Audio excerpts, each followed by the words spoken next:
Good evening, guys. What is up? Hope you're all having a wonderful, wonderful day. Schnaffles, Gossett, Kiba, how is everyone going today? Hope you're having a delightful one. How's everyone's weekend been? It's been a pretty good one here so far. We are back again today with some more Guild Wars 2, and we're very excited to be back.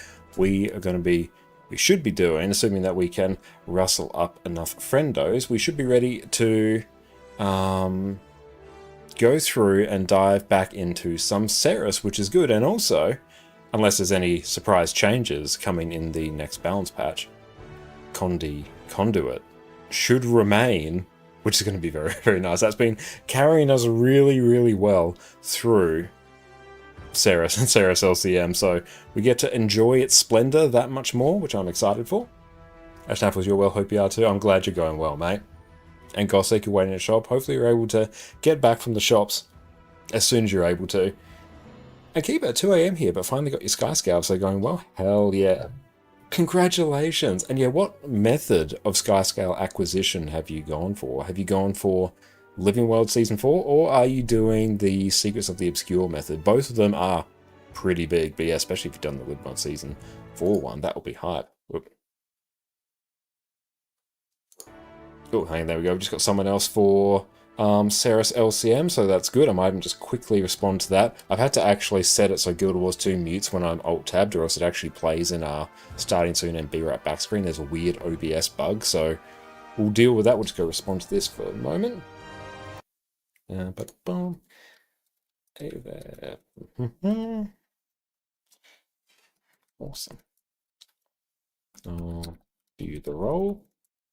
So you can join the channel for Cerus. Cool, there we go. Let's give them the role. It's that one. Yep. Cool. Let's just respond to that. Welcome in at.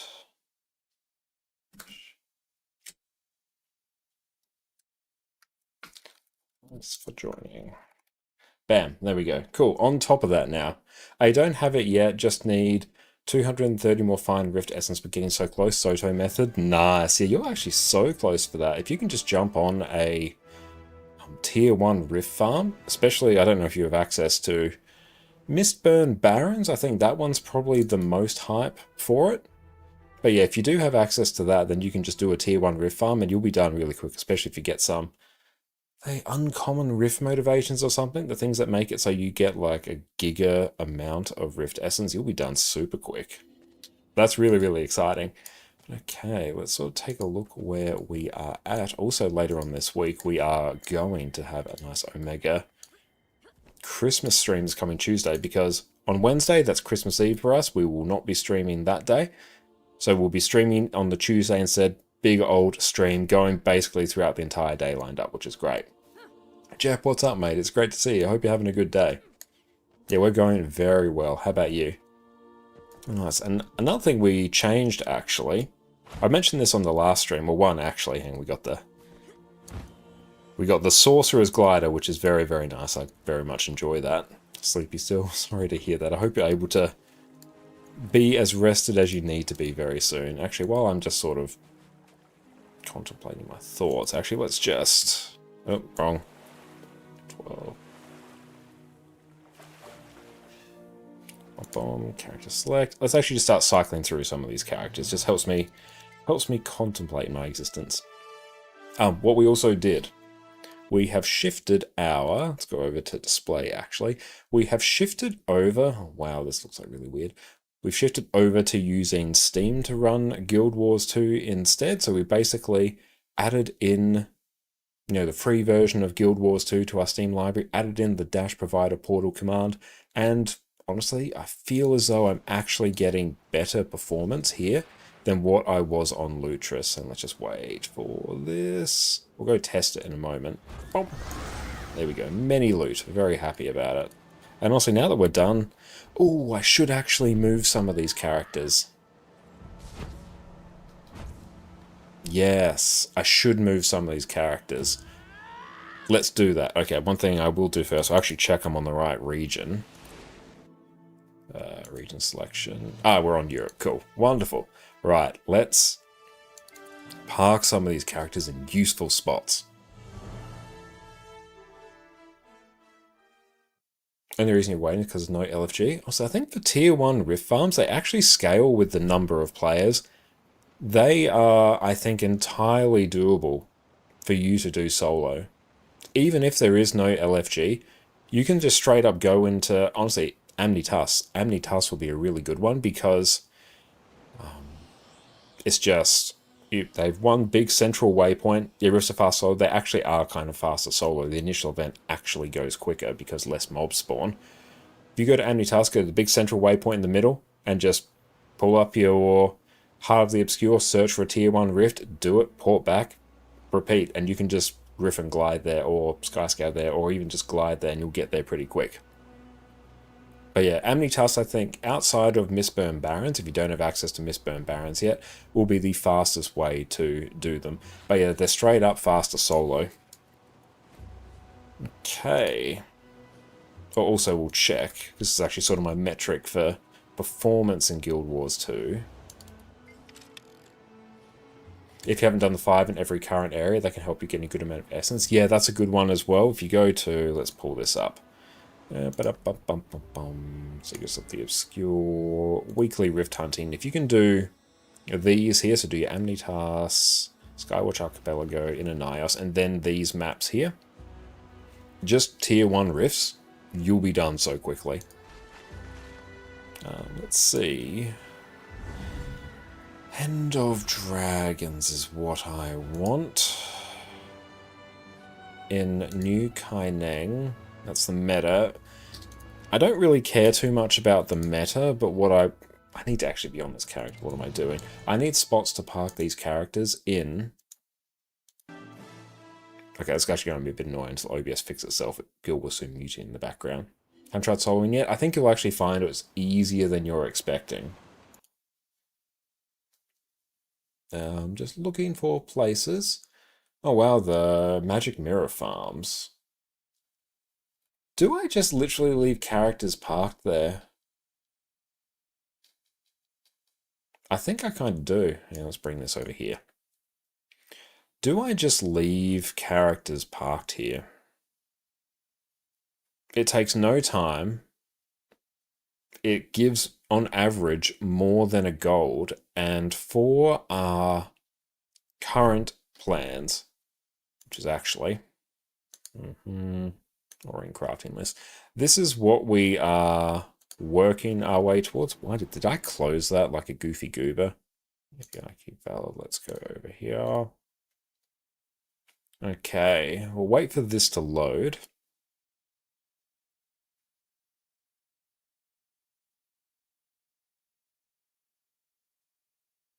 This is what we are planning to craft. Every Aurine legendary weapon. And for that we need almost 19,000 gold. We need much gold. More gold than we can, well, not that we can reasonably hope to farm. It's going to take us a while. But gold for us is going to be probably the biggest gap, or biggest gate. Well, actually, there's a few gates. Karma's nothing. I will get that karma by simply existing in Guild Wars 2. Spirit shards. 5,000 spirit shards. That's a big gate, especially for me. Imperial favor. Imperial favor, I think that'll kind of be done. That won't be too bad. I feel like if I just do the End of Dragons meta events kind of at every chance that I have, then yeah, we're probably going to be fine. And this will feed into spirit shards, but gold.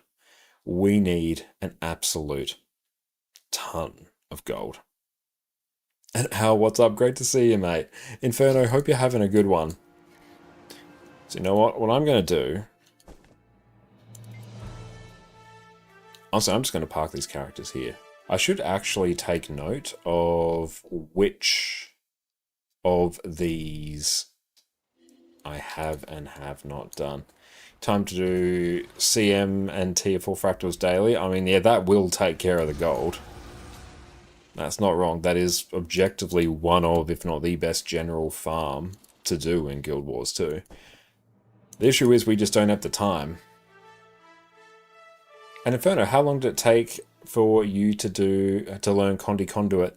For me, not too long, because I already knew a lot about Condi Renegade. Condi Conduit is basically just Condi Renegade, but you have a few more buttons to press and it's a little bit faster. That's basically it.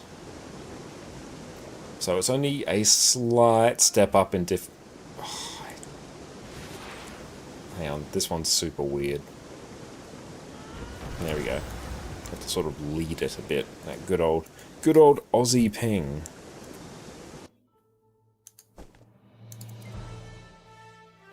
But yeah, it didn't take that long. If you're familiar with any variant of Condi Revenant, Condi Herald, you'll learn it pretty quick. Condi Renegade, you'll learn it really quick. But yeah, if you are not familiar with Condi Revenant, it might take you a bit longer.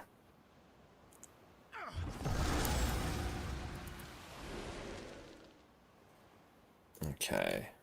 I'll go and show it, because a good chance for me to actually, once I farm up these characters, I'll show you sort of the process we'll be working with. Yeah, it took me 6.9 seconds. Yeah, 6.9 seconds exactly.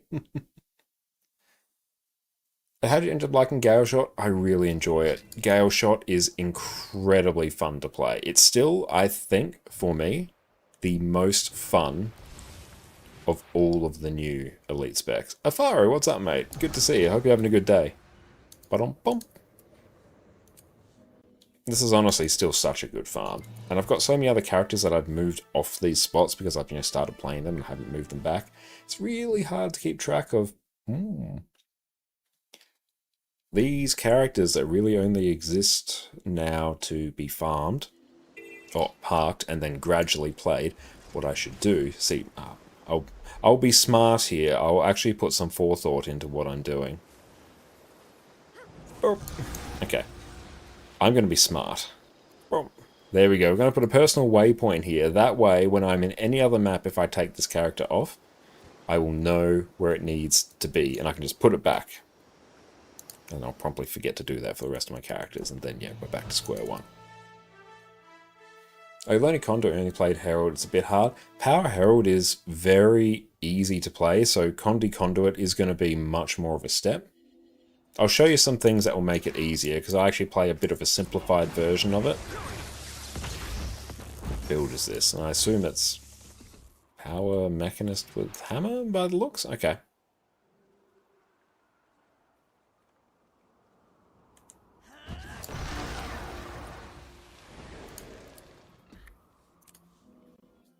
And Sufferance, welcome in, thank you. Yeah, we're looking forward to trying some Embodiment of Sin today. Yeah, Hawkeye from it's Gaushot, he is, yeah. You gathered your first set of 250 hero points, so try and decide to unlock Soul Beast or Gale Shot first.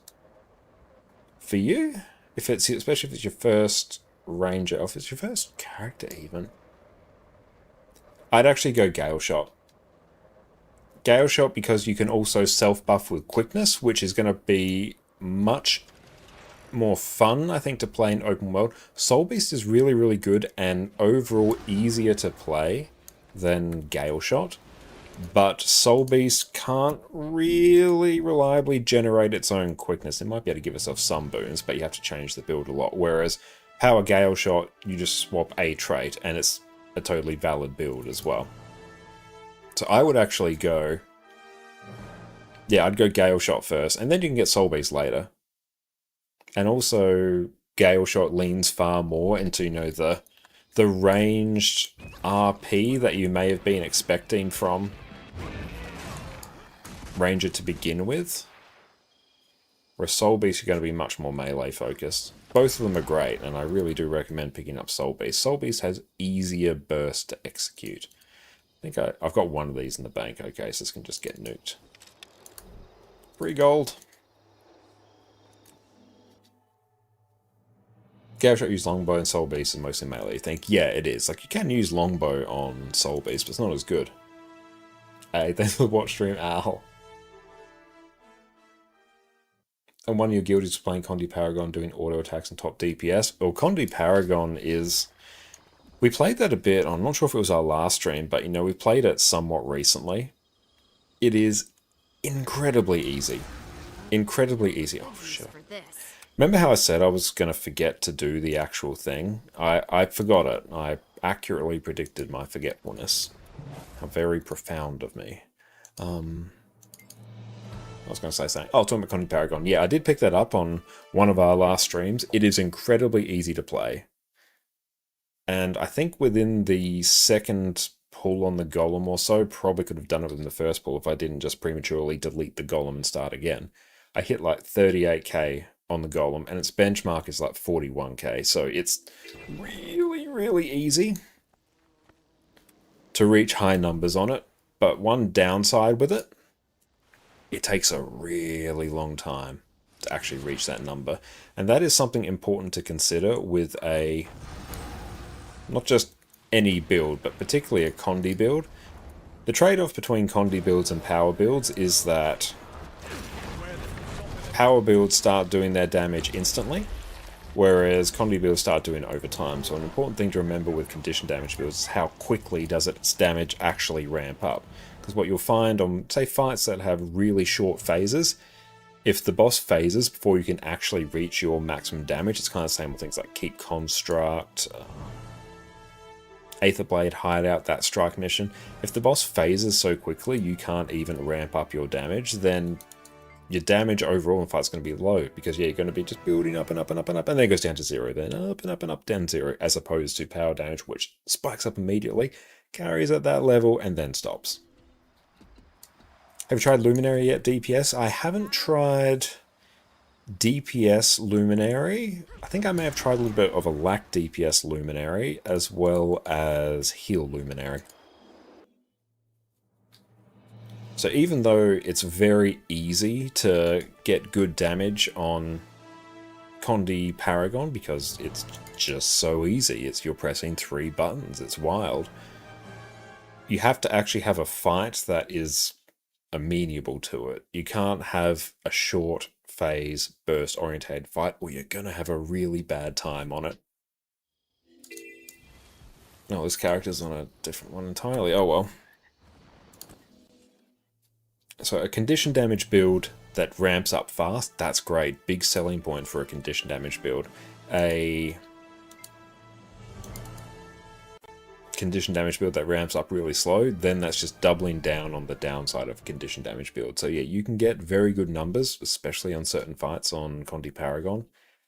But it's not one I'd kind of recommend picking up in the long term. It's a good low intensity build, but I feel like it's more of a transitionary build. I think most players will actually have a better time on something like Power Spellbreaker. One, because it's a power build, so you're not going to have the issues of slow DPS ramping. It's just going to kind of start hitting instantly. But also, it's one of the easier warrior builds to play. It's a step up in difficulty compared to Conti Paragon. But I think you're going to get much better value from it. But okay, let's dive into actual Conti Conduit. And I do apologize if I somehow interchange Conduit with Paragon. I do it periodically.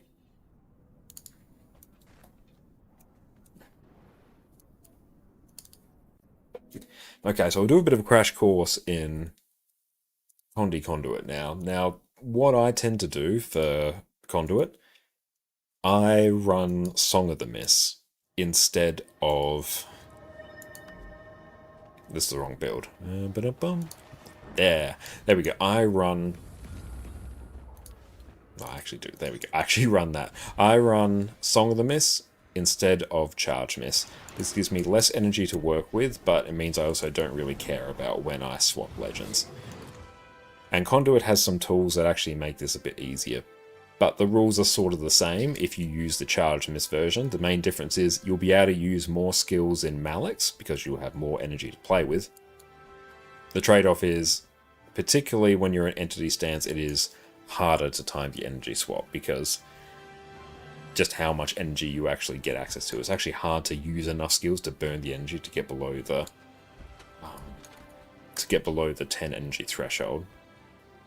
Okie dokies. Just contemplating. I need get some foods. And do I have? I will have, but where are they? Yeah. Use. There we go. That's our actual food. Just self. Add boons. All. Spawn. That's literally the wrong gear. There we go. Spawn. Spawn. Okay. Okie dokies. Double check that there's nothing weird in our... That's wrong. You know what? Let's actually check this. I was running a short bow for something at some point. Raids, Revenant, it should be Spear. Good thing I realised that, or else I'd be running the wrong build for quite some time. Has a 58k bench. Wild. Okay, so this one is Doom and Bursting, but we will put Vipers. Sigil of Doom. Bursting. And we'll put Fancy Pants Infusions in here. Yes. Except this one will have Geomancy and Bursting. Okay. That's good. In Fractal, we are good to go. You're a casual Power Reaper user, super tanky, super easy, amazing AoE and cleave. Little range though, with sword offhand, and got to go close to death and golem for dread and shield for the bone for fury weakness. That's great. Now honestly, Power Reaper, fantastic build. I love it. So, little crash course of how Revenant works, or Conti Revenant works. There's a few important things to remember, and we're going to try and sort of build this up from the ground. One important thing about Conti Conduit is weapon swapping sigils. With a little trick on this, and this is actually quite a large portion of your DPS, you can actually double trigger these, in a sense. So notice how we have a superior Sigil of Doom here on our spear, and we have a Sigil of Geomancy on our mace. 2 different weapon sets, 2 different weapon swap sigils. Important thing to remember, and let's actually see if we can demonstrate this. Notice we are on Spear, this has Doom, and does this inflict poison? It doesn't inflict poison, so keep an eye on the poison up here. So poison's just sitting there at 1, Torment's going up. We're going to swap Legend. That's gone up from 1 up to 5, so we have done, well, it says 4 stacks of poison, but it seems we've done 3. But, well, it's probably actually, we've got something here. Conditions apply longer. Hey, there we go. Yeah, we get a stack of poison from that. So what's actually happening there is when we swap Legend, it actually triggers the on-swap sigil for our current weapon. And then what you can do is swap weapon immediately after. So let's go. We're going to swap Condes, swap weapons. Bleeding's gone up now. So right there, in rapid succession, we can trigger 2. If you do it the other way, if you swap weapon first before Legend, say if you're, let's demonstrate this, you swap weapon first. So we're going to attack. We're going to swap. That's going to trigger some bleeding. And then we'll swap Legend. It's actually just poison here, but we don't actually get the extra condition stacks because it's actually gone on cooldown. See, it's got a cooldown of 9 seconds, which aligns perfectly with your weapon swap. Yeah, Legend swap count as weapon swap. So an important thing for basically every Condi Revenant build is Legend swap, then weapon swap. It allows you to double proc these because you'll immediately proc Sigil of Doom, and then you will proc Sigil of Geomancy. If you Legend swap first, you trigger this, then you swap weapon to trigger this, and then you repeat that. So that's a very important thing to remember. So you're always going to Legend swap first, then weapon swap. That's step 1. Let's catch up on chat here. Ah, nice Power Reaper chat, nice. Yeah, Power Reaper's fantastic. Cool, that's doing its thing. So the first thing we're going to want to do when we are in Entity Stance, so actually respawn. Actually, maybe we'll build it up from somewhere else, actually. The next sort of rule we'll work with is, now that we know how we swap legends and weapons, Legend, then weapon, Legend, then weapon. Now we need to know what weapon we are going to be in what legend. And it just so happens that when you are in Entity Stance, Raza, you're going to want to be in Mace. And when you're in Malix, you're going to want to be in Spear. So that's sort of step 1. So let's just try and tee this up. We're just going to auto attack and build things up from there.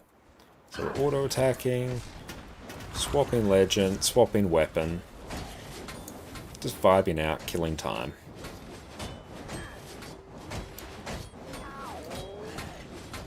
Legend swap, weapon swap. And even right here, just vibing, we're on like 14k now, that's ramping up. Then from here we can start adding in some weapon skills. Important thing on Malix, you're always going to want to activate Embrace the Darkness, so we turn that on because that just does a bunch of extra conditions. Going to swap to Entity Stance. Important damage skills for us here are Twin Moon Sweep and Hex Eater Vortex. Let's just throw those down. Throw them down as much as we can. Going to swap, activate Malix Legend. We're on Spear now. From here, good weapon skills to use are going to be 5, 2, and 4. So let's do 5, 2, 4. Just literally spam them all. Swap. And then 2, 3, and 5 on Mace. You can see the damage starting to ramp here. Activate Malix. Next thing we're going to want to do, we always want to have Cosmic Wisdom up. As soon as it's off cooldown, use it. And I'll take a pause here, because this is actually a very important part of what actually makes Condi Conduit really strong.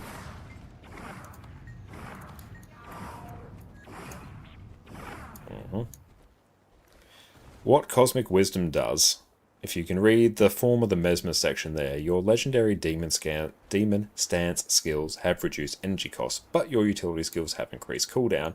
So if I use Banish Enchantment, not Banish Enchantment, if I use Call to Anguish here, big leap, costs 30 energy, super expensive. Now if we activate Cosmic Wisdom, it costs like nothing, and we can even use a Banish Enchantment in there as well for like good measure. All incredibly cheap, same thing, Pain Absorption, super cheap. So what Condi Conduit gains over Condi Renegade is that when you have Cosmic Wisdom active, when you're in Malix, you actually can use Call to Anguish for its extra DPS. You can use Banish Enchantment for the extra DPS, and notice it does some chill there, and that's why we take a trait here. Abyssal Chill, which you normally wouldn't take on Condi Revenant. Normally you'd run Pact of Pain, which causes your conditions to last longer. But here, because you actually have more sources of chill, you actually start taking this instead. So you always want to have Cosmic Wisdom active, because it means you're, well, one thing, you're going to have extra stats just in general from Cosmic Wisdom. And also when you're in Dervish, when you use the Legendary Entity skill, Magical Scythe appears and spins around you, deals damage. So it's just straight up more damage. So as soon as we can, we always want to turn this up. And then, actually, we'll just start building things up from there. Just demonstrate our progression. So now we are going to burn a bit of energy, activate Cosmic Wisdom. I'm going to use our good skills here, Twin Moon Sweep, Hexeater Vortex. We're going to throw in a Temporal Rift, because we should have energy to do it. Swap.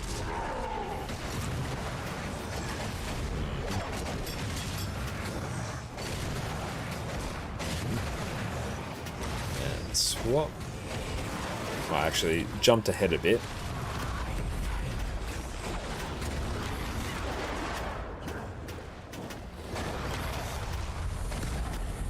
Cosmic Wisdom is up. And look, we actually have energy to be able to use Call to Anguish. Well, I pressed the wrong button, but I could have used Call to Anguish and it would have been glorious. We jumped ahead a bit there, but already right now, we've just crossed over 40k. And we're just vibing. Use F3 in any stance, like off cooldown? Yes, off cooldown. It's up, you're using it. It gives you benefits no matter what. And see, I mistimed it there, but there you go, right there, we're up above 40k, and that is not even close to what we can push it to. So we'll start building on that.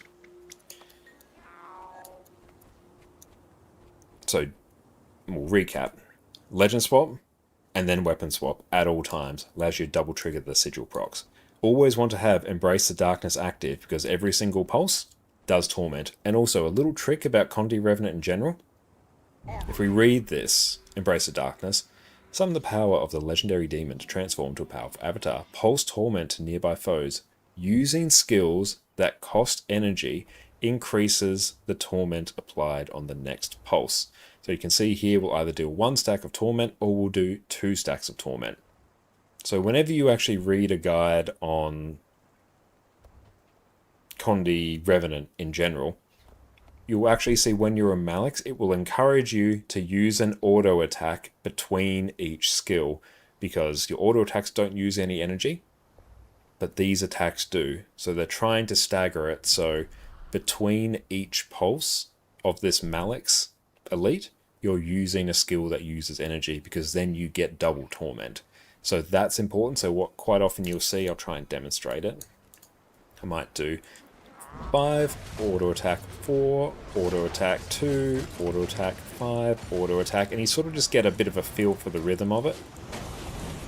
It sort of just looks like not spamming these as quick as you can, because doing that allows you to get more value from Embrace the Darkness. So that's why if you're using short bow, if you're on an old Condi Renegade build, it will encourage you to do a short bow auto attack, and why when you're on spear, it encourages you to try and use a spear auto attack as well.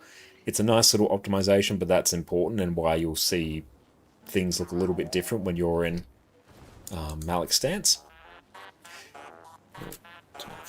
Isn't this build a headache on high ping? Not really, actually. This, actually, with my ping, Condi Renegade, this was a few years ago when I was really grinding on the Golem, it is still to this day the build that I've gotten closest to the actual DPS benchmark on. I got within, it's like 2.5% of the actual benchmark, and that was on my hideous Australian ping. And that's because Revenant's actually quite good at queuing skills. Skills actually queue pretty well, and skill queuing is the antidote to high ping. Okay. We're almost actually kind of there. The few things we just need to add on now. Your release potential skill, very powerful, also doesn't cost any energy. What you're going to want to do, as soon as you swap Legend, you're going to want to use release potential, and then it will be the last thing you do before you swap back. So think of it as like little bookends. You swap to a Legend, you're using release potential as soon as reasonably possible, and it's the last thing you do before you exit. So that's another thing we'll add in. Oh, now I'm still in combat. There you go. You can see the actual effect there trigger. Yeah, Legend Swap is the part that is impacted by ping, but that's about the only real part of it, I think. And maybe Weapon Swap as well, but it's actually pretty minor in the scheme of things. It is impacted by... Oh, damn it, why'd I do that? No, I've got to spawn him again.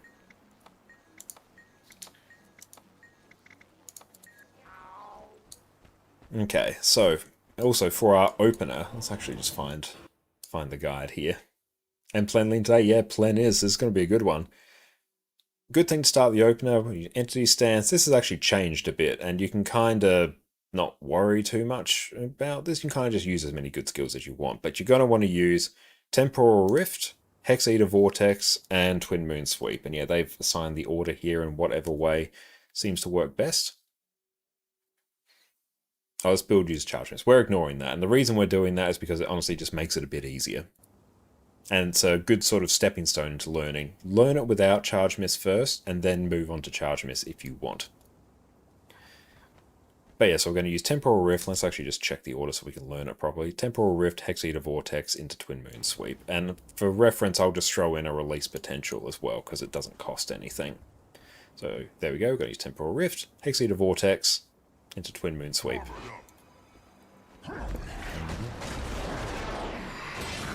Activate, swap weapon, then release potential. Oh, we didn't activate Cosmic Wisdom. Very unprofessional of us.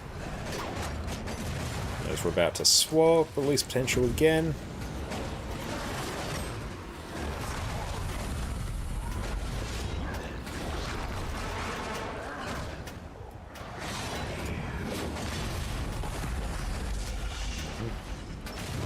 I'm 39 already.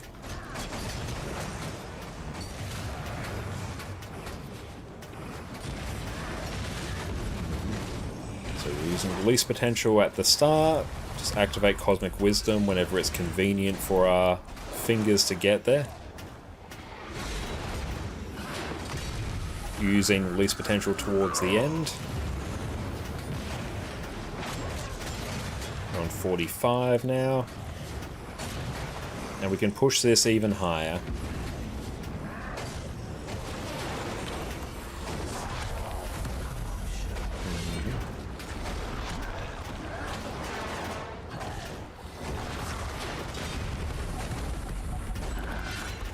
.46.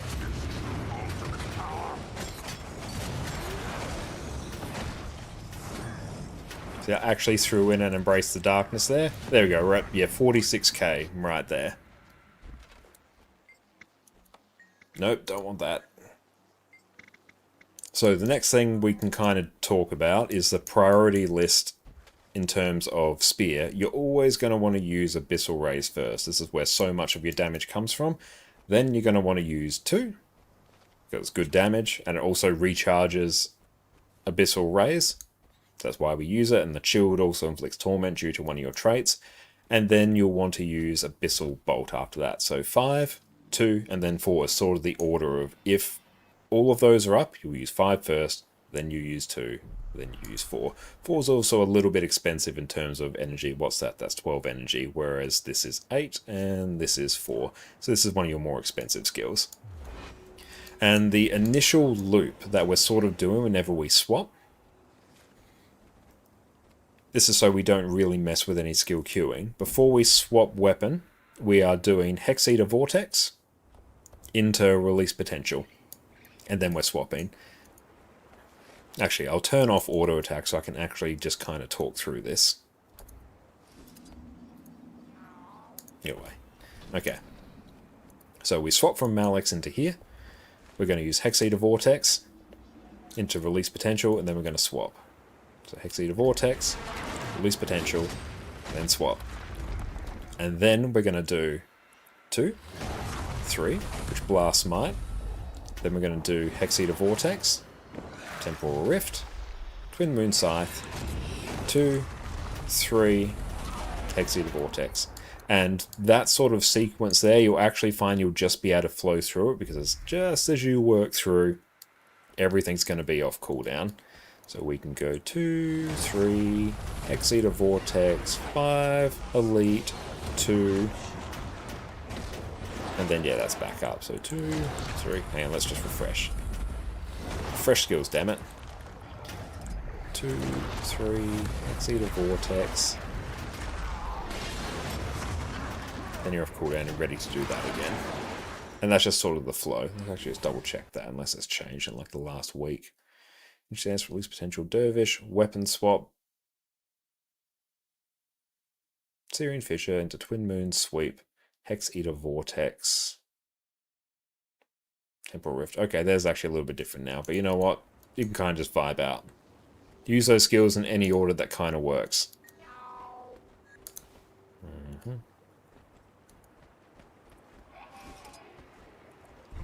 Oh, shouldn't have done that first.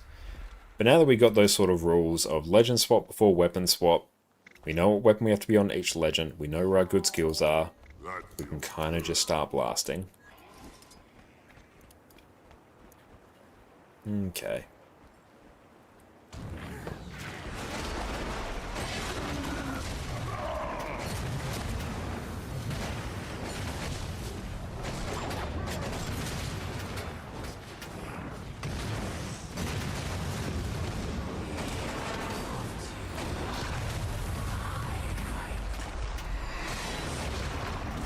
Romeo, what's up? Great to see you, mate.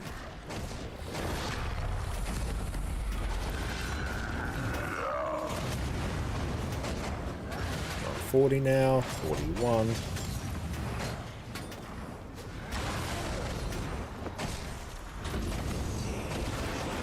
I'm going very well, mate. Thanks for asking.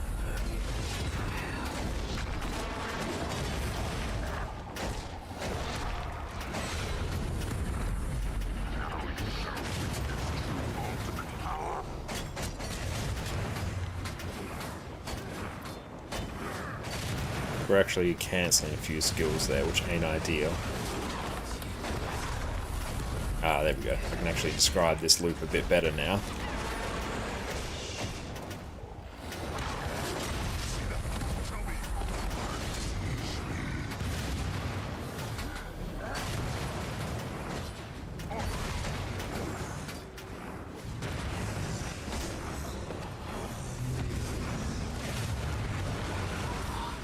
So we're chilling around 46 there. So what I was actually doing during this loop is before I swapped, I was using Hex Eater Vortex into Dervish, and then I'll actually demonstrate it. Respawn.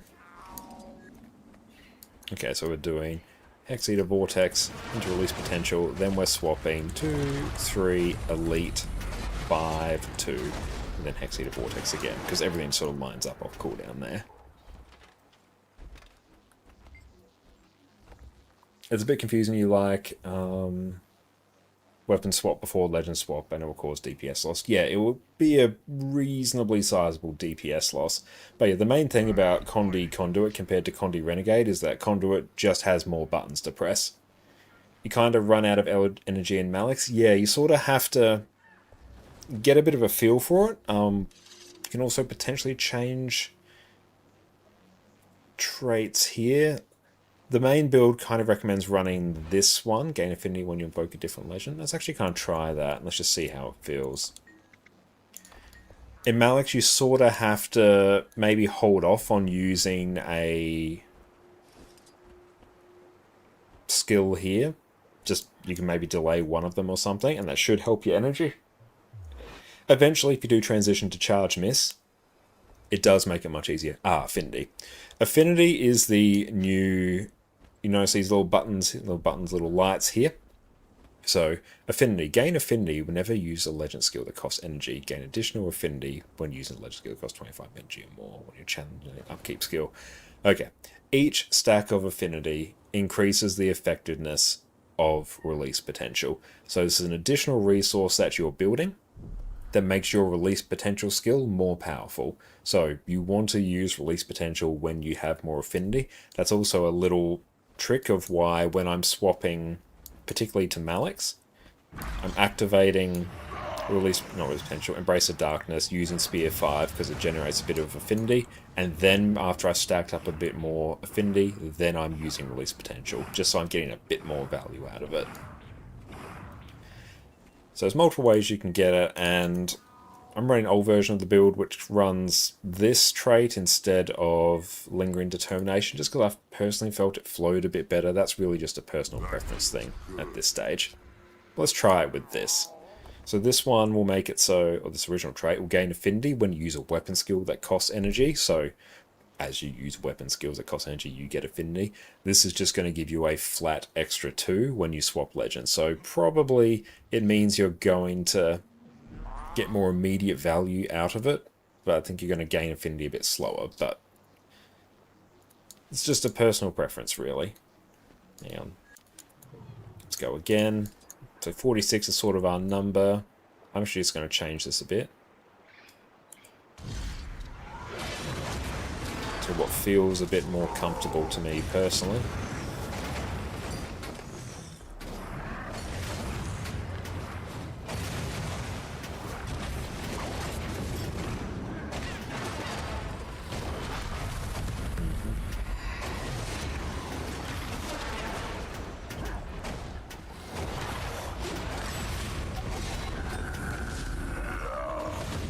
And one thing you do have to be very careful of is not weapon swapping too soon after you activate Embrace the Darkness, or you can actually cancel the cast of it, which is really annoying.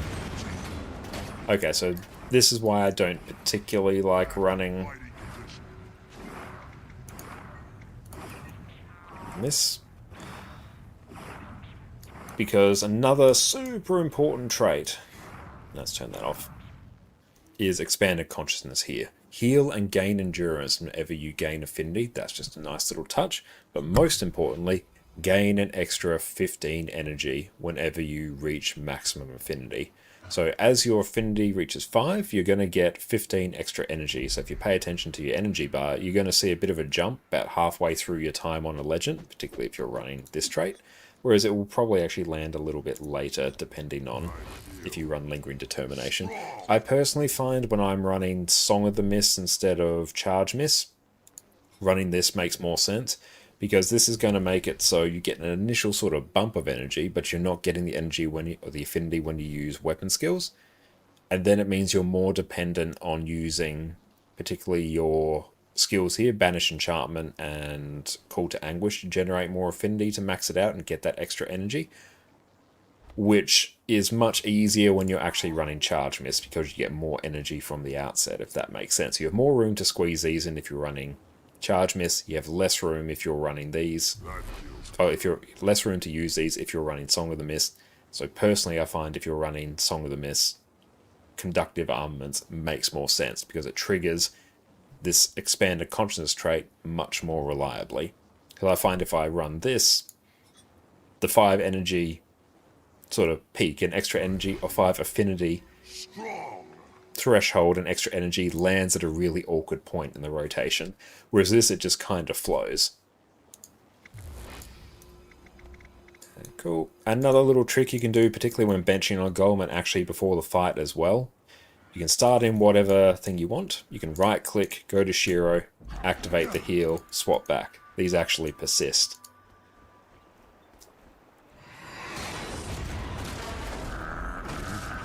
So watch as I reach 5 energy after this. Not 5 affinity, but yeah, if you paid attention, you would have actually seen our energy peak a bit.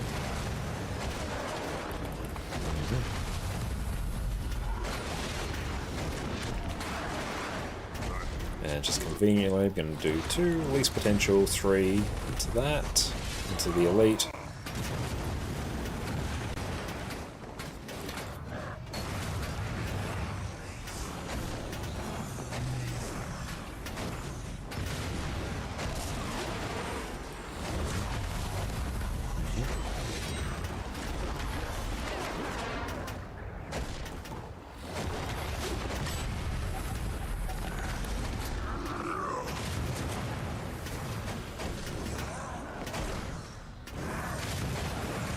You'll notice I started slipping in a few of the Malik skills there, because Cosmic Wisdom was at a convenient point to do it. You don't have to.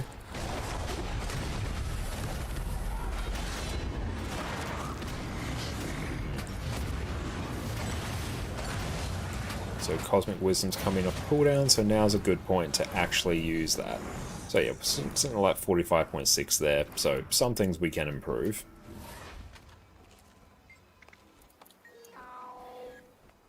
But yeah, so Cosmic Wisdom here, I find if you've just activated it towards the end of when you're in Entity Stance, you'll still have enough time on it, because it has a 20-second cooldown, then it's active for 7 seconds.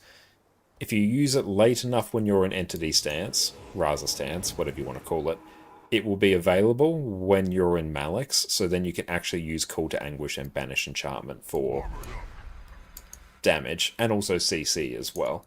Let's actually try and run the Charge Miss version. Refreshing. This means our energy management is trickier.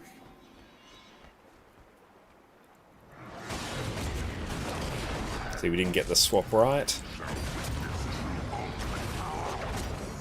But it's really easy to get the Charge Miss swap when you're in Malik's.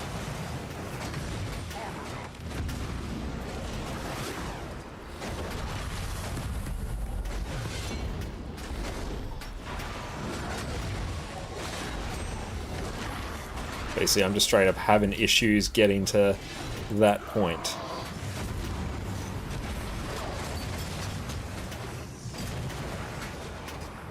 You can just see the sheer amount of energy we have to work with here.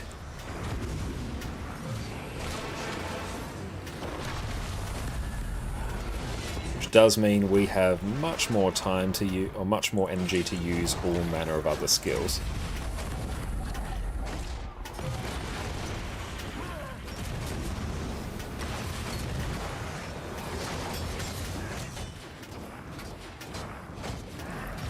Cancel the skill there, it was very rough. See, I've actually got too much energy in Malik's now.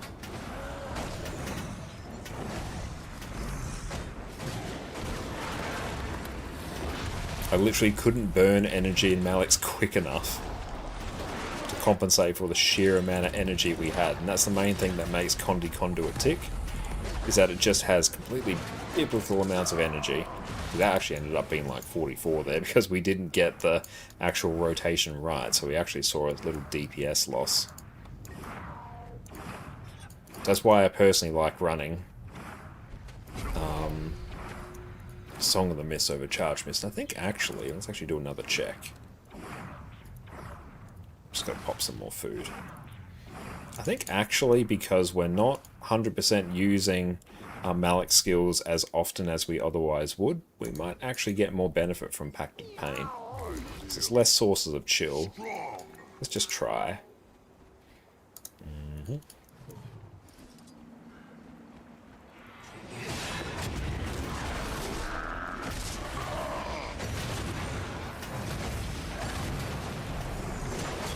Oh, damn it. We flubbed that.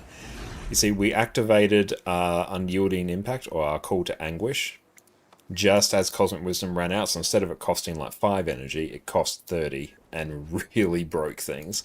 So that's one thing you do have to be a bit careful of. Try and push this a little bit higher.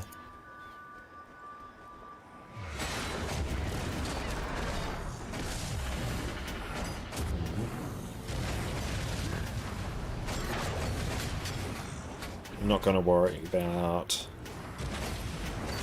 skills there.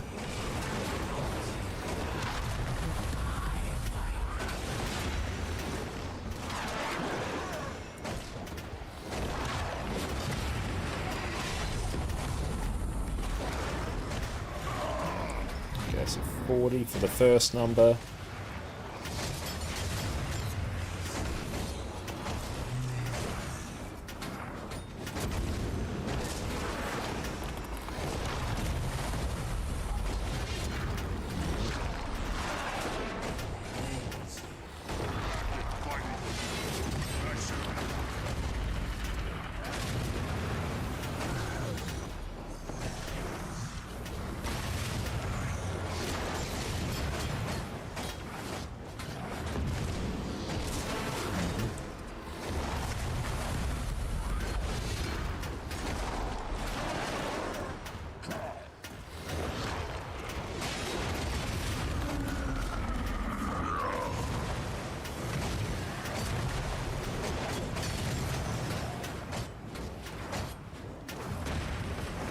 Okay, so 46.3 again. And you're trying to follow exact rotation as SC and you run out of energy if you don't use the skills in the right order. Yeah, that's one thing about Conduit and Charge Miss in particular, is that to get the right rotation, it's actually quite exact. Whereas with the Song of the Mist version, you have, I think, much more freedom. Because even if you, well, if you fail the Charge Miss swap, you get no value. This way, you are always getting value on Legend Swap. So I think the way this actually works, where is it? Call of the Demon Centaur Dragon Renegade. Invoking Raza casts a skill associated with the legend you have equipped in your Legend Swap. So it basically means every time you swap Legend, you are also getting Slow and Torment and damage. So there is always value. And this is what I use to clear Cerus LCM as well. So it has the damage. And for reference, I'm honestly quite slowly going through the rotation there. That's 46k. That is higher DPS than I've achieved on basically any other class. And that for someone who is... Hang on, let's just... calc. Let's see. We hit 46k, the benchmark is 58. That is 80% of the benchmark there. That is... The 80% of that benchmark is higher than most other DPS benchmarks for other classes. It is that broken. This will get tuned down at some point. I'm surprised it hasn't been already. But the highest I've got on this has been 50... actually, it's like 49 point something. Yeah, I think we were just sitting below 50 at one point. And that was, I think, just before it got nerfed down a bit as well. Let's just double check that everything else is in line. I'm not running anything else strange. Always eke out a bit more. Well, it could actually be... no, I'm also running a different food. Hang on. That's also something I have forgotten. The food for Revenant kind of cycles between meaty asparagus skewers. Let's actually check here. It might actually be because so much of our damage is linked to Torment. Oh, so let's just try it. Pop that there. Whether you use the Ascended food, the Condi damage expertise food, or meaty asparagus skewers, it kind of just depends on the day of the week. Welcome. Feel free to approach the console and begin combat. Let's see how much the difference is for reference. I'm all ears.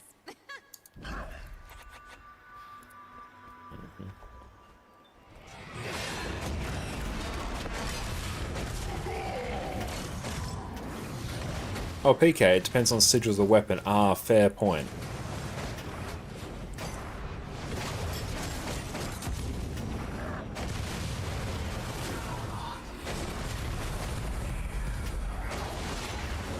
It's 40. That's actually something else that I should be testing, actually.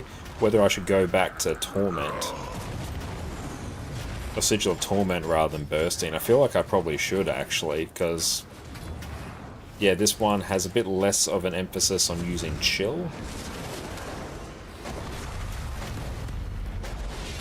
Why is your Revenant do Necro things? That's because Revenant is basically just a thief crossed with a Necro.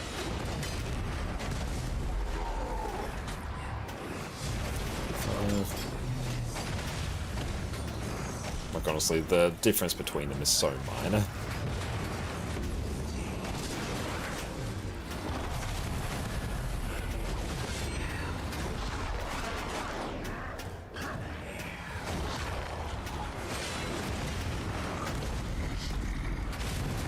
We didn't activate the Malix Elite there, so it kind of leaves us with excess energy, and if you do end up doing that, just burn energy on other things. That was at 40... well, we hit up to 46.8 there, and that would have kept ramping if I actually kept attacking. If you're on Torment, Sigil, go Asparagus, otherwise normal Ascended food. Okay, let's do that. It's just going to make it so you do more Torment, and that goes on both sets instead of Bursting. Nope, I literally selected the same thing. Torment.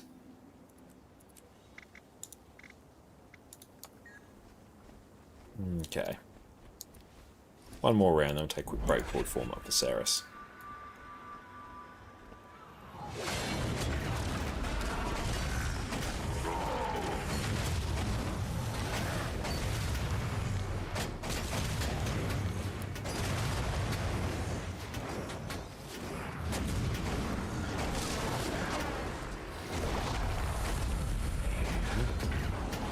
$41.8. Looks like our highest number about yet.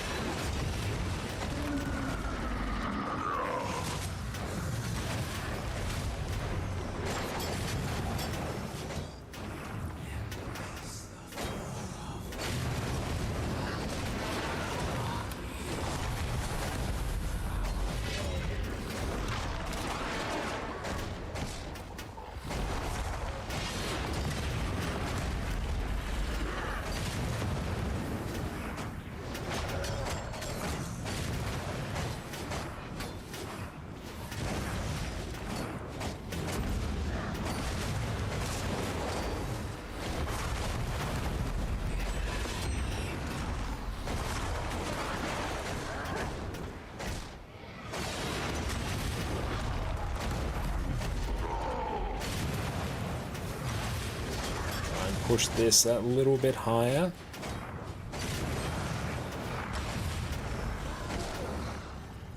That was a bit awkward there. 45.6 again. And other slight changes. Probably duck out. I should probably run Abyssal Chill there. When you chill a foe, also inflict torment, because I actually did have enough energy at certain points. So it really just kind of depends. But also, we're going to go take a break, stretch our legs, and we'll see everyone in a few minutes. Sit tight. The rumours of the death of Jade Runestone farming have been greatly exaggerated. I'm going to show you how to make more gold with less effort and put these lazy, freeloading characters back to work. Just at the end of the new Kainang City jumping puzzle just got a massive nerf. Previously, you could open this chest every day on every single one of your characters with a guaranteed Jade Runestone each time you opened it. Now, you can only do this once per day across your entire account. The second this was done, the price of Jade Runestones skyrocketed from 30 silver all the way up to almost 2 gold. At the time of recording, prices have fallen and they're sitting somewhere between 80 to 90 silver, which is still almost 3 times the price of where we used to be. On a regular day, I'd have 15 spare characters parked at this chest, and was making absolute bank off the few seconds it took me to log onto each character, loot the chest, and be on my merry way. With this update, however, we need to tweak our strategy. Fortunately, we can still farm a very similar amount of gold with less time, less effort, and with far fewer characters. The biggest change we need to deal with is that we need to park our characters in multiple different chests across Cantha. First up, all isn't lost for the new Kainang City jumping puzzle. We can still loot this chest once per day on our account. So go ahead and leave your least favourite character here. You can either complete the jumping puzzle to get here, or you can just do what I did and use a teleport to friend to one of the noble and selfless commanders that leave their characters parked here. Next up, we have 4 chests located in Eckervald Wilds. These 4 chests are fairly close together and will give you a guaranteed Jade Runestone each day. Each of these will be far easier for you to get if you have the Sky Scale unlocked. I will be showing how to get these chests without Sky Scale, however, so don't worry. Our first chest is located above the Jade Gate waypoint. Here you can just Sky Scale your way up the nearby buildings to the chest platform, or you can do it up the tree branches. This chest will be guarded, so bring a build you're comfortable with. Once you're done, park your character off the platform nearby so you don't get murked when you log in. You can also take these zip lines to get up into the branches and make your way to the chest without the Sky Scale. Our next chest is going to be located down below the Jade Gate waypoint. A quick note, you're going to need the Crypt Seeker achievement for getting access to the chest in this cave. If you don't have it, you'll be kicked out, so make sure you get this achievement beforehand. Simply jump down from the Jade Gate waypoint and head south to this cave. You can instantly open this chest, so there's no need to defeat the mobs that guard it. Simply loot it, run back outside the cave, log out, and move on with your day. Our next chest is going to be located above the Teleri village point of interest. This chest will be on a platform high above the village, so just use the Magicka Sky Scales to make your way there. If you have no Sky Scale, then you can follow the route shown on screen. It's quite a long path with many zip lines and a small waltz through the tree branches, but don't worry, I believe in you. As long as you park a spare character here, you won't need to make this trek every time. Again, you can open this chest instantly, so there is no need to defeat the mob guarding it, so feel free to leave a weaker character here. Our last chest is going to be located north of Mori village. It's also right near this mastery point shown on the map. Simply head north of the village, crack open your sky scale, and profit. Again, I've shown the way to get this chest without a sky scale. Simply head into the lake area, hug the right wall, take the zipline into the branches, use a springer to make your way over to the right. Once you're at a suitably high point, don't worry, you do have a bit of leeway here, just glide and make your way to the chest. This chest is guarded by another elite mob, so bring something that you can fight it with, or just be like me and park a thief here. Once you're done, park your character safely up on this hut so you don't get attacked. And with that, you can now grab 5 jade runestones each day, and make almost 5 gold profit, based on today's prices at least, for only a few seconds of work. 5 gold a day over a month is an extra 150 gold in your wallet for next to no effort. Make sure you park your spare characters here, you're gonna thank me later. Thank you all so much for watching, and make sure you subscribe for our next video. We have tons of build guides in the works, and lots of other helpful tips to make your Guild Wars 2 life easier and much more profitable.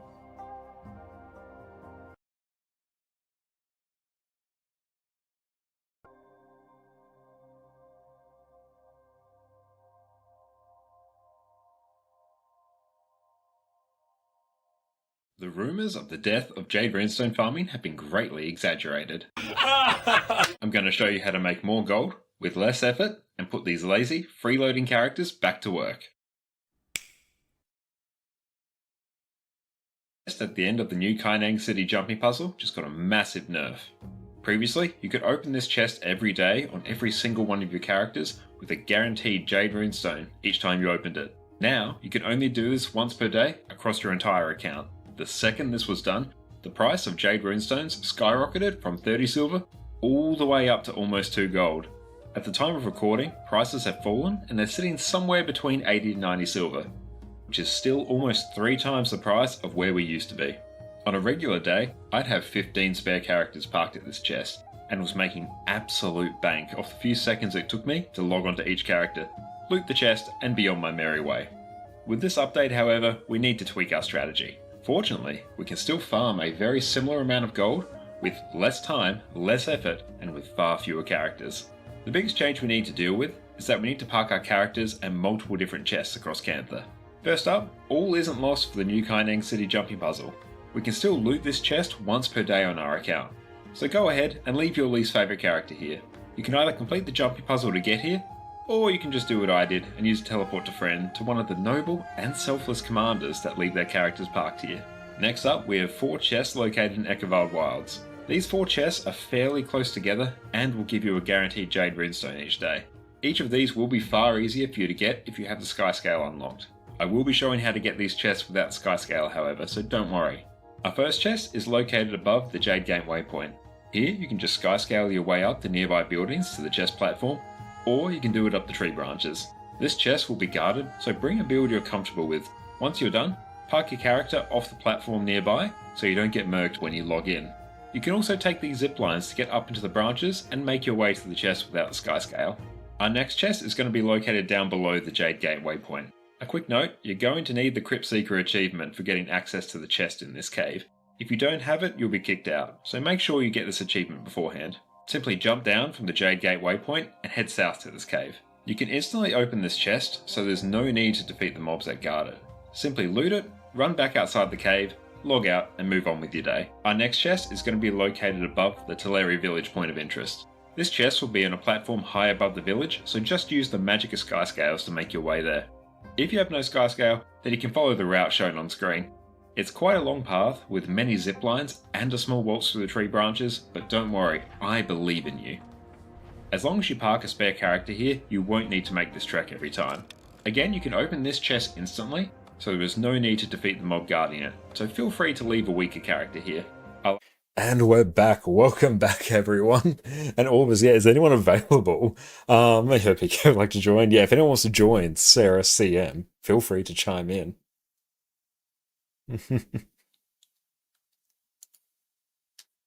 Nice.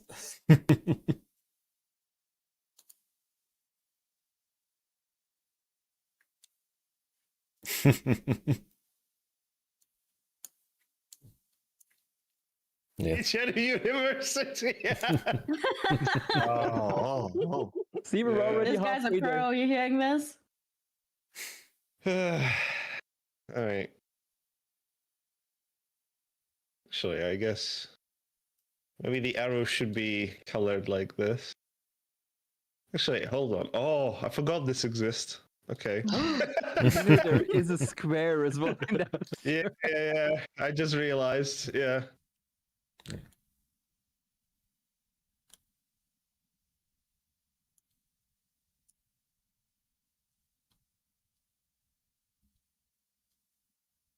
Let's go.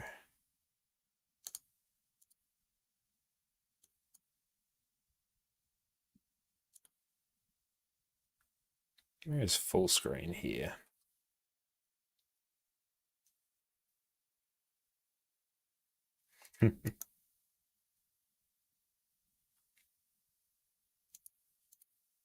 There we go. Nice. Yeah. Because the 10th player is honestly an added difficulty. Let's actually get into... Both you needed them at the same time as it is making it a tiny bit more complicated. But just make them join, get the Discord, and we begin. I'm already gonna pour some water because I'm gonna need it. And thank you, Plain, for leading.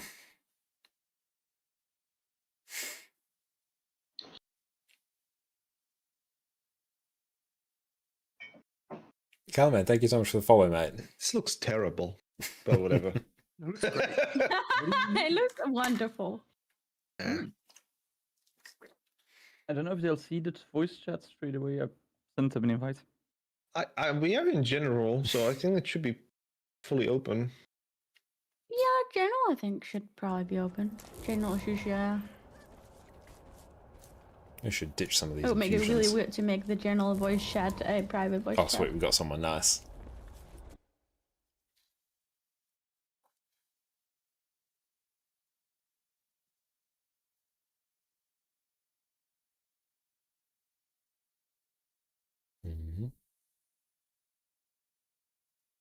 I'm mentally preparing for this. This is gonna be tough for me. But I've done it before. I don't know why I'm getting scared. You guys are Awesome, gamers. nice. You will get this first try. We will actually see 10% today, right? Coco? Yeah, of Yeah. course. Yeah, all I'm let's go going with to hear that. is soul the whole time. Just soul. Yeah. Yeah. Just imagine that I know what flower does and where to go because I have no fucking clue. Oh, Yeah. We'll just You imagine just it. draw more red circles on the map and we're fine. Yeah. Mm-hmm. It's gonna be even more perfect with no markers on the. That will be. Yeah. Hello. Have you done There you go. Mimic Portal Chrono on Flower before? I have not done flower on a chrono. I don't. Oh no. Okay, that's fine. Yeah, that's the problem. But yeah, we'll see how it goes because I'm only used to do my own portals with the normal stuff because you kind of want to have a feedback. So Why yeah. is Copilot in Paint now, by the way? Outside of that, you would need someone else to do a feedback for What kind you. of fresh hell is this? Or some sort of projectile block, right? Wait, Just I if can you- go Conley Paragon and go the the shout. I mean, Condi Paragon, like, it is such a meme build, but honestly, it's like one of those builds where, like, you can just take, like, a banner, or you can take We Will Never Yield and just... I have the banner on me already. The build is better than it has any right to be. I just want to try Spellbreaker because apparently you don't have to dodge. Like you stand on portal, you press F2, and then you press F as soon as F2 triggers. I want to try that. Yeah. Let's assume that will happen, because I have no idea how to do Paint But if Portal. needed, I can swap to the. I've trained on the Conley Paragon build. It's pressing 3 buttons. That's right up my alley if needed. What do you mean you trained on it? I mean, I spent 10 minutes on the golem. Yeah, anyhow. There will be an added challenge first anyway, because, you know, the greens. The greens will get you. So we're going for Okay, embodiment of so, sin. Please watch the screen share that I'm doing. That's for the explanation. Added challenge. Yeah, added challenge is Fandral being here. Let's just be real here. It's dude. I always tell my chat if I can do it, literally anybody else can do it. Yeah, that is true, you know. Okay, so please make sure you are watching what I'm showing on Discord, because I'm going to be talking specifically about that, plus some, of course, screen share that I'm also going to be sharing. You know, our previous attempt. So, first things first, just to kind of give you a brief introduction what Embodiment of Sin means. Embodiment of Sin is a special challenge where we have to have every single, essentially... Nope, we're starting normal mode. We started normal mode. No. Okay. No. Gotta respect the process. Yeah. Embodiment of Sin is where every single embodiment is fully active, which means every one of their bonus effects is still active at the end of the fight, which means that everything that exists that empowers those abilities must be active. So you're already used to the big rage, you're already used to the double wall, you're already used to, well, free ads and stuff like that, right? So that is 32 all, ping, everything good that is lord. empowered. The thing that you're less used to, and, well, you just do it in normal mode most likely, you just keep the greens alive and you have triple greens in normal mode. The thing in there is you can stack the green. That is not the case on the challenge mode, and that is the mega added difficulty to this exact problem. Another thing that you're somewhat used to, but you don't realize because the normal mode doesn't really do its justice, is the 5 orbs. So when you keep the embodiment with orbs up, despair, then you have 5 orbs to collect. So for challenge mode, that means we have to, again, have 3 people collecting a single orb, but this time we have 5 orbs. So something that you were used to, like saying, I take double, I take single, that doesn't work here either. Because at the start of P3, we're gonna have 10 orbs coming at the same time. Like, where is the 2? Where is there's the 3, right? It's very difficult to kind of go Sorry with to hear that, So PK. I hope you do feel this better kind of soon. strategy, the Embodiment of Sin, is mostly kind of created or just exists because there's so much randomness attached to it. You don't know where the things are coming from. You do not know specifically how to pre-position sometimes. It's very complicated because a lot of times you're going to be off the boss. The one very important thing that I do need to mention, because there are now 5 stacks of orbs, or 5 orbs, sorry, twice, sometimes in a row, this makes it extremely complicating to out-heal. This is why we have a third healer, essentially, just to compensate for that. The reason for that is, usually when, if you're kind of used to when you have the double wall later in the P3 phase, where you have to just come back to the boss, then I think you were a guy scourging away, out from the boss away, then dodging into the portal so you're on the right side of the beam, so you can just follow, and then you have another double beam, if you remember that part. That is the most scariest part of EOS by far, because usually every single player has around 9 stacks, which just because chili con carne needs is to one of my help, favorite like, every foods, 3 and the seconds, alliteration you is lose amusing. like 3,000, Mostly 4,000 remembered health. what it. This Almost is figured out what it extremely meant difficult after to we're a few out-heal, months into so the this is name. kind of where So we're the stuck with it triple now. healer is helping a lot. This is the added benefits to you guys. These buffs from the orbs, they disappear in the challenge mode. In legendary challenge mode, that is not the case, right? So the EOS on LCM is significantly harder, not just because of the higher DPS check, but also because the stacks do not disappear. When the embodiment is empowered, aka it spawns 5 orbs at the same time, so the despair is empowered, those stacks that you receive from that despair will never be removed. So that's why, like, when you see some kills with EOS LCM, it is actually way harder than you may actually anticipate. Yes, there were some people who've done that, yes. But yeah, after the CM kind of got nerfed, there was some later adjustment. For example, I've done EOS during this, before the... Well, I've done EOS after the challenge mode LCM were separated from each other, but they still had the challenge mode. That specific debuff was still endless as well, so you couldn't get rid of it. So when we were actually about to enter 10% phase, every player had like 9 to 12 stacks, which is insane considering like you also have to enter with preferably 0 stacks into that 10%. So there's quite a lot to this.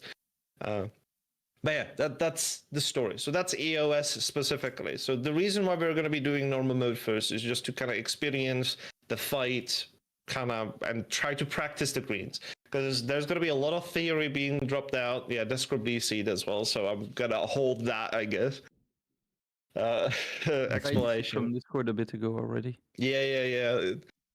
All of that I'm saying is less important, right? Because it's just a story time. I will wait specifically for the explanation part. But the idea here is that is why we usually have a triple healer, and now with the power creep, like you can essentially have a triple healer and phase like you were just a full 8 people like doing DPS and 2 healers, right? Planet You Academy, have the Best same Academy, kind of yes. damage, which helps you a lot. So you can have the earlier phases, and it's easier. I have kind of briefly Did you see mentioned new it at the Reforge mode and start, stuff they added but in Guild just Wars like 1? the Only LCM, like the latest you a can super enter high level by 10%, me. even I'm on skimming EOS Reddit. post, So what are the is main things that they've exactly added in, and at what's the impact? that I saw there was point like a where potential you Iron Man summon mode, the there was like ads, Doom mode and as well. as soon as they summon, that is the last time. What do you think the big takeaways And are? if you time it Because I've like extremely only well, had the highest we level will look actually yet. going to be watching I'm planning a to play some video Guild Wars 1 where we tomorrow. managed to do that, then they will instantly despawn the moment you face because you can time it. But unfortunately, that is only kind of possible if you can hold the damage quite well. But yeah, I hope Desktop reconnects soon because the theory needs to be said. Guild Wars 1 tomorrow? Yeah, I'm super keen for that. Damn. I'm keen to dive back Okay. into Reforged. Boss is saying that he's in the medical waiting room right now. Poor guy. Oh, Lord. What has happened with Spars? I don't know. He just said that he's not feeling well. I hope Yeah. Sparse is okay. Jeez. I'll do him justice. We will see the greens, and we will not fail them once. Surely. Sure, let's go with that. What were those laughs? You gotta believe, team. You gotta believe. I always I nervous believe. Let's try easy. Okay. Yeah, this group is back in the game. Let's hope he joins soon, because it's time for the doodle. It's Copilot in So- Paint now. All right. Do I just go, or is Descript on one of your streams maybe? He said, Oh, internet never mind. guy is so curious. Hello, Descript. Welcome back. No, let's go stand on square. We have waited for you. Do not worry. Nothing of importance was said. Okay, but yeah, it is truly now for the important parts. So triple greens are a very special mechanic because this mechanic is placed on 3 completely random people. Because Hey, this I is should a full explain EOS strategy for you. randomized Oh. kind of mechanic, it is very difficult actually be a to really kind funny of video. adjust and put 3 people Playing in the each AI green. strat on EOS. Nevertheless, there was a tactic that was used during the world first race that essentially works to this day, and usually with some small changes people still do to this day. So the tactic is pretty much simple. You have a preset amount of people who go into specific 3 preset positions. You usually have the commander tag, you have one marker. The video that I'm going to be showing today is going to be a square. We might also do a square. Maybe you have an arrow marker, and that creates the 3 small groups. Inexplicably, this Paint is going to preset use is like kind 8 of gigs what of we need RAM, whereas to before do it used to run on a potato. before we even start the fight. So we will need 3 people to be on arrow, 3 people to be on square, and 4 people to be in the middle on the commander tag. The kind of thing of where you put the 4th honestly changes. Usually people just put it in the middle. The one alternative that I've seen quite a lot actually is that the 4th person, like the full random, just goes to the middle as well, like goes inside the hitbox sometimes, just to kind of showcase, hey, it's on the wild card person. Sometimes it helps as well. So that's kind of why I'm saying that. But let's now talk about the strategy. Because the greens appear on 3 completely random people, there are specific situations that happen, but they kind of repeat in their own solution. I need to check RAM price. I've been too scared to if we look what they have are a in green Australia, but I've spawning not on heard every good things. single kind of position, then nothing needs to be done. I hope you're able to get the some greens RAM. are solved. It's Do you okay. need like DDR4, right? DDR5? If we are already, everyone's old in the stuff, needs some position, DDR3. everyone sees that everything is correct, then nothing happens. We have solved the greens successfully, team. That's the greatest part of this. The problems become when you actually start to have some overlaps. So let's say that you have Actually, 2 don't kidney. greens Yeah, you only spawning one on kidney. the arrow. That means the square marker is missing a person with the green. So one of the people who has the green from arrow needs to go to the square marker. But because the greens require at least 3 people to live, we now created 4 people on the square. So we need to put 1 person back into the arrow to compensate. So the way that kind of works is exactly like that. So if we have 2 greens in one place, then one of those greens just moves away to the missing spot, the one spot that is missing, and 1 person from that location goes to wherever that green originated from. The same goes with the triple greens. So if you actually have triple greens spawning in the same location, it's a terrible way to do it. But prices from like a year ago. If you have them spawn in the exact same RAM was like location, a then one non-issue green not that goes long there, ago. So like, oh, it's just literally the other a green will rounding error in your move, price. I'm exaggerating, but there, it was like one of the and cheapest one person components. from each of these kind of like side groups then joins the one that originated all 3. So that is it. That it's that simple, right? The thing is that complicates it is the understanding and actually knowing who needs to move and why. So for this, we have this kind of way of saying, hey, I am the anchor. The anchor is responsible for being in position. So you kind of need to be already pre-positioned so you know what the hell is going on. And at the same time, the anchor is someone who never moves. You only move if there is a mechanic to get out, but you will always stay in the same location so we know what the hell is going on. If you didn't get it, by the way, I haven't mentioned, sorry about this. This center dot, that's the boss. Sorry, I forgot to mention that. I almost wonder if it's cheaper to buy like used office PCs. That anchor salvage never the RAM moves, from them and then use that. Although it might be tricky to get 128 gig of RAM these from that. groups, and then If you had to swing like 32 gigs of RAM or something, you probably could. On the commander tag. But the idea here is whoever one of those 2 people is named priority 1, that is the person who always moves if there is a missing green there. There's a lot of if statements there. The priority 2 is someone who only moves if there are 2 greens and they're one of those who may have a green and not the priority 1. It's really got them complicated. So let's just kind of go step by step here because I need to kind of re-explain this anyway. So when we talk about, let's say, arrow, we have 3 people. So the first person is the anchor, right? It's the person who just doesn't move. The second person, we kind of call them priority 1, usually, or priority 1, or main priority. That's the person who will always move if there is a missing green in that location. Oh, thanks as well for as a bunch of other times. The third person then creates a prior 2. Sorry? In a moment, I'll turn on those lights behind me to even out some of this lighting. So now let's talk hypotheticals. If we have a green spawn in this location and it's 1 green, this system is doing nothing. It's useless. It doesn't do anything. This system is set up exactly if we have multiple greens spawn or no green spawn whatsoever. So if we have 2 greens spawn, we need to identify if the green is on the person who is the anchor. Usually we have someone who is the anchor say, hey, the word anchor or something along those lines. So we know clearly that, hey, the anchor has the green, so whoever has the other green must move.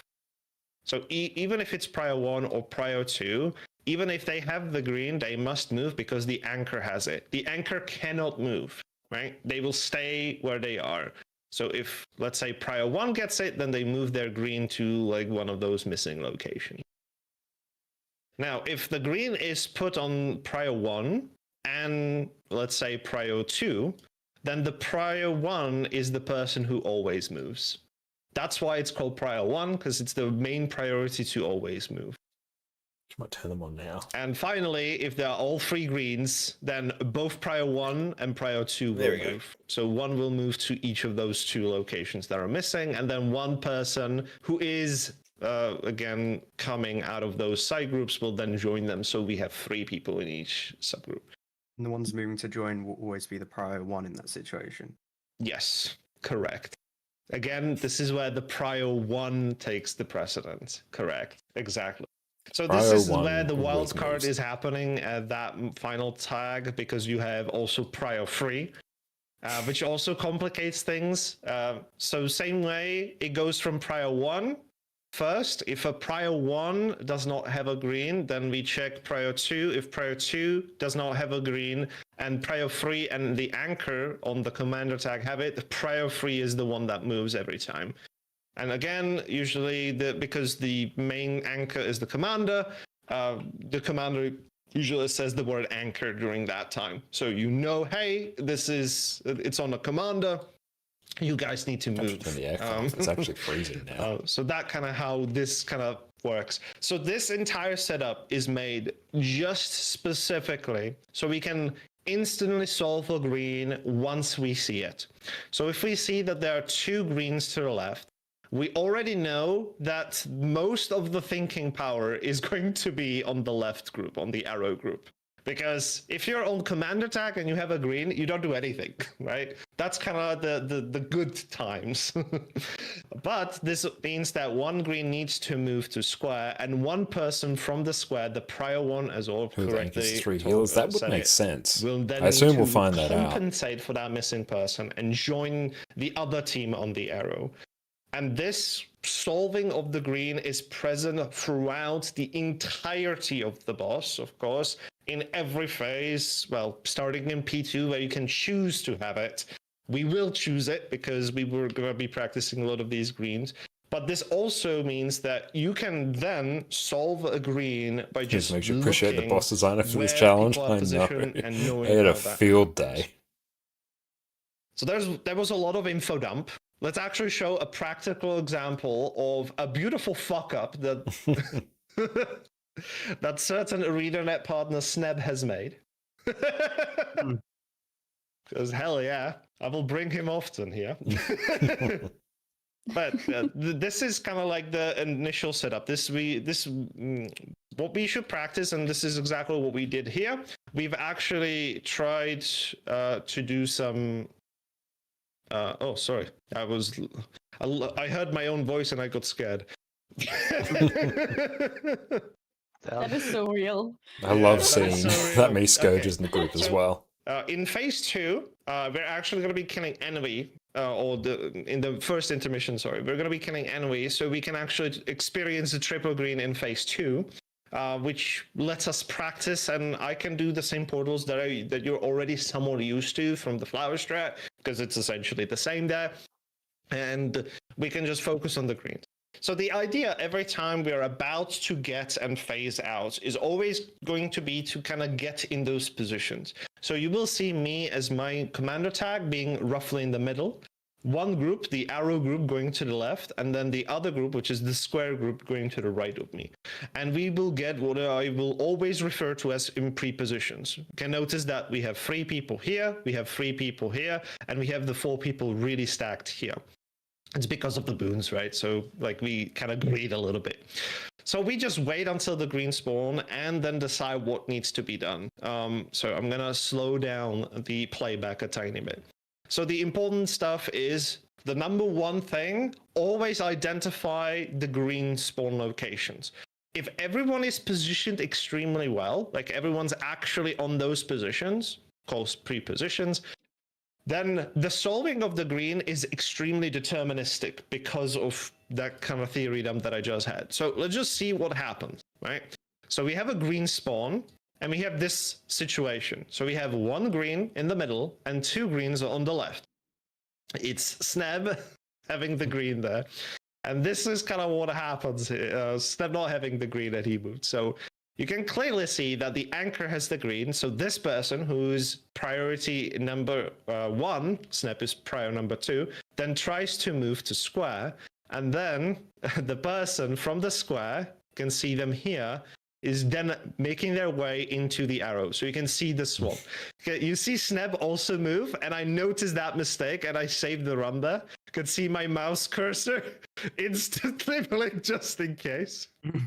Just to save that run. I mean, this is a kill, so yeah, I will always cherish this kind of save. But this is how you essentially do the greens every time, right? So I'm gonna now fast track until the next time we are gonna have a green, which is gonna be quite late into this phase. But it works the same way, but because we are no longer at the boss, we kind of have to have a way in order to identify how to kind of stay with the greens and how to identify who's left, who's right. So the way we kind of do this is when we have these ads, I do normally a countdown. I think you do something similar, right? If I've kind of seen your kills recently, I do a countdown, then everyone takes the portal. We then focus on the ads that should be perfectly styled like this, of course, surely, right? You will definitely do this.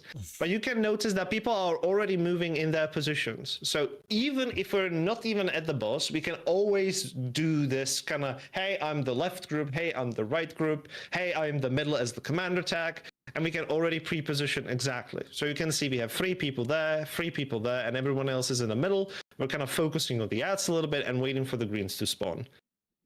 Beautiful, right? We did the solve. We do nothing. We just wait in our greens and do range damage. And that is it. Of course, you can go a little bit closer to the boss and like mega greed in terms of melee damage. Since we have a lot of melee people, this is probably what we're going to be doing today. Anyway, but that's essentially how we solve this. So the final time where you can see a green is the orb collection here. So this is where we have a first mix of a mechanic where you have both a green as well as another mechanic happening at the same time. So for this time, you can kind of see, again, we are kind of pre-positioned in a way that, hey, this is the arrow team, hey, this is the square team, this is the comp team. And we are trying to solve this green. The green is solved again because it spawned and it's fine. But notice that the people are moving to collect orbs here. So because we are already split into 3 groups, if the orbs are coming kind of from this way, we can all take, every group can take 1. Sometimes a single group can take 2 at the same time. That's completely valid as well. Or even 3 at the same time. But the important part is you gotta move. Just like any other time when you have any green circle, moving with the green at the last second is strictly forbidden. So if you want to do any sort of movement, you must do that movement before the green is about to pop. Usually you want to have at least a second, right, to react, so people understand where they are. So we all knew that we were going to be collecting this ball, so we just moved into the position and we were already waiting there. So that, of course, helps a lot. And yeah, then we phase, so we're going to skip this. So this is the difference in EOS. In EOS, you would normally go after the gluttony here, and that gluttony would be killed. That is not the case on EOS. In EOS, you kill the same embodiment that you have killed at the start of P2 to activate the EOS. So this means that we have 3 people collecting 5 balls now, which is quite peculiar, but you can kind of see me like, ooh, this is a very interesting spawn. So the solution here is to delete one of these orbs, preferably this one or this one. I have made the choice to collect this one and delete this one. So you will see me move to that one, then blink to the opposite side to get rid of that one. And I quickly come back so I can help them collect this one. Notice the one in the middle, it despawns. When it hits the boss, it just despawns for some reason, so you don't need to collect. So that's kind of cool. But yeah, same thing here at the start of P3. We go into our positions. We can use those markers that were already preset there. I will use similar ones. So again, we go into the same pre-positions. We have 2 greens on the left, which means that prio number 1 from the right team must join arrow team, and 1 green from the arrow team must join the hearts team. Yep. Yeah.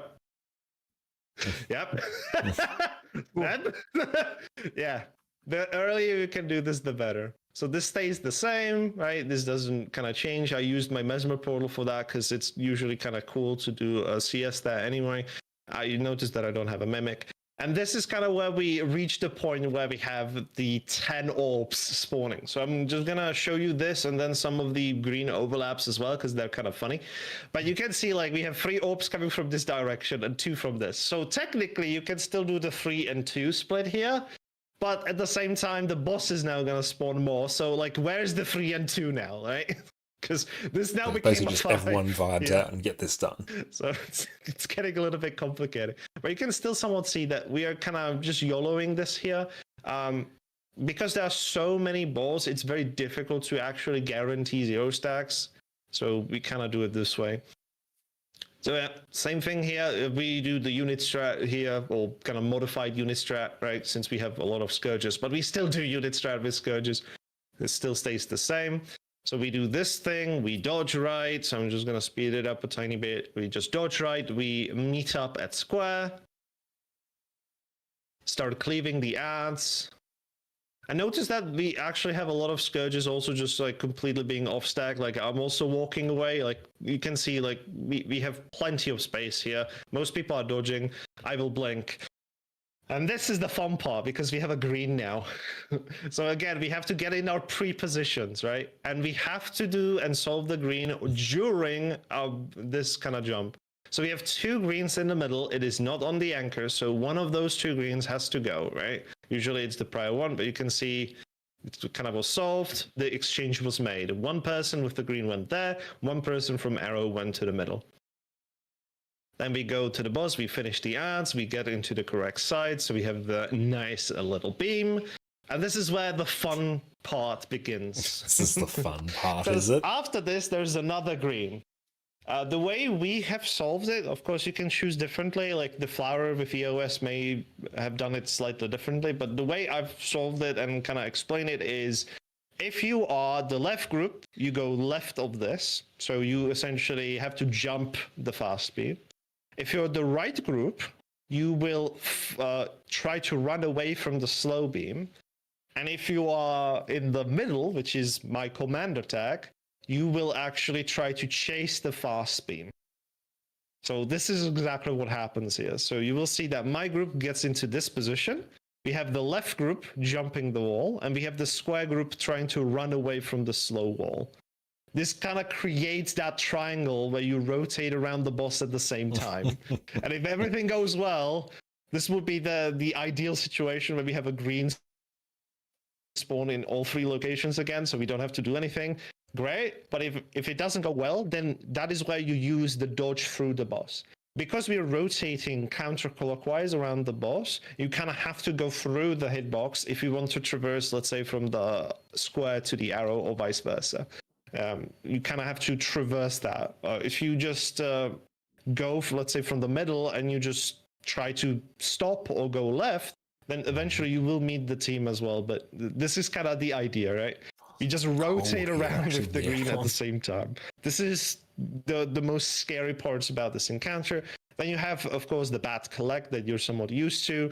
In this bat collect, it's extremely paramount that we try to delete as many orbs as we can because it's EOS. Every orb means 3 stacks on top of And since one last raid lead, Plenix is fantastic. We actually have people getting hit on purpose because just having 1 stack, 1 stack on the boss because of the hit is better than letting the boss get the orb in, because he also gets barrier at the same time. So you can see 1 orb went in. He is now on 5 stacks on EOS. I'm ticking for 5 stacks now as well, which is not ideal because I'm also going to collect more. We do this slightly differently. Sven, what's up, mate? Great to see you. Do flowers slightly differently. But I will just kind of see what happens here. So we just wait with the ads, then go left and right. Usually, again, if you're the left team, you go left. If you're the right team, you go right. If you're the middle team, you kind of are around the middle. Because guess what happens after this? It is green yet again. So we dodge forward. You can see we have plenty of space. We get into our positions again. So we are together. We have 2 greens on the left, 1 missing in the middle. So that means prior number 1 from the middle will join them, and one of the greens has to join us in the middle. So you'll see that exchange now. You can see this person is moving, and the green came in. Now we all merge together. This is the change. You've been that you putting some do in Diablo 4 Flower. today, and You you've held hell go yeah. back to the boss, How are you and then enjoying it? Scourge portal out, then have this, and then go back into the Scourge portal. Right? If I remember well, this is the big change that we do on unit here. We still dodge left. We jump the fast beam. Doesn't change anything there. We try to focus a tiny Super bit on fun. the That's ads great and to then hear. rotate. And we're almost out of like the big, bad part of this fight, of course. And then 10% hits. Fucking hell. But same goes here. We wait Actually until blend. this wall is over, and we identify where the orbs are coming from. So you can see me looking this way. So that means I see 3 orbs coming in. That means there are 2 orbs behind me, right? So it's a very kind of similar way. You can see that I'm kind of double checking where they are. Yeah, it was actually on the right, completely obscured. So you can see me kind of notice it, quickly get it, then try to delete the other one just to guarantee that we have the least amount of stacks. And then we have agreed after the orb collection. So we have 2 on the right. So 1 person from the right joins, prior 1 from the middle will then join the right team. And that is the green solved. So long story short, this is kind of how EOS works and how you do things.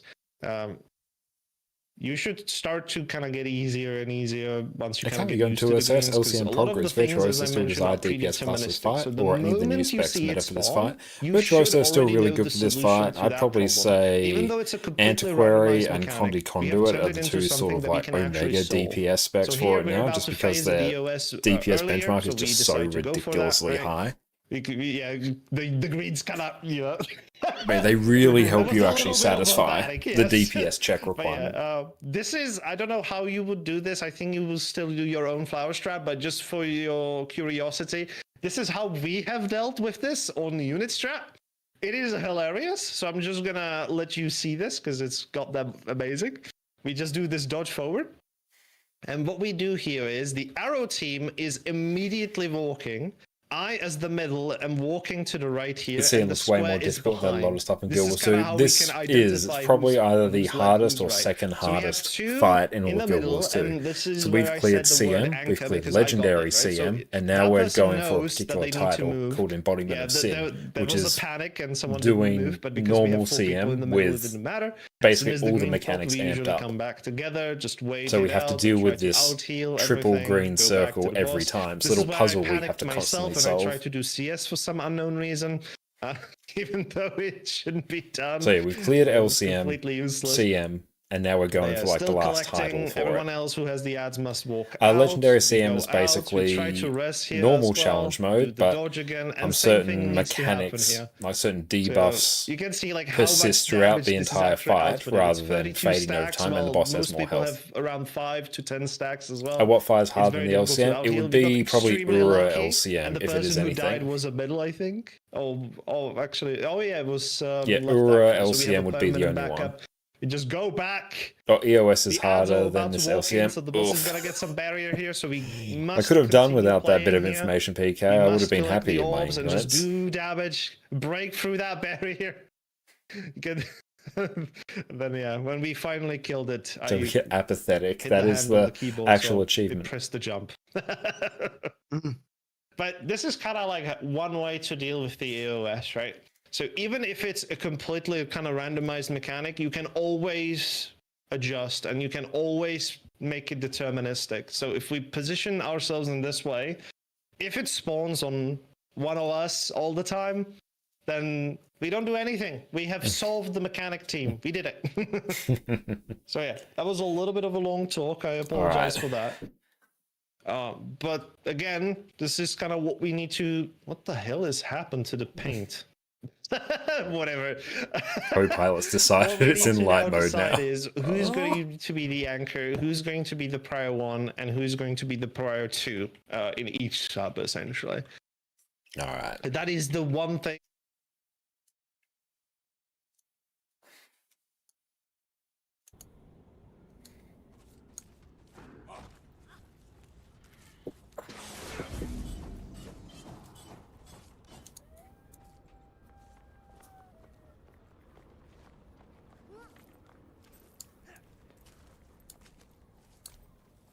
No, did I mute Discord?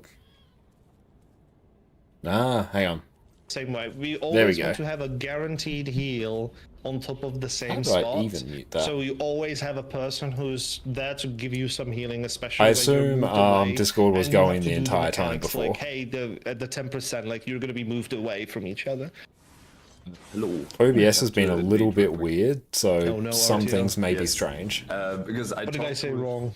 No, it was all right. But Oh, I RTO, talked hell yeah. with Sparks RTO, the other day about this in particular in preparation because he had a lot of questions. Done with Discord and he Days wanted- Zero, because nice. I don't know, at one point he might. Like, Yeah, we can take just straight up over ace or EOS something. first try. Yeah, sure, just go And straight to it's doing LCM better, EOS, because let's I go. just heard he's not doing great. But he liked the idea of No hesitation. healers doing the anchors and the Tempest being in the middle. So you can maybe consider. I don't know what priority, but he liked the idea of I am those square. anchors. I don't know if you want to change that now or you shuffle. That's back RTO or here. whatever. Yeah, RTO has What's, jumped like, in. His take on this. I don't know. You can consider this or not, but that's yeah. Yeah, the Tempest in the middle, in my opinion, does not matter that much because rebound still hits across the boss anyway. Like the distance is good, big enough, but because the only reason why I would ever want to do that is essentially rebound on the AOE heal that you do. Yeah, I think it was more about the the big. Just AoE bring thing, 3 Tempests in and that we'll can, rebound every green. Like a lot of people in many places, like all around you or something. I Yeah. don't know. 600 range you'll Yeah. hit anyway. Oh. Yeah. It is indeed 600 range, so even if you are essentially, this is like roughly 600, no? Like if this is me into arrow, this is like 600, no? I feel like. Yeah, I'm- 600 range is like incredibly big. Like, it's, Yeah, I'm still giving boons to the people in Arrow from here. Yeah, so 600 range in is my like a opinion, it doesn't quarter of the matter, Harvest and Temple if you have a platform. Tempest, you probably play with staff, right? Sin, I assume. very, no. very likely. Yeah. So if you just auto attack on staff and blast finish, like it's gonna be healing everyone anyway. I play Dagger Warhorn. That's the Void Lounge build. Oh, I see. And water healing is also really nice, I guess. So Yeah. Water, splash some water. yes. So yeah, because I'm not mentally prepared to have a Tempest in the middle, which means my tag is on the left or right, because that is gonna fuck up my brain. I would prefer if I could be the middle one for this run, and then you, of course, you can change it depending on things. Because the only thing that would So change is many just the legendary healers. Cerus It titles, doesn't I change love anything it. else. Because then Sin can go right, because Spar said Desera, as his coach, is just gonna doing a turn the great job aircon and off. can go left, and he trusts her with war jumping. Yeah. That's what he said. So Wow. yeah. Okay. Well, thank you, Spot. Whoa. Well, he's a big Connor. fan of Desera. Hey, let's keep this in mind. What are your favourite specs right that now? This is also with the mindset. Gondi that Conduit is probably my it overall really favourite doesn't have to DPS be spec, perfect and it's also because it's too. absolutely broken right now. Sure. I'm really loving It Gale might Shot, be new one. actually. Loving Amalgam. No, I like the. Enjoyed some Dragon Hunter lately as well, and some going through all the greens and stuff, where you have to Luminary go left in and World jump vs. at World. one I've had a wall great while time you with that. Preparing the greens and whatnot, right? You have a much Spectre easier as well, time I doing really that like. Scourge, in case everyone gets it wrong Yeah. and jumps at a shitty time, man. All right. Well, Okay. the big part now, team, is we gotta practice some of those greens. So let's actually go and do some normal modes right now. So this is kind of how we need to set it up. So we have these splits, right? We have the splits. We have the 4 people in the middle. We have the 3 on the left, 3 on the right. So that means we have day 0 with getting the marker then. And and I can't click on you. Thank you. You're welcome. Wait, I clicked your pet. This is difficult. Hey, I'm bigger than my pet, thank you very much. Wow, okay then. Alright, so for now this is kind of gone. I'm just gonna quickly do that as well, because those are the most important ones for today anyway. That's... Nope. There we go. That. Tone the look of our character down a bit. Yeah, I can't do that one. That's fine. Whatever. All right, no food. We're just gonna kind of raw dog it. But we still need to decide who's priority number 1, who's priority number 2 in left and right. That still needs to be said here.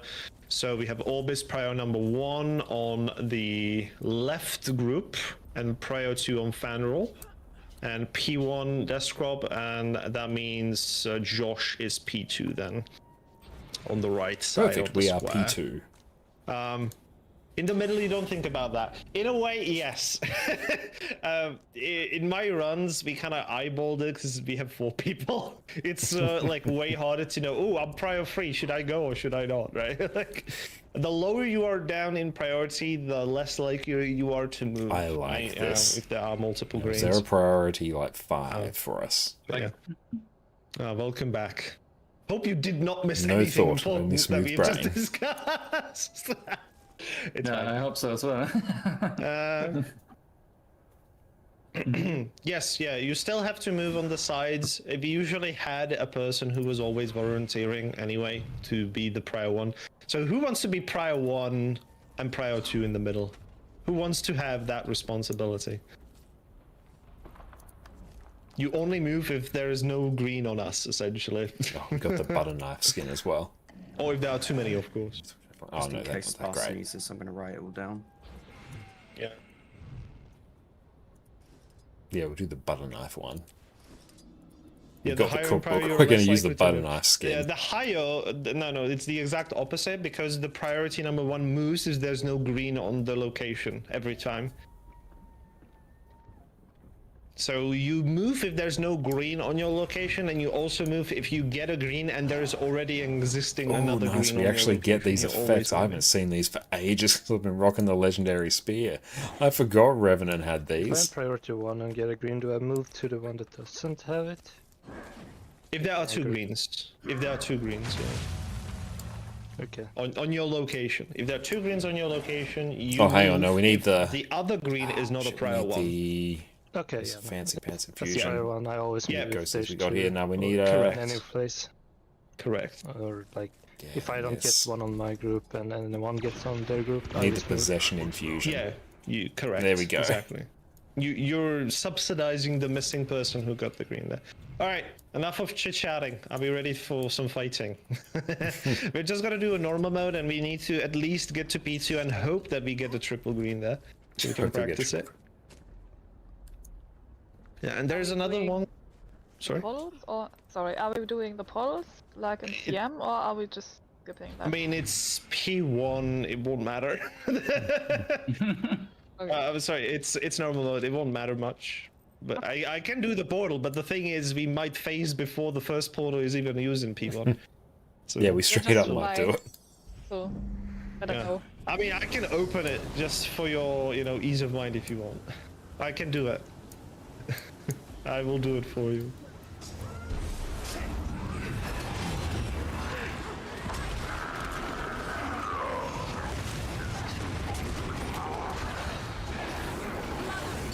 That's on me. That's unfortunate.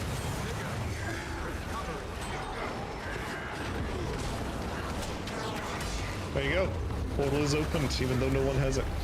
Thank you. Alright, what together and left side of B.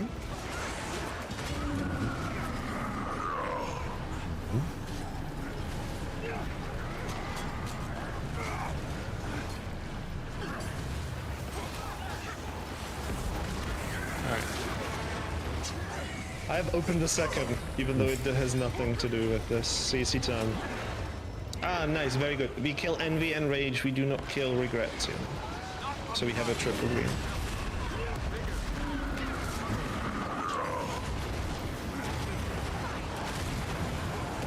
Okay, because we're gonna be coming into a Rage from a slightly different angle here, we're just gonna be positioning like I am the middle, left goes left of me, right goes right of me. Get ready to, as soon as we face, to get into that position, okay? Go, go, go. Yeah, you already are. Okay, kind of solved, hell yeah. Nice. This is what we want to see. Yeah. Was the, yeah, always look to the boss. That's where we determine who's left, who's right. Every time. Always look towards the boss. Okay, simple beam. Rotation's a bit scuffed now. This is why we still have the double and single. Technically.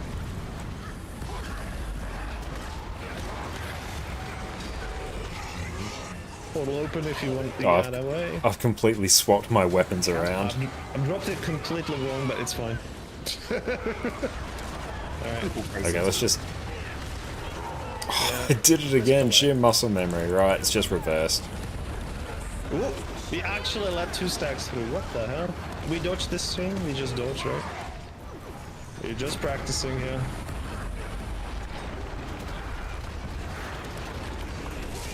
Go for the face. Must not swap weapon, cool, I've corrected the rotation.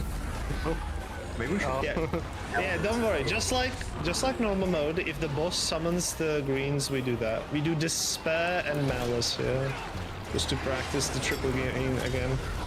So this time we're gonna be doing somewhat similar thing, but we're gonna be starting on the opposite side. So, yeah. Ooh. We usually don't do this, but panic, yeah, panic, yeah, fine. Let's just come with me. I am the middle. I need left to go on the arrow, right to go on the heart here. That's gonna be the split here. Go, go, go, quickly, pre-position. Okay, okay, that's not okay. This practice is terrible. Nothing is happening. All right, we do need to see the other green, right? Which is at the end of this entire rotation. So just slow down damage. We just need to survive quite long. I mean, it's not gonna do any damage. Yeah. I'm just auto-attacking. Do what Fandral does. Which is no damage. It's a terrible joke, I know. Didn't have bloody auto attack on. Attack 6. There we go. I like how we have 9 stars. We'll get all those. You ready for some rage? I'm very angry. Are you? Yeah, it's rage. It was weird time. Rage. Oh no, did someone go down? Whoops. I saw that. Out of the way. Okay, get ready for greens after this team. Greens now. Yeah. In position. Oh! Whoa! Yeah, solve it! Solve it! Solve it! No, Fandral, you needed to move because the anchor has it. Shit. Yeah, you needed to move. Okay, same thing. We just kill the ad. Don't let it come in, otherwise we have more stats. How do we fix the left and just say anchor left or whatever? I mean, if you see a triple green on the left, you know you need to move every time. True. Okay, yeah. It's deterministic that way. Let's just collect some balls. And then P1 from both the other groups goes to there. Yes, correct. Alright, rage next.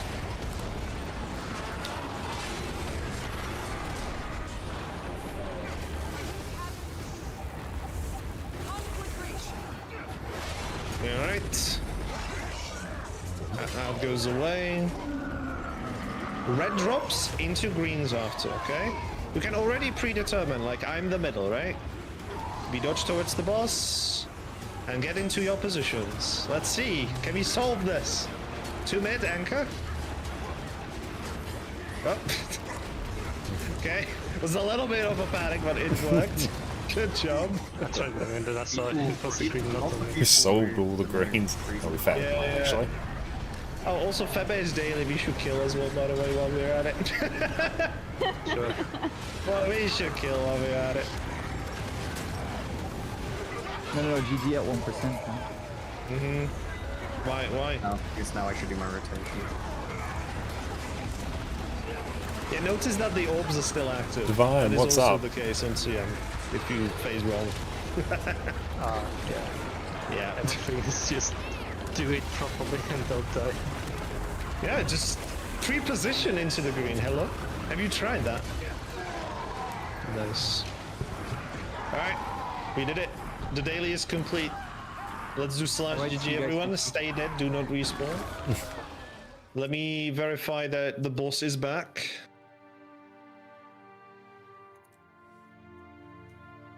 He is indeed back. Alright. Alright, I guess we turn on the CM. Oh, someone respawned too early. That's fine. Oh no, not the green. Yeah, I'm going very well, Divine. What about yourself? Alright. It is time. Great practice. Yeah, great practice. Alright, let me drop some food now as well since we're going for the CM a little bit. Do you do House. peppercorn or I mean, I can. I have peppercorn power. I don't have peppercorn conde. I'm have afraid. Doing great. Love to hear that. Okay, thank you. Thanks. Do we go flowers like spread, all right? balls? Let's go all balls. I'm gonna drop Yeah. thesis as well. Oh. Oh, I don't have to drop it this time. Oh, you have it? Oh, never mind. You drop it then. Should not have mentioned it. Oh, I don't have to drop it. Alright. Okay, let's start Is blasting. thesis even useful in US because you have so much? Yes. Okay. Yeah, it depends on your composition, but if you have a lot of barrier, it's always good. And the thing is, at 10%, you should always food swap or utility swap anyway. Like, if you do, unless you like kill the 10% within like 30 seconds, you should always be switching from red to non-red every time. Which of course makes it so this run, the boss gets costlier the more. Just one bullet. Yeah. Especially on EOS. Especially because we have a mix of Condi and power, so I have to drop 2 writs every time. Alright, let's go and start blasting. Here we go. The CM is active, team, so there will be mobs.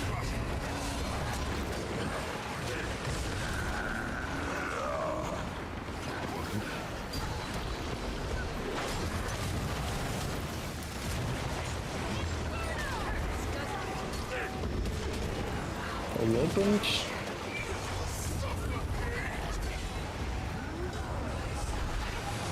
Okay, be together, left side of beam.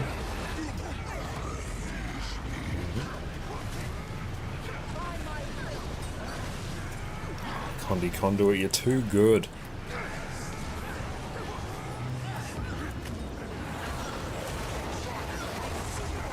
Well opened. Okay, aggressive red snacks. And collect some of them balls.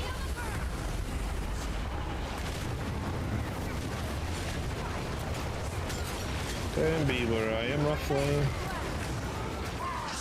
Scoping out. Okay, back end and left side. I will keep immobilizing as well. Just focus boss here, but try to cleave the added as well. Okay, get ready to phase. Just go across so you won't be hit. Phasing soon. Let's phase it. Go, go, go. CC! Okay, where are we going? We collect orbs. So team, while you're at Envy, you do the same thing that we do when we pre-position me. Because there's a high chance we can get a green here, and we want to solve it, right? In case we do get it. Alright, as soon as this is over, get ready for the middle and into the pre-position on top of the markers. Okay. Go, go, go! This is for real! Okay, never mind. Yeah, for sure, but Yeah, okay. I don't know what you do on Flower. I guess you sidestep or Scourge. No idea. Okay, that's fine. Oh. Let's be together. Because we Where only have was that one portal? beam now, we go left instead of right. This is the you know, the brain cut moment. Yeah. All right.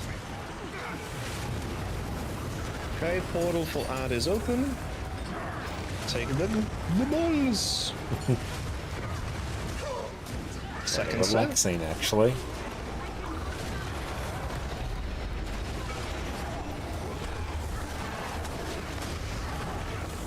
Portal is open. Try to stack ads if possible. You must take a portal in 5, 4, 3, 2, 1. Notice the ads and get in pre-position. Just, I'm the middle, you guys are go left and right here. You cannot go back to boss that well. We gotta kill the ads here. Oh.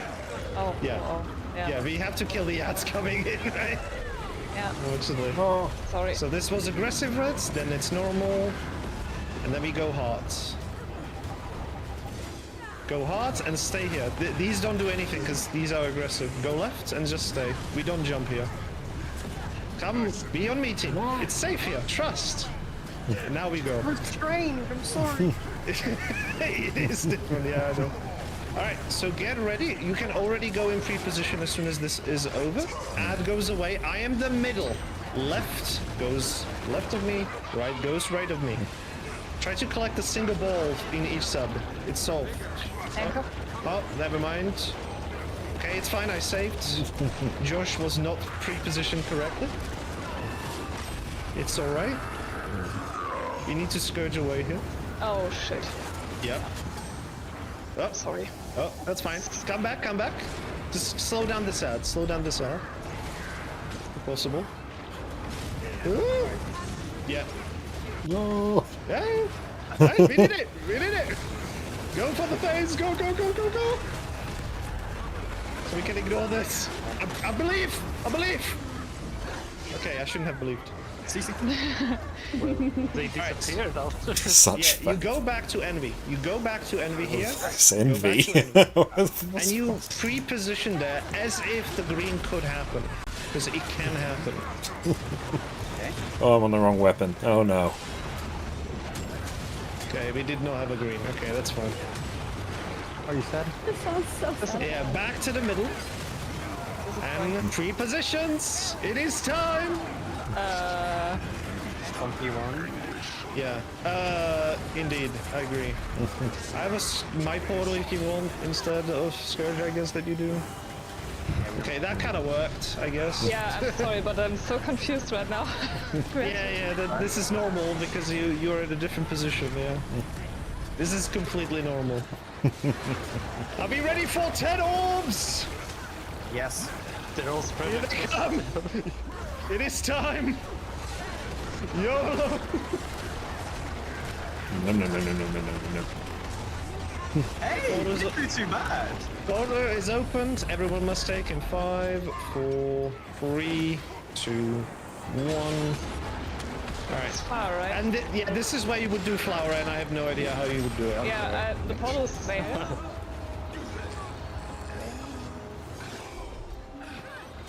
Yeah, and then you would do mimic, no? And like portal again, I think. So Yeah, I guess I yeah, green after team. Good luck.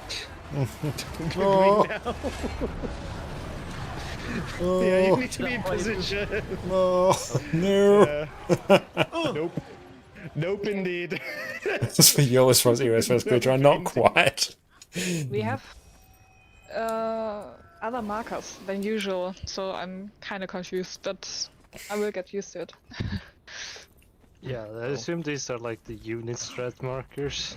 Yeah. Well, it's not really unit. It's the arrow, circle, and heart are kind of like the basic ones that should be present at the Yeah, same we just time. always get split Otherwise, greens. That's fine. We'll just keep going till we always get it. stars That's will fine. Maybe different to what you're used to. But those three should be in the middle, unless like flower does some weird bullshit, which usually does. Yeah. So, Plen, Yes, and now that I'm healer, I go to the gluttony of the first blood, right? To help. yeah, you should instead of orb. Yeah. Yeah. Alright, on the second one, do I go different too? when the others go to Envy, was it? I think I saw you and... You always go Gluttony in the what mid is it? phases. Because Okay, the idea here is we have the anchors move and collect, and once the green spawns, we know who gets it and stuff, right? Based on... Alright. a quick break? Okay, we can take a break, sure. Awesome. We will be right back, everyone. We'll see everyone in a smidge. I guess, how long do we need? 5 minutes? Yeah, like 5 minutes. Alright then. Yeah, usually it's just 5 minutes. Do you want to play one of the easiest, highest damaging builds in the game where you can simply mash a couple keys and watch this happen? You have my sword. Do you want to play a DPS build where you do not care what the rest of your team is doing because you are one of the most self-sufficient builds in the game? Do you want to play a build where you can customize it to provide all manner of useful utility to your team to carry them through even the hardest of content? Well, today your prayers have been answered. We are covering the majestic Power Soul Beast. So it begins. Welcome back, everyone.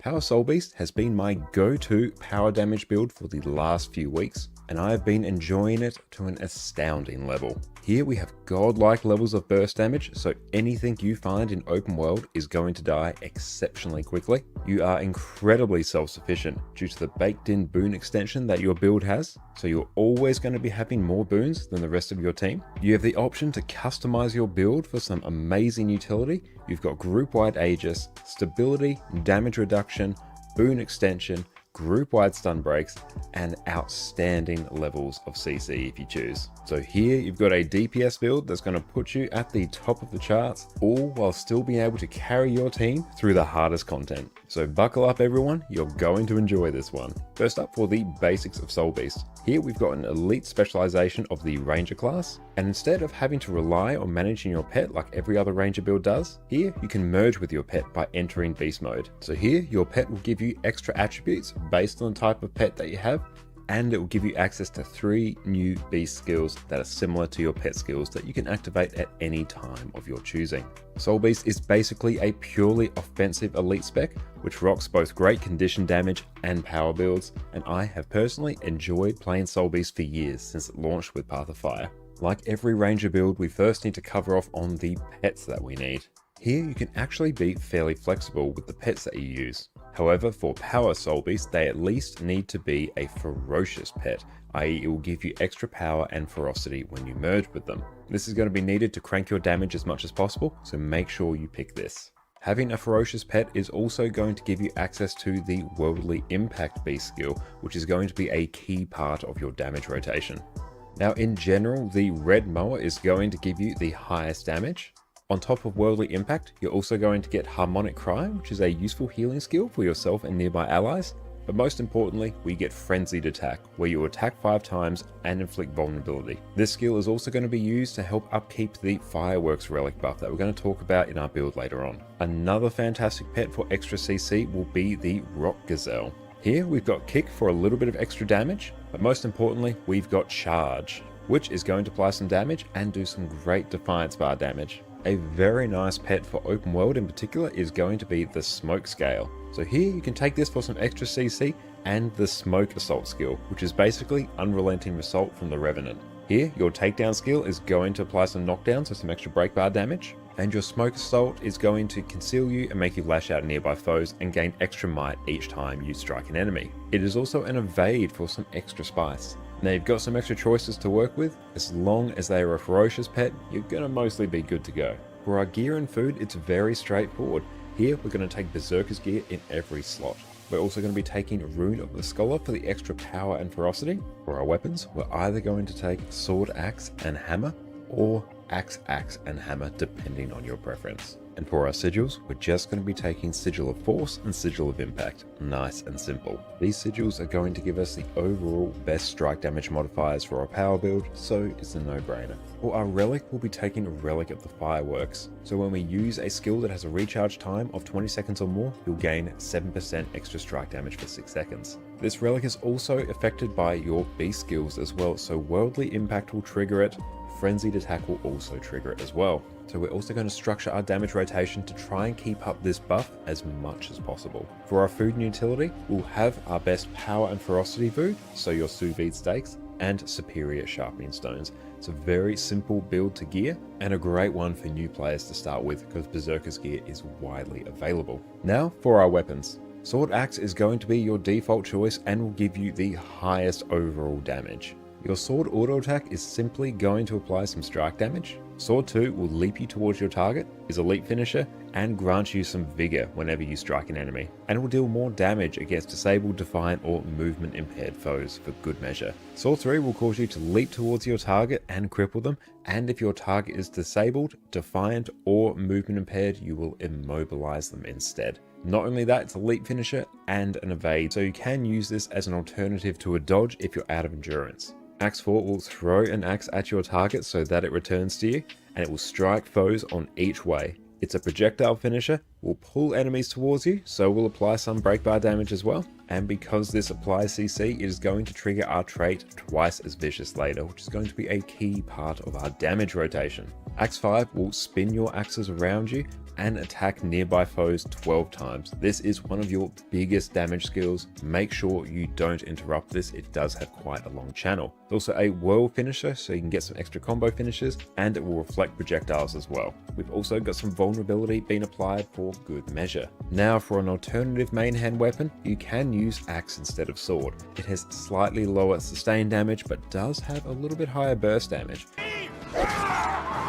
And it also doesn't have any of the extra force mobility of Sword 3 and 2, which can be very nice if you want to maintain control of your character as much as possible. I find the force movement from Sword 2 and 3 especially spicy on things like Bone Skinner, where I need to be able to move very freely. It's much easier to play, and you're free to dodge so much more often. The axe projectiles also bounce between enemies, so it's great for open world farming. Axe 1 will simply bounce your target between multiple foes and you gain might for each enemy struck. Axe 2 will throw a spread of 5 whirling axes that will cause enemies to bleed. Does some great strike damage as well. Axe 3 will throw an axe which will chill enemies in the area around your foe, and your pet's next attack will inflict weakness. Personally, a lot of the time I'm going to be using Axe over Sword Axe, but really this is just a matter of personal preference. The extra mobility from Sword can be very nice if you're wanting to stick to your target as much as possible. Now, Hammer is the new toy from the Weapon Master update and used to only be able to be used by Untamed, another Ranger Elite specialization. So here you can right click on your skills to toggle between your Unleashed Ranger and Unleashed Pet versions of your Hammer skills. This gives us great flexibility in terms of whether we want our skills to do more damage or more CC. You want your skill bar to look like this, where you have the Unleashed version of Hammer 2, Hammer 4, and Hammer 5. I'm back. And we are back. Welcome back, everyone. Alright. We have 40 minutes of non-stop green solving. Let's go. Let's go blast. Here we go. On the right set, nice. I summon the power of the storm. It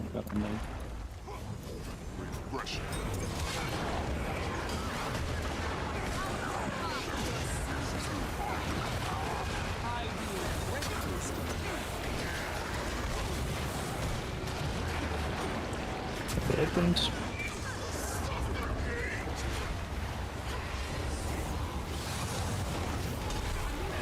Left side of beam. Okay. Slightly other side. It's alright. Gotta stretch your legs sometimes, you know. Hold open. That's Aggressive cool. red You kind of snakes. convince yourself. Aggressive. Yep. I'm just twitch there. Let's focus on the ad. Be on me. Scourging out next.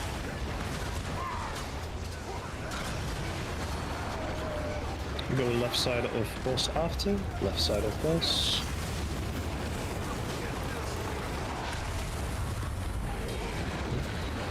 This is why we go left, right? So we don't get hit by the beam. Alright, just go across just to be safe. Get ready to CC. CC. Okay, go enemy. This feels more like normal. Be in your positions as if the green may spawn.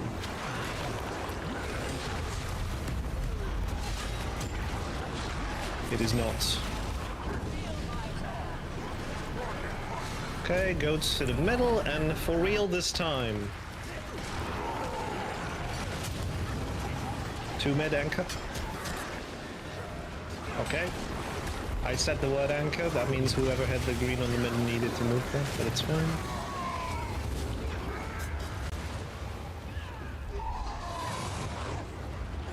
Left side of beam, because we can.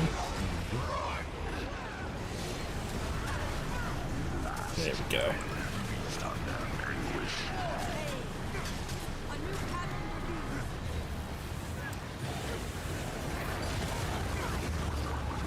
It's all opened.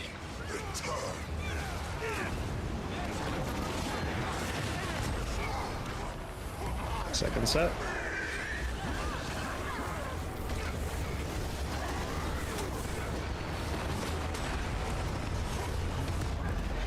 Portal open. Try to stack outs if possible. 5, 4, 3, That's 2, very helpful. 1. Pre-position for greens.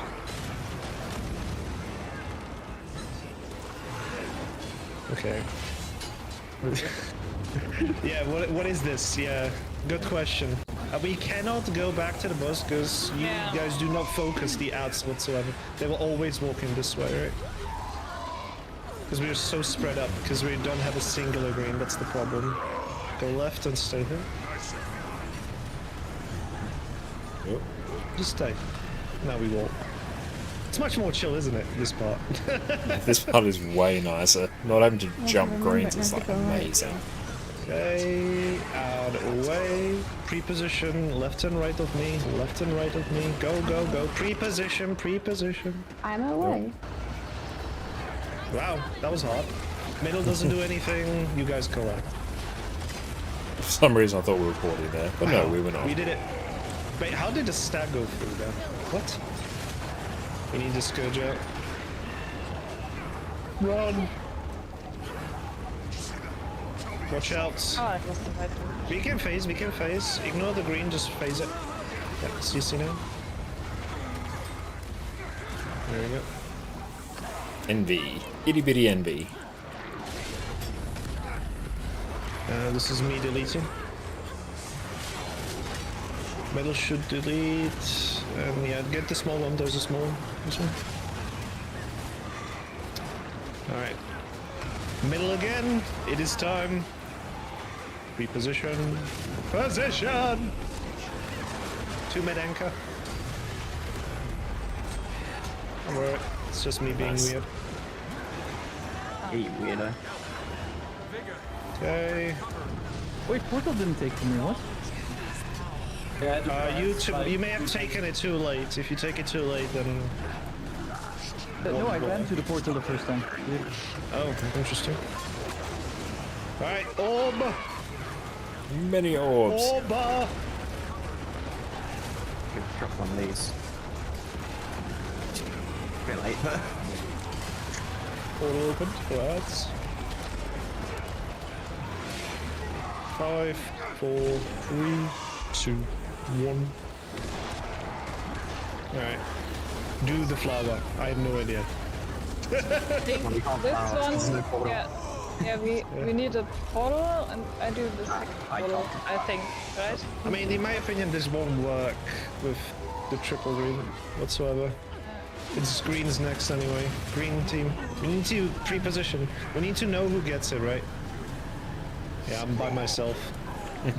So how do you do that green again? So what? One group is. I have no idea how you do it on flower. I have no idea how you do it on flower. Well, how do you do it on unit? Because we're not even pre-positioned. Well, when you're stacked together, you do the dodge, and as soon as you finish the dodge, you immediately go into the pre-positions, left, right, and middle. Alright, I unfortunately also don't know. I can't help you now. I also played unit strat for this. Yeah, so Yeah, this is like, where things are you a bit do a different line now. for my part, then you dodge right, then you meet up at square, and then you dodge again. That will be the time.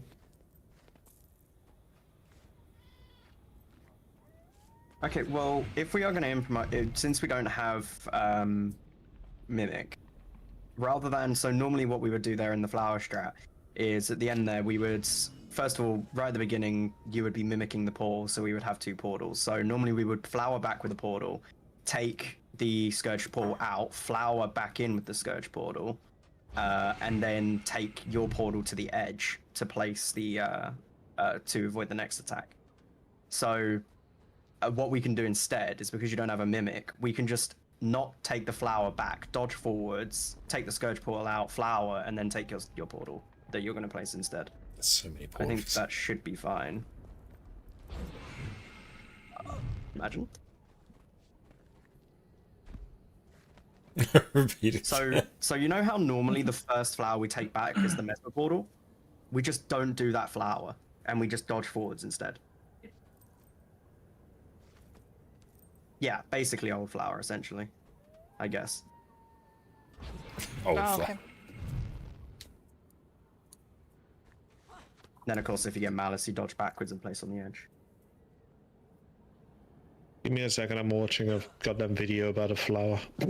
Like an actual flower. This is Some nice petunias. Yeah.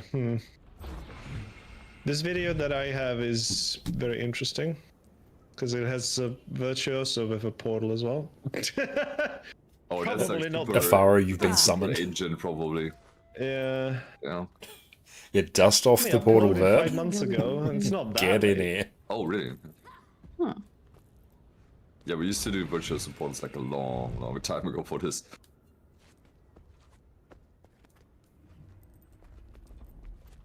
So there's double flower, which is what we were doing before, but we used to do the old flower strat as well.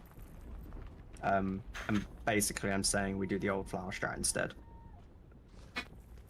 Because we don't have a mimic. Yeah, I've kind of double checked the reason why you would want to do the first flower. Like, the damage, I don't think it's worth it. It's literally 3 seconds of uptime. I'm gonna be honest, no. I don't even, well, at least when I was playing Spectre, I didn't bother with it. I just dodged to the side and then carried on DPSing from range anyway. Yeah, because I'm looking at the bids and it kind of makes sense if you would want to do... It kind of does make sense if you want to do it after, but man, it's so annoying though because...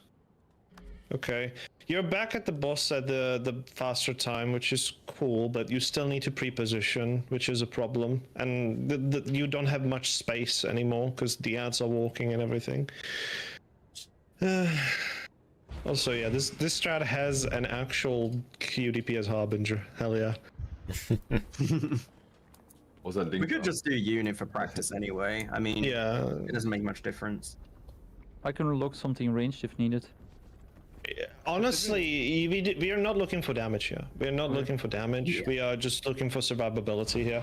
Just to practice the triple green situations, because whatever you do, you will have to do that green, even if you like get to the boss by doing flower or by just walking after the Then dodge. we just with add throw like through unit. scourges. Like, it doesn't matter.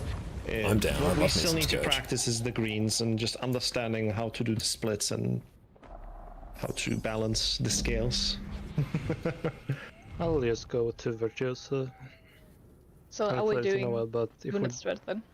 I guess we, yeah, for that star, because yeah, like, Okay. I did warn Sparse many times that I do not do flower. I have no idea how it does because I don't consider it to be that good of a strat. I mean, Because you can do unit strat and you can play melee DPS just fine. I don't understand it. Why you would do it this complicated way. I don't know, I think it was like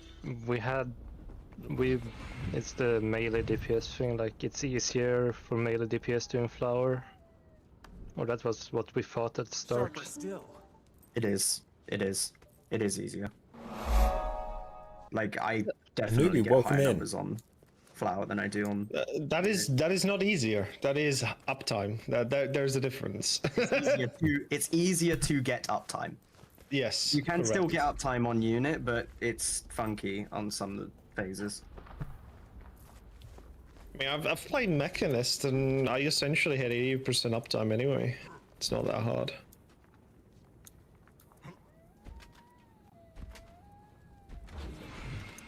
Okay. It also gets really awkward when you have a lot of melee in unit, at least from my experience. I mean, I've done several trainings, and we've even reached 10% once. Like, albeit it was very late, right? But it was also brand new people just experiencing it, right? It's not that bad as you may think. Yeah, for that, we're just gonna do unit and non-P3 just so we can see something else. Portal opened.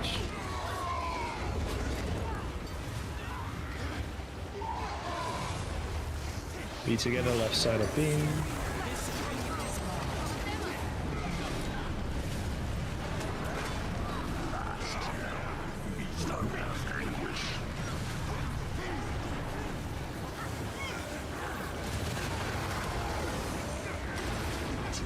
Portal opened.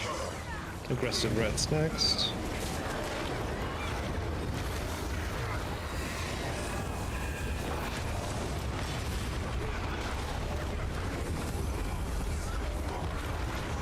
Okay, let's walk out. There we go. Nice. I mean, damage is identical to our last one, even with the 2 strokes.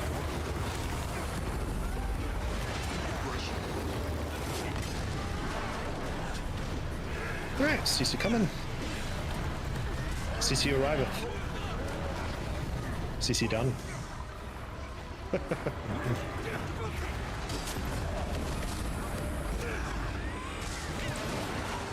Okay, make sure you're in pre-position just in case there might be a green. Pre-position. Well, it's to the right. It is not. Middle time. And a real green. For real this time. Okay. Never mind. Real for real on God. Yep. Alrighty. Yeah, though. It's fine. I'm so confused. I'm so sorry. Just wait It's for... okay.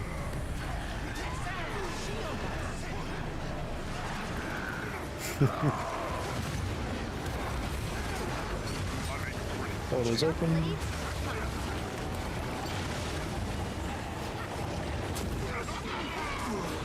Okay, someone did not take the portal. Where was the portal? I couldn't find it.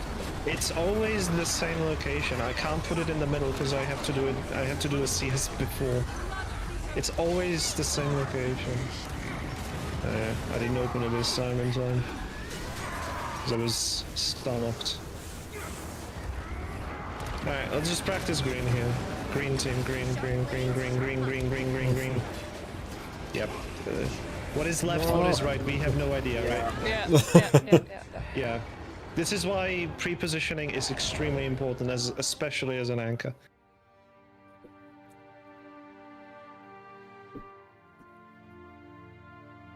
This is why you can't do the portal back. It just makes it much harder to go where's left, where's right. Orb is done. He hates Firebrand now. Yeah, I can't. My brain cannot learn 2 things at once. Maybe when I have more experience on that. I Canute, yeah. Canute. Wait. I'm ready, I just can't press it for some reason. There's no ready check. Oh, well, looks like there is to me. It's really weird. Interesting. Next you're gonna DC and have like no people with rules. That's right, well the trading post doesn't work for me and I still think the ready check from the last run is still there, but I'm still here. It still says you're offline. Yeah. I would go to character select and come back. Fix it.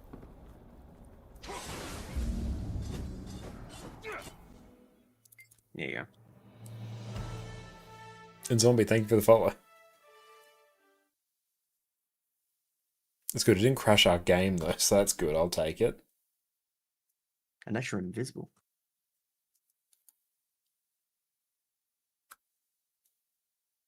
Oh, I need to add map load info because I have no idea if like the game's crashing. But it's Wizard's Tower, it always takes forever. The reason why I think like Flower and EOS are gonna be really bad for you, team, is because of that confusion when you exit Portal. Every time you exit Portal, you have to understand where you are standing compared to the other people, where's left, where's right. And every time you Portal, it's gonna be confusing, right? So I don't think it's gonna be that good, and you might have to like completely change the strat at least a tiny bit just for yourself, just so it makes it easier. Yeah, Josh still sees the old ready check.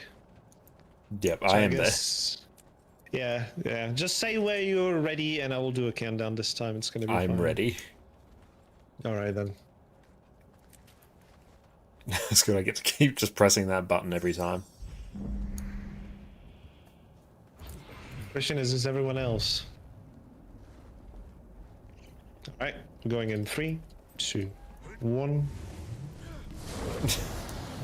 Didn't see that. Did not see that.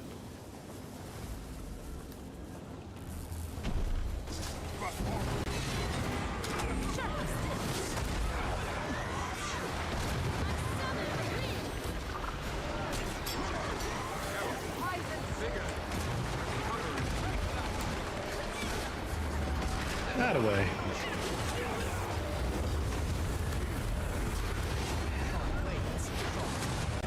And left side of beam after it spawns.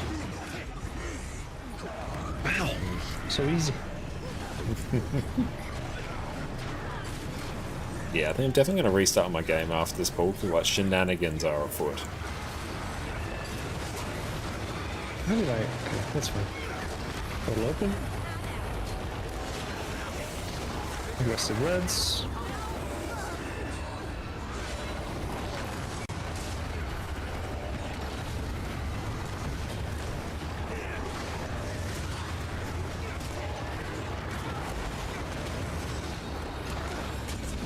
Sturgeon.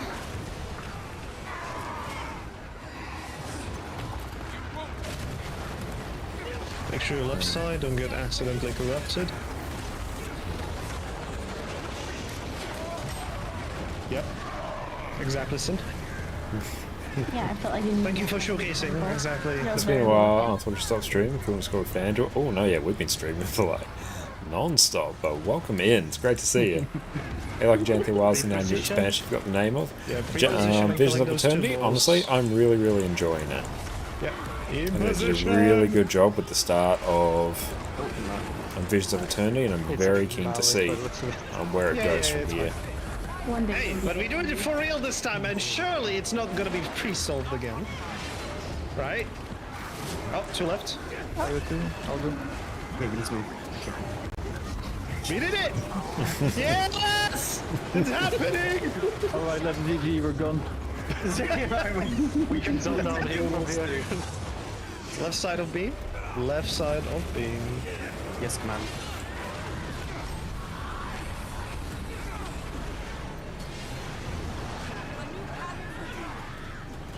Yeah, so it's gonna be here. The portal is here, right? Where everyone else is.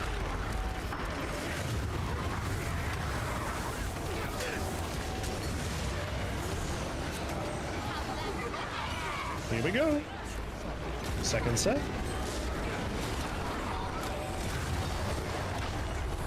Yeah, just vibe out and just get all of them. Portal on the boss this time.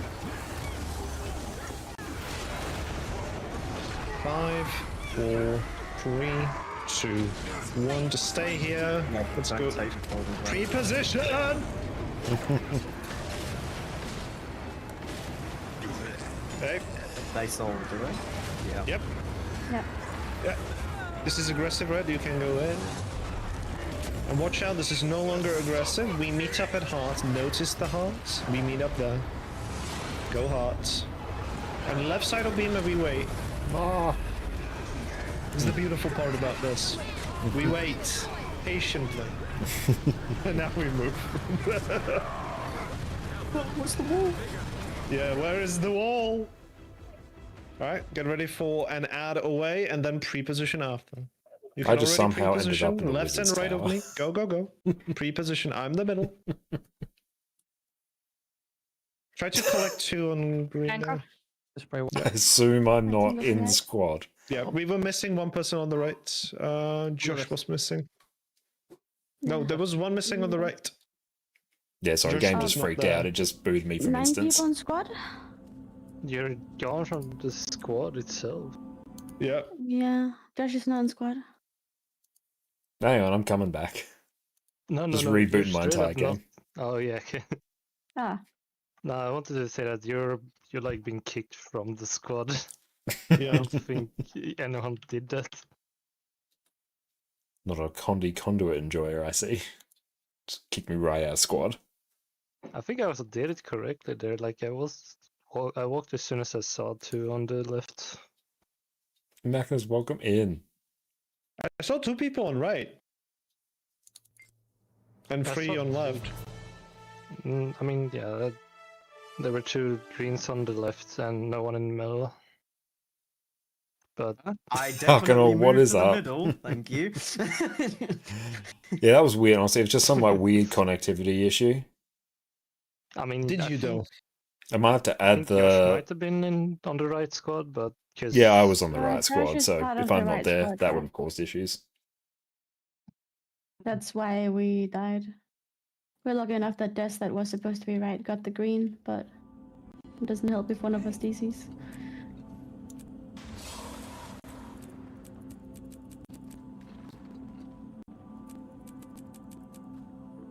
Hey, Fandra, thanks for shout out.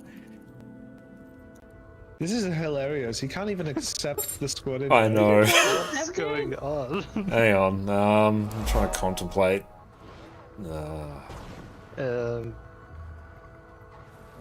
What brings you here? Did you move your account to NA? That's actually not the worst idea. I mean, it's not a bad idea. He could real quick do that. Have you? Does decline work there? Because I saw it accept didn't work, but decline did that work? Hang on, I might add an argument to tell it to ignore the coherent UI crash. That might help. Guild Wars 2, chats, commands.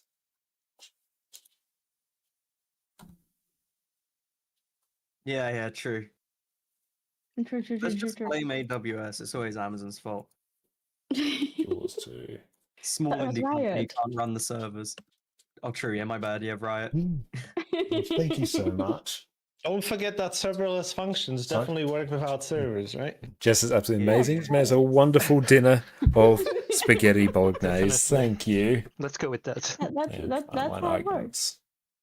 Let's try this. I was so laughing my ass off when so many of the blockchain stuff was like not working during the outage. Ah, here we go. I was think that's a like, good how's thing. your decentralized thing now? Where is it? fuck's sake. Properties. I was so happy, like we were not affected by that thing whatsoever. And let's It go was so and good. upload info. I work for an IT support company. Everything was falling apart. Unfortunate. Literally Is it, had like is it a mix of cares and we literally can't do anything? Let's have a coffee break. yeah. I mean, I could do my work, but there was normally we have like We're going for 10 to EOS 15 right now. tickets in the queue. We had about 110 or something like that. I forgot to do weapon swap when it's All of them over the available, phone or saying, energy below "There is an 10. Amazon outage Even for causing me staying problems led for for the many current time. different If you're running charge miss, wait till you get the 10 Also, energy. an auto message, a robot auto message back to all. No, we don't have any automated messages like that because I don't know. why But if code you're is, running but that's not my job. So Song of the Mist, then yeah, you probably want to swap like as have a quickly as you big can. red button that says. Oh, what happened to your game? Oh, it Not a crashed. I just went and added in a few And launch I put arguments to those hopefully make it a automated bit more messages stable. out being it's an Amazon. Hang on, let's try this. server error. yeah, I did put a message on our portal, but yeah, we don't have any automated messages on the phones or anything like Well, that. people don't really read those though. Yeah, that's true. I could disable all the buttons to submit tickets. That'll work. Listen, you're expecting people to see the on. reading CM. Oh, Wizard Tower You're takes really so long. demanding too much. Yeah, we sort of like force them into reading it by ignoring every single ticket that's not raised by Squad join. That's kind of smart. Linux. Well, There we go. Don't you put them in the, don't you I'm put in. them in the phone instead then sometimes? yeah, but then we just tell them to raise it properly. Hey, if you want to have a good story time, Ooh. So keep me running, can't At rejoin, my never seen work, it they before. were, It's a weird installing connectivity issue. solar panels. I'm not so sure they exactly what had causes to it. cut off from the grid, so they were running on the batteries. I feel like It was it's kind of hilarious, more but of the an batteries issue. blew up once they plugged Now them that I'm in, on Linux, so it could just be literally it was a hilarious recent because bug or something that happens I was with at the my IT location as in well, Australia. I don't specifically, know. and A symptom read an is email when the that trading someone post stops sent, loading. apparently saying, "Can't you just turn it on?" Yeah, promotion. See, it's actually it's a little bit slow, but it's Turn it working. on. It's there. Yeah, When that Josh stops has- working, there's usually a sign Josh something's has going to made it happen. back, so we may have an actual 2 tries. So, Sorry, team, that was weird. I mean, one try because we'll get it this. well, 2 tries, essentially. We have 2 tries.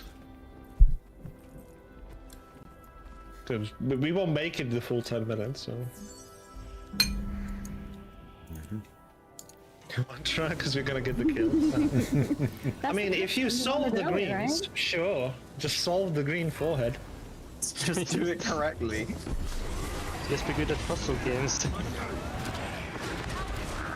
reason why I like Song of the Miss here over Charge Miss is because it's honestly just so much easier to get the, well, to just swap at the start, because it's so hard to actually burn energy at the start there. Because you start generating energy as soon as the fight starts. So Song of the Miss I find is just much pushy there because you don't care.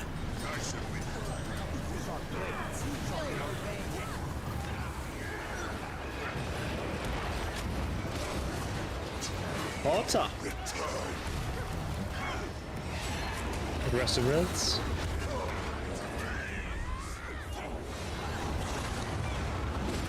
Those balls are look nice. Let's go out.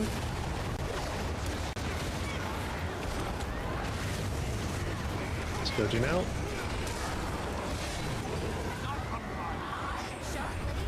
Slightly to the left. This time, please Sin. Don't worry, it's time our show then has done correctly. Alright. Just go across and get ready to CC. CC. NB. B position? Yep. Here, One use might just be free small. position. Oh, Yep. Oh, it is green. Woo! 2 left, 2 left. I'm going prio. Very good team. Yeah, we solved it. We solved it correctly. Pre-position again. Go, go, go, go, go. That's 2 right, 2 right. That was 2 right. Yep. Good save, good save. Good job. We did it. Good job. That was not easy. Good job. Where's the port? There we go. Hell yeah. We're on a roll. Can't lose now. Told you we're gonna clear. So not used to that. Not being like the Giga Chad mechanic.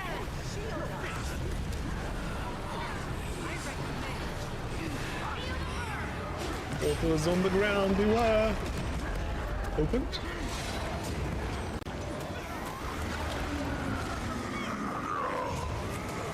Second side. Holding is absolutely amazing. Thank you, Jess.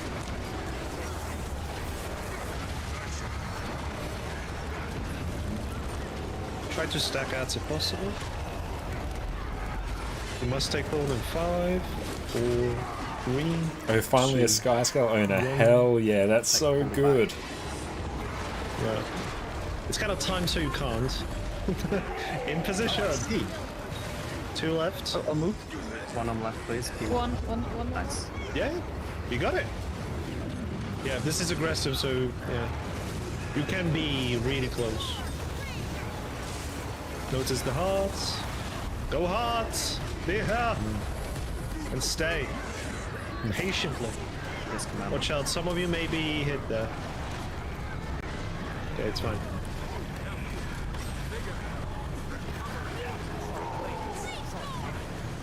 As soon as this is over, pre-position, out of the way. Pre-position now. I'm the middle.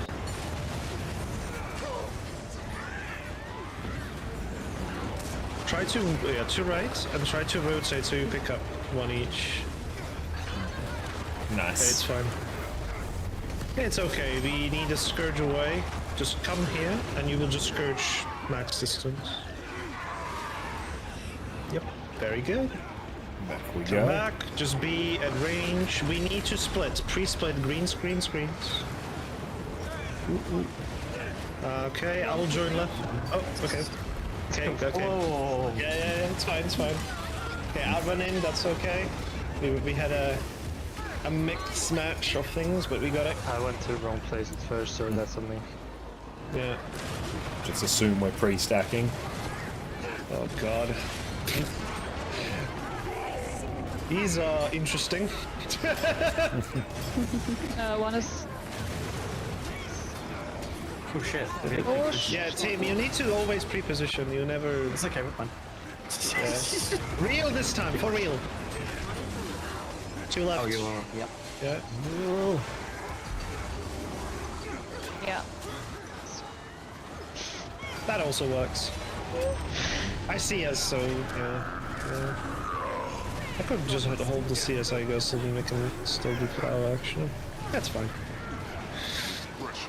In the future. Oh god, here we go. Yeah. The 5 orbs times 2. Or you in the 5 Old Nation attack. Okay. Portal is open. Everyone must take in 5, 4, 3, 2, 1. We do a line forward to back and try to dodge right. Give yourself some space. Don't be afraid to just like really be spaced. We're not focusing on damage here. Okay, adds. Oh yeah, that's unfortunate. Yeah, just try to survive. YOLO. Yep. Pre-position green, pre-position green, pre-position green. I'm middle team. I'm middle. Ah, should have jumped. Yeah, like yeah.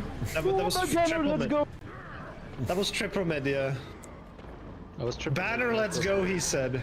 Dude, have you seen it though? We died, but I don't care how much I fuck up from now on. Yeah. I mean, honestly, for the first time, like seeing the unit strat dodge, he didn't do that bad. That is by far the hardest one, anyway. So, because it's double dodge after. Yeah, let's go again. One pull left in us, right? Yeah, one pull left indeed. Yeah, I want to try the Paragon on this one.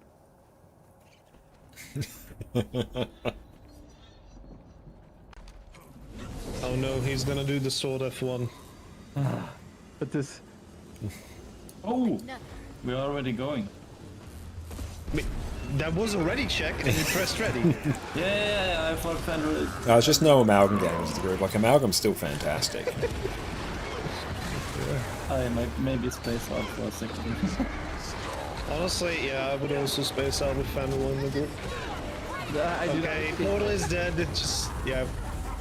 Oh, rip. What happened? Huh? Went too far? I mismanaged my clones and I had one clone and I thought I can double dodge it, but as soon as I pressed the button, it teleported me back, so it opened up in the wrong position. It's fine, one more. Oh shit, but then this happens, by the way. No, Hey, if you want to trade with me or Spas, the spot is definitely open if you want to. Keep giving me shit, it's good, it's okay, keep giving me shit. Jeff, Stockholm syndrome. What am I doing? Oh. Nothing happened. Mm-hmm. Jeps, are you ready? We're waiting. Okay. Not ready then. Yep. Sorry here we about go. that. My dad wanted to explain some stuff during Christmas. I see. He's explaining triple greens right. I was about to say, what's he explaining the rest to it? Rover, what's up, mate? We are doing Cerus CM Hey, imagine embodiment this of is a sin Christmas runs. slot, okay? We have to do triple greens cannot all the overlap. time. You must rotate around the tree. In this case, we're Open the screen. If you get 2 greens here, you basically have to swap.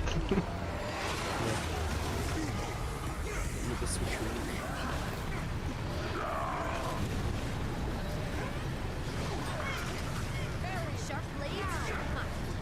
Dodge this.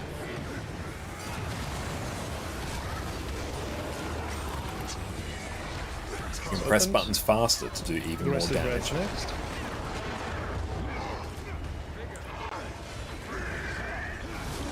I don't have. I have it.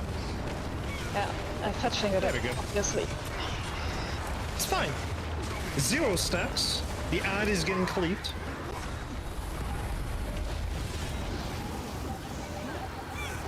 Oh, someone got hit. That's fine. Left side, please. Make sure you're on the left side. That's why we have the hearts specific there, so you know where to rotate after the pull. Okay, yeah, just traverse to the other side. Get ready to CC. CC. Nice. Pre-position. Yes. Pre-position. How you going, Grover? It's great to see you. Ideal.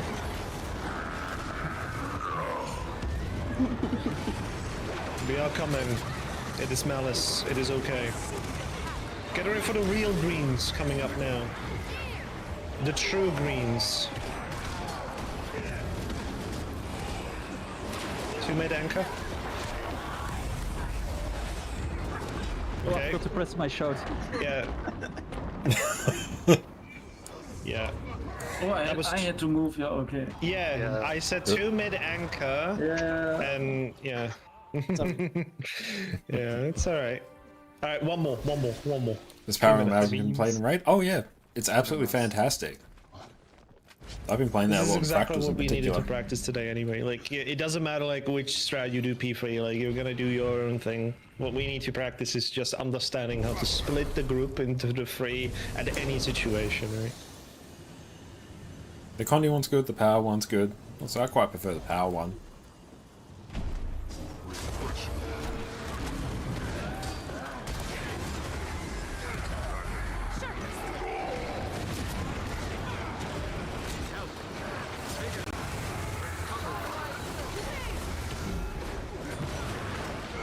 Put it open.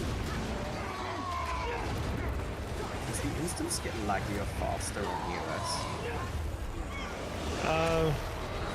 That's not the instance, it's your PC, unfortunately. Yeah. There are some questionable things happening to your PC, yeah. Just on the anime download. So if you literally restart your game, it'll go like full open. Aggressive reds next. Can you beat this boss in full exotic stuff? The normal mode, yes. I wouldn't attempt the challenge mode stuff until you're like at least in full ascended. But the challenge mode for this is like one of the absolute pinnacles of like difficult content equals to in-game. Never two there. So like you kind of naturally won't be Not attempting that this healthy. until you're just in full ascended by default. Slightly left, because the boss has higher health, please be careful. We will play a little bit longer. Go opposite side. Get ready to CC. We can still ignore the drops. Ignore. Trust in the process. Very good. We have the trust. Pre-position. Yeah. This is my delete. No. Incorrect, Sim. Incorrect. You always pick the same, and whoever has the blink deletes. So it was me deleting, and you needed to not move away because you didn't collect. Alright, greens again. Okay. That's boring. That was a questionable thing, but it worked. Alright, whatever you're used to now.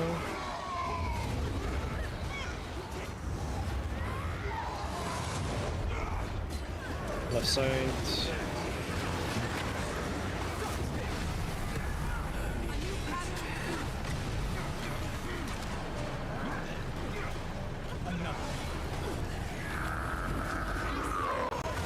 portal is there, beware.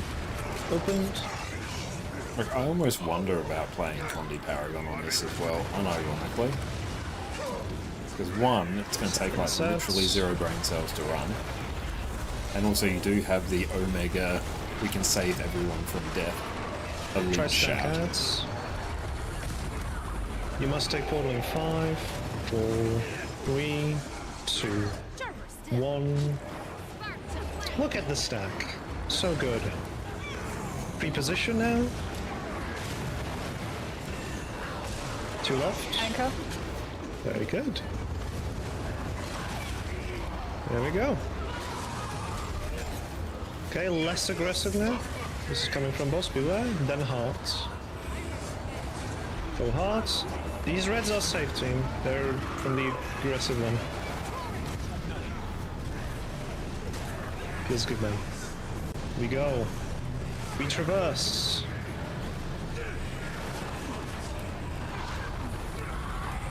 My portal for the add, and then pre-position after the pre-position up, please. Left and right of me. Yeah, it's basically the boss has like way more damage. The boss like has way more health. Collect that one, and arrow can collect that one. A lot of mechanics, whereas previously you could disregard them. Now straight up one-shot you. Like you can't stack those greens and do Scourge you portal will behind me, it's fine. So those have to be like dealt with properly. Just press F. We press F getting to hit come by back, that then attack pre-position down for greens, you. because we're doing one more green here. Green coming up, team. Pre-position. Why are you all stacked on top of me? Like, yeah, I missed. Yeah, like this is what needs to happen there. That's fine. CC it. Oh no, yeah, we're doing EOS right now. All right, we practice one more green.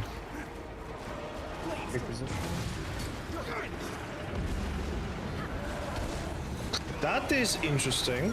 That was kind of beautiful. Possible green, beware. I thank you for the follow as well, I appreciate that. Always make sure we have a space to walk to the middle, so you just closed us, right? This is not good. Green! 2 med. Oh. Yeah, that worked. Nice.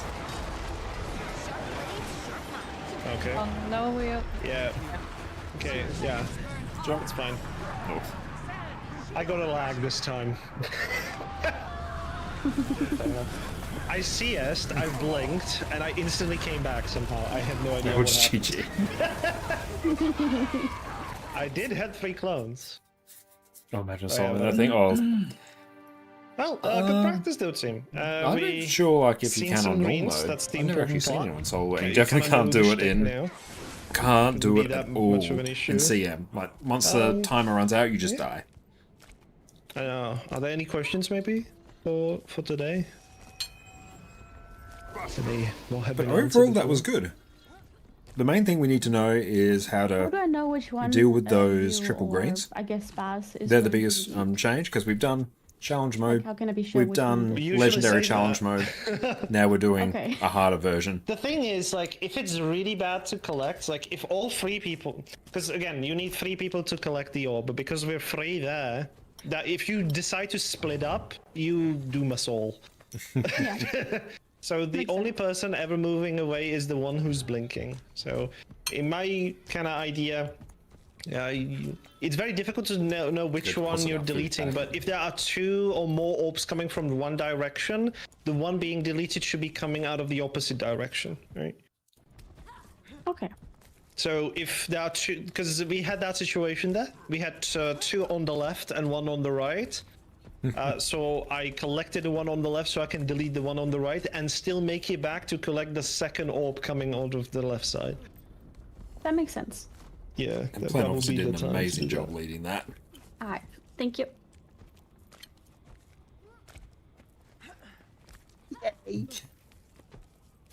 But the damage of Condi Kondo is absolutely Alright, broken right now. anyhow, good job, team. I hope Spas is gonna also be good. Thank you for the plan flag. Yeah, thank you very much for that plan. Also, thank you for the winner. Hammer for quickly I learned a lot. Yes. Oh, thanks for the invite. It was fun. Yes, that was good fun. Yeah, explanation was very helpful. Thank you. It was very much. Okay, nice. Now Don't we're going to forget go to just take turn the a servers break on. now to go stretch our legs. and we'll catch everyone in a few minutes. Sit tight. Do you want to play one of the easiest, highest damaging builds in the game where you can simply mash a couple keys and watch this happen? You have my sword. Do you want to play a DPS build where you do not care what the rest of your team is doing because you are one of the most self-sufficient builds in the game? Do you want to play a build where you can customize it to provide all manner of useful utility to your team to carry them through even the hardest of content? Well, today your prayers have been answered. We are covering the majestic Power Soul Beast. So it begins. Welcome back, everyone.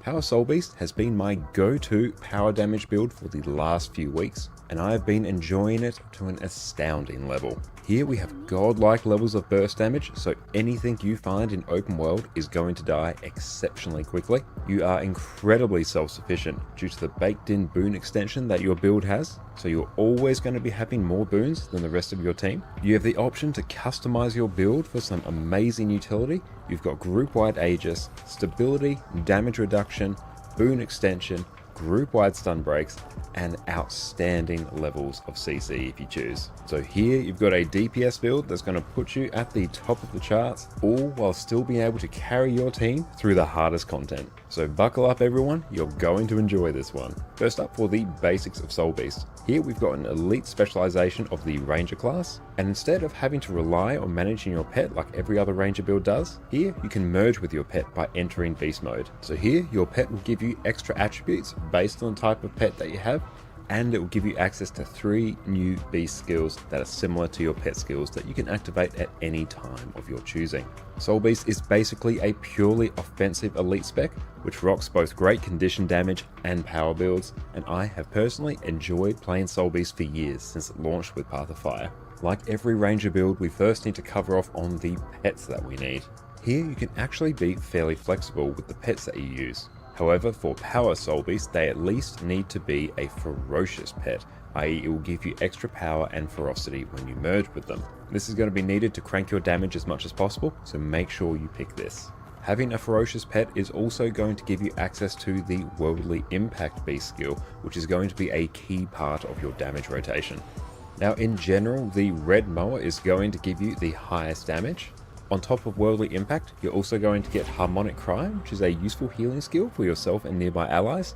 But most importantly, we get Frenzied Attack, where you attack 5 times and inflict vulnerability. This skill is also going to be used to help upkeep the Fireworks Relic buff that we're going to talk about in our build later on. Another fantastic pet for extra CC will be the Rock Gazelle. Here we've got Kick for a little bit of extra damage, but most importantly, we've got Charge, which is going to apply some damage and do some great Defiance Bar damage. A very nice pet for open world in particular is going to be the Smoke Scale. So here you can take this for some extra CC and the Smoke Assault skill, which is basically unrelenting assault from the Revenant. Here your takedown skill is going to apply some knockdowns, so some extra break bar damage, and your Smoke Assault is going to conceal you and make you lash out at nearby foes and gain extra might each time you strike an enemy. It is also an evade for some extra spice. Now you've got some extra choices to work with. As long as they are a ferocious pet, you're going to mostly be good to go. For our gear and food, it's very straightforward.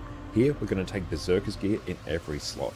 We're also going to be taking Rune of the Scholar for the extra power and ferocity. For our weapons, we're either going to take Sword, Axe and Hammer, or Axe, and Hammer, depending on your preference. And for our sigils, we're just going to be taking Sigil of Force and Sigil of Impact. Nice and simple. These sigils are going to give us the overall best strike damage modifiers for our power build, so it's a no-brainer. For our relic, we'll be taking a Relic of the Fireworks. So when we use a skill that has a recharge time of 20 seconds or more, you'll gain 7% extra strike damage for 6 seconds. This relic is also affected by your beast skills as well, so Worldly Impact will trigger it.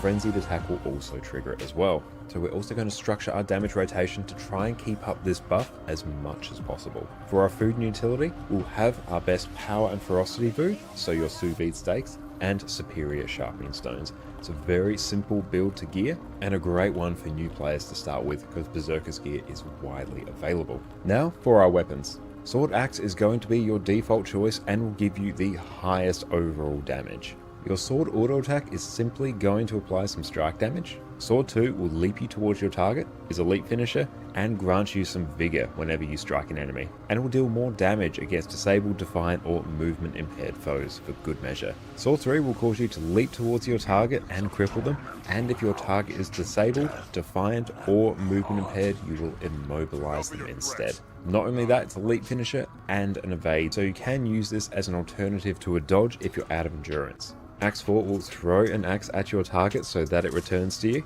and it will strike foes on each way. It's a projectile finisher, will pull enemies towards you, so will apply some break bar damage as well, and because this applies CC, it is going to trigger our trait twice as vicious later, which is going to be a key part of our damage rotation.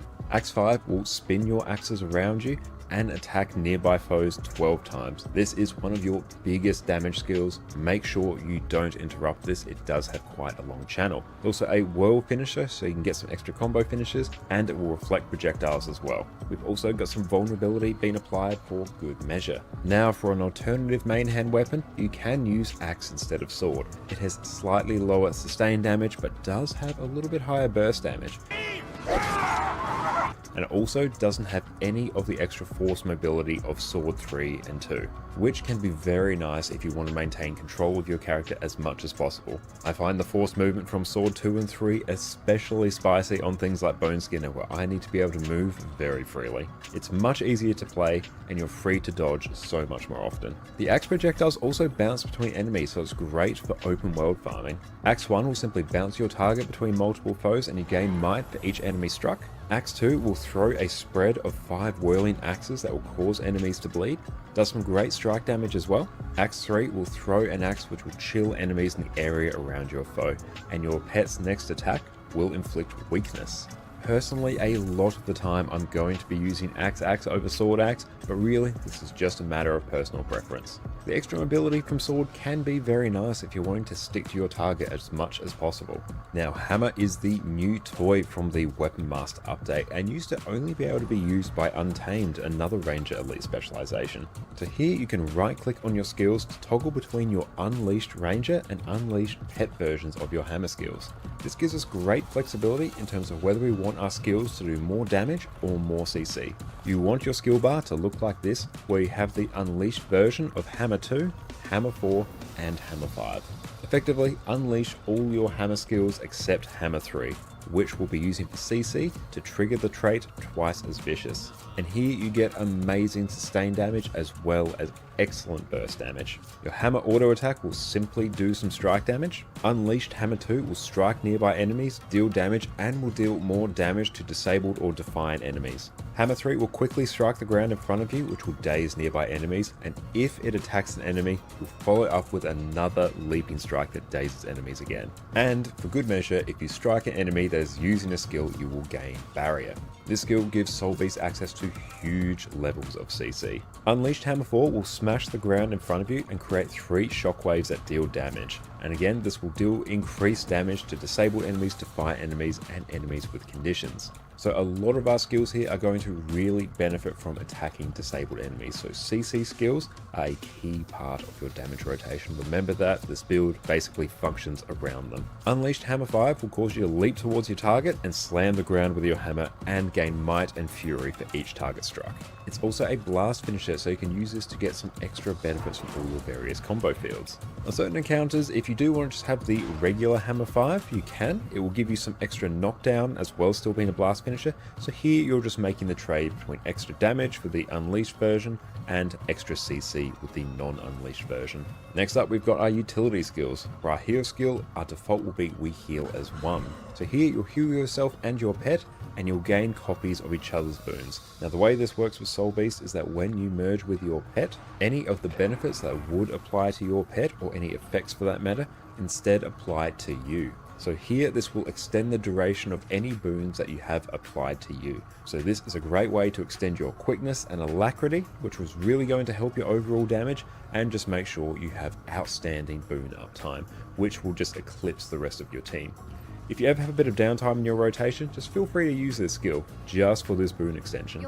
Next up we have Frost Trap, which will set a trap and chill foes. It's going to deal 5 hits of big spike damage, and is also going to be an ice combo field. A side note though, I do find this skill quite easy to interrupt if you queue up other skills too quickly, so you're just going to have to make sure you are very careful about that. Sicken will naturally cause your pet to rush at your foe, revealing them, and deal increased damage. So for us, when we're merged, it's going to cause us to do 25% extra damage for 10 seconds, and cause us to move 40% faster. A lot of your Soul Beast rotation is going to be involved around queuing up your high damage burst skills while you are under this effect of Sicken, because we want to stack as many damage modifiers as possible, so make sure you time your good skills so you use them when you're under the effects of Sicken. Sicken of the Wild is mainly just here for the passive effect, which will increase the ferocity for you and your pet. If you do need to activate it, you can use it to immobilize enemies around you, however, you're very rarely going to be doing this. One wolf pack is...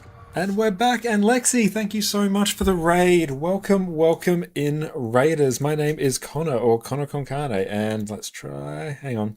Keyboard's broken, hang on. There we go, let's try that. Everyone, make sure you go check out the wonderful Lexi Law over on Twitch. Lexi, what'd you get up to today? Hope you're having a wonderful day, and thank you for trusting us with our community. With your community. Thank you so much. I appreciate that. Sorry, a little bit of a mad scramble there. A bunch of things breaking. But yeah, how are you going? Welcome to the stream. Thank you. Yeah, you just called us as we went on our break. We were doing some Cerus CM embodiment of Sin runs. And yeah, overall, it went pretty well. It was the first time that we've seen that particular fight with those mechanics. It's a bit different, but it worked out pretty well. And Silka, thank you for popping in. Jobert, how's it going? Great to see you. And Inferno, you're saying you're struggling to spend energy on Raza? That's what I find as well. Because yeah, the skills on Raza, they're... Some of them are quite high energy, but overall, like, this is 15 energy. Gladiator's defense instant cast is 10 energy, so I can use that to burn a bit more. Beguiling Haze, I feel like, is probably the most expensive outside your elite. But yeah, I totally get what you're saying. It's tricky to spend energy there. And Lexi, it was your birthday. Oh, happy birthday! I hope you had a wonderful birthday and a wonderful birthday stream. Did a bunch of giveaway just because you can. I mean, that's a good enough reason to do them. Did a bunch of CM fractals and some random nonsense. Hell yeah, that's fantastic. But yeah, I think probably now we might move on to doing some... I feel like I might even swap over to Guardian. Hang on. Mouse keyboard's freaking out. Your spam skill now? Yeah, like, you'll have to spam a bunch of your skills, try and get below 10 energy. But yeah, while you're getting a feel for how much energy your skills use, you can just play Song of the Mist, and it works just fine. You can see from Cerus there, it does like an amazing job. But yeah, I think for now we might move on to some Wintersday stuff, because it would be nice to finish off the Wintersday Achievos, I think. I'll see exactly what we need to do for it. Especially even getting the Winter's Presents, that fancy one. Oscar, what's up? Okay, let's sort of see where we're at. When does Wintersday end? 16 days. Okay, cool, we got time. But tomorrow we'll be doing some Guild Wars 1, so we don't have tomorrow. So, Winter's Presents. Do we straight up get Winter's Presents after this? Is that how it works, or do we just get like components to craft it? What's the play? Complete 30 rounds on Winter's Day, so we've got to do a bunch of that.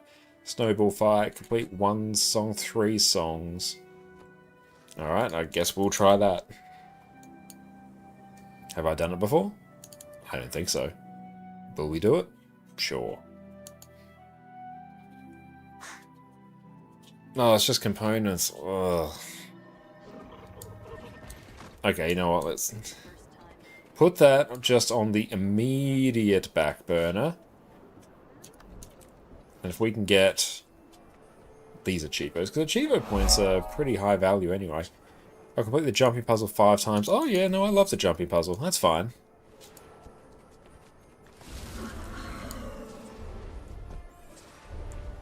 Yeah, you think it's all Chivo based. Okay, I mean, I'll try and get all those achievements done anyway, because honestly, on this fresher account, achievement points are actually pretty high value, especially because the next chest we're going to get, or one of the next ones, is going to be the 15k one, so 400 gems in there is not nothing, and 30 gold, given I need 20,000 gold to craft all the End of Dragons legendary weapons. Oh, and Addie says hello. Addie's been a little bit sick for the last day. She seems to be feeling a bit better. But yeah, she hasn't been feeling particularly well. And I'll probs do that event at some point. I mean, I like Wintersday. It is my favourite of the festivals. Get one up we get. Oh, my estimations of jumping on Asura are really off. I'm used to playing on like the humanoid characters, so I'm used to their movement patterns. Yep, skidoos. We'll just wait. You like it, but you think Halloween edges that a bit. Halloween is a great one. The jumping puzzle of Halloween's great. Lab Farm is great. Hacking says is fun. I know, I just have such fond memories of Wintersday, because this was the first sort of festival that I think I played when I first started playing Guild Wars 2. Oh, thank you so much, Jess. Jess has got us. Is that a brownie and ice cream? Thank you so much. Oh, I made that jump. Did not expect that.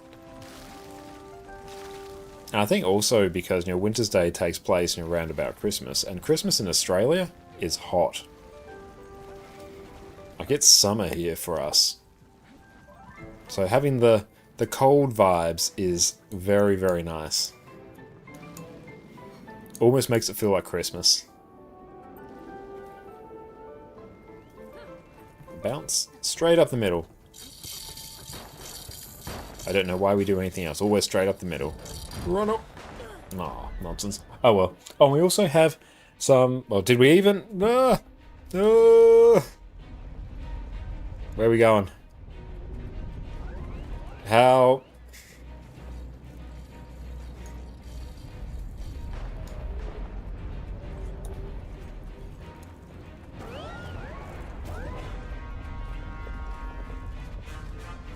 No.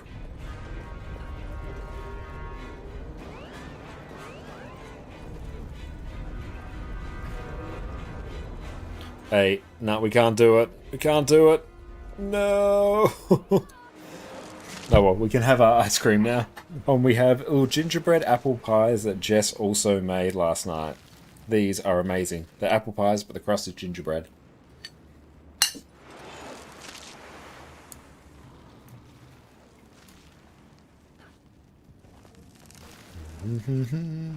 Don't know why I have Arc DPS up. That's really not going to be helpful here.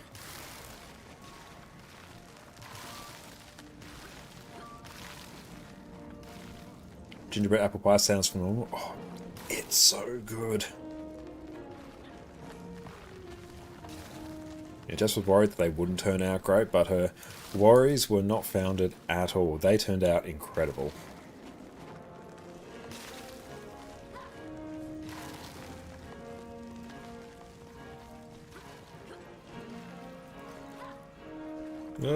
Oh, I didn't think I was going to make that. But we did. Oh, your wife made sweet potato pie with vanilla wafer crust. That sounds amazing. Oh, I don't like jumping puzzles on Asura. Don't know how I didn't get hit there. What's your second favourite class apart from Revenant? It's changed over time. But overall, I'd probably say Necromancer, I think. Reaper's great fun. And I really enjoy Scourge. Scourge is one of my absolute favourite DPS classes. Even though it doesn't have, you know, a really high DPS benchmark, the amount of value that it brings to your team is crazy. It's one of those DPS classes you can bring that actually makes your team's life easier. So yeah, I'd probably say Necro, I think.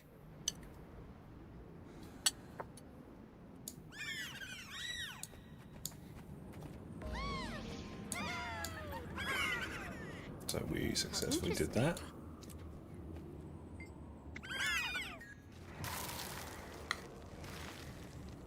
But gingerbread apple pies, they are 10 out of 10.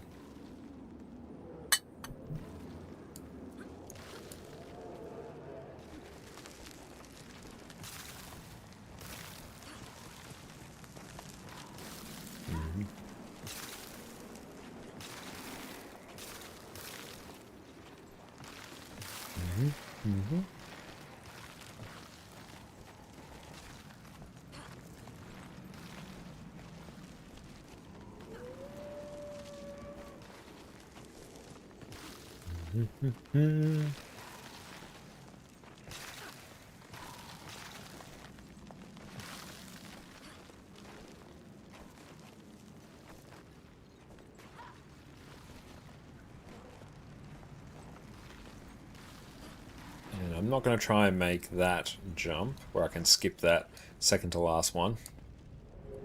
Eternal Forge Master, nice title.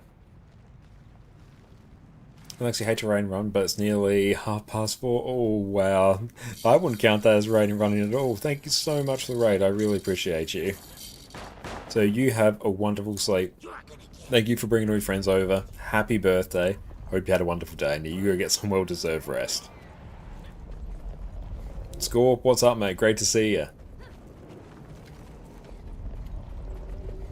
We had some good fun doing Cerus Embodiment of Sin runs. We're gradually getting there. We're finding out that Flower Strat is a bit weird for it. Embodiment of Sin really kind of wants a unit strat.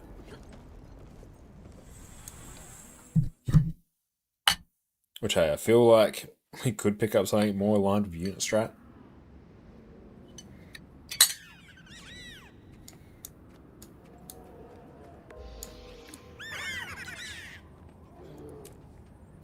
Success.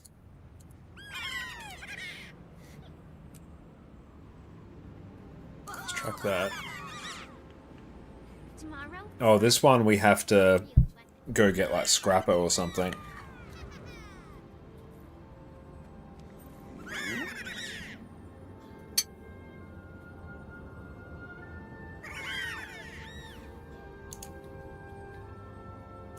Do I need to do all these? No, okay. Good, I don't have to do the 1,000 notes.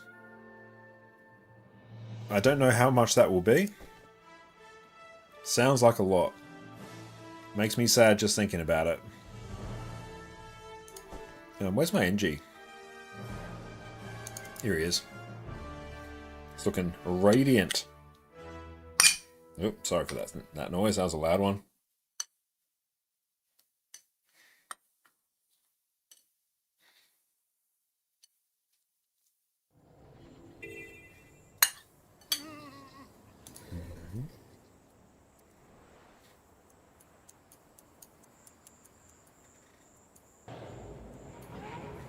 Barely even been to Divinity's Reach on this character. Someone dog bleeping? Yeah, that's Addie. She's having a wonderful snooze. She's had a very busy day of also sleeping.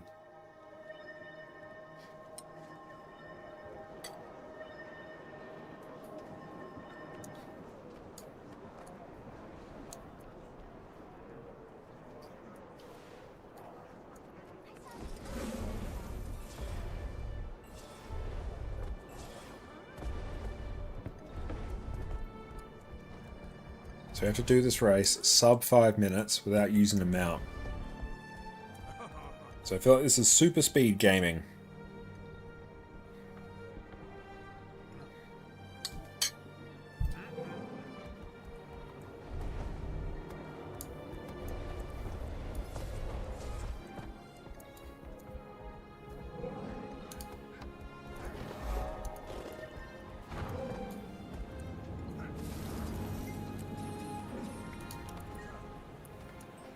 Okay.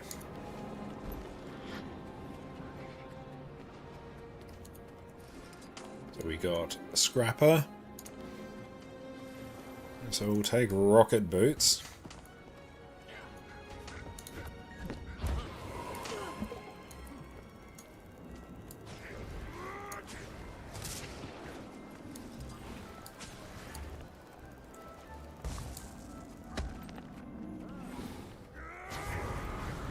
Strong.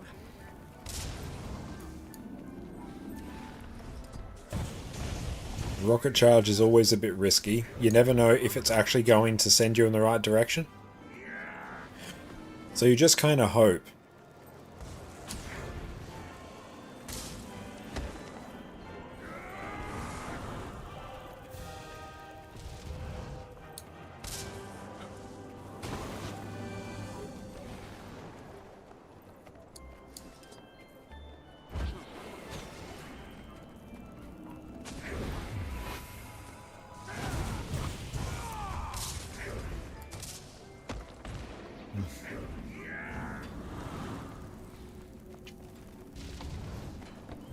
Without darkness. Straight line.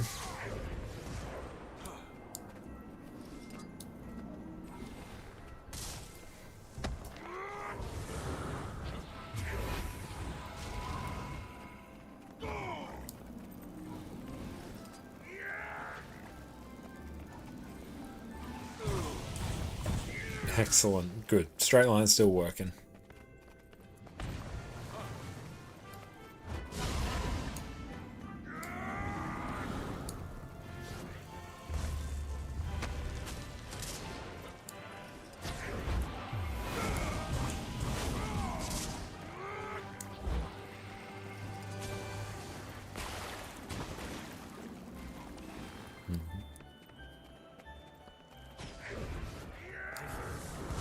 Strong.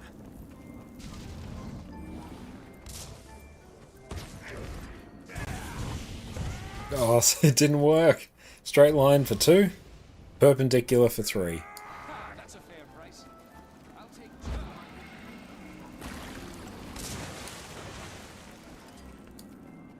Even for me.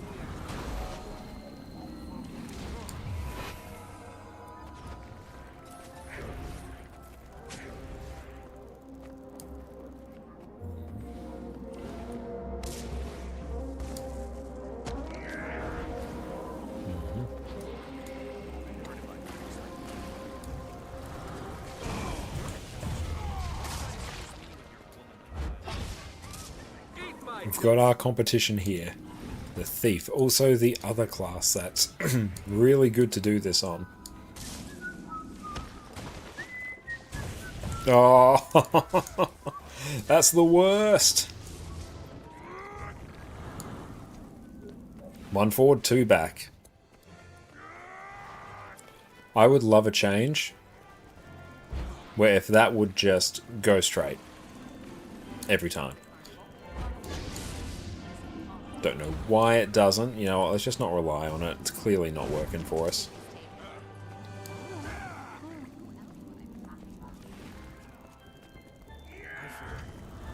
strong.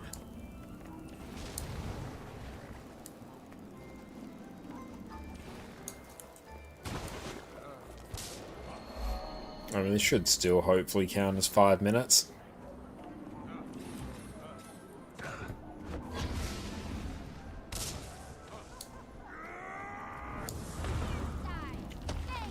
I tell you what book I also just finished reading today. Eddie's having a dream. I tell you what book I also finished today. Bands of Mourning by Brandon Sanderson. So what's that? That's book 3 in Mistborn Era 2. Really enjoyed it. So we've just started the Lost Metal as well. Did a Reaper with Sword and it was pretty easy. That's good to know. Yeah, I imagine Reaper would be quite good with it, especially with Shroud too.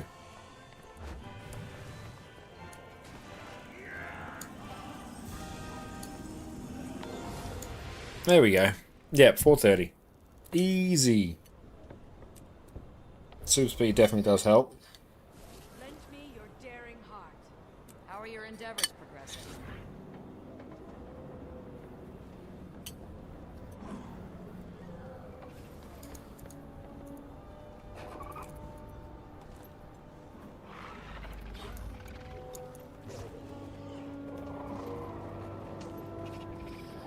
Where's Ho-Ho-Tron?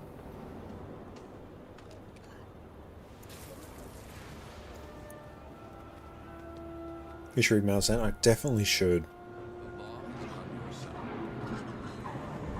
heard wonderful things about Malazan. Lend me your daring heart. Yeah.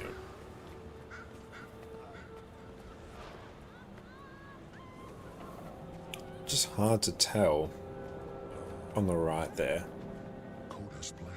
And I'll see them pop up.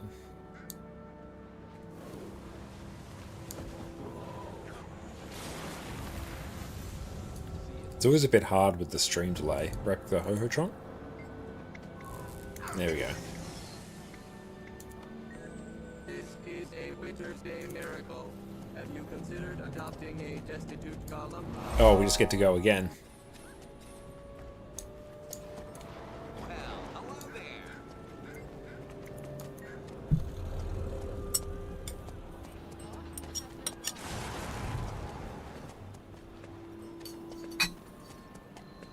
Rainy Saturdays, thank you for the follow.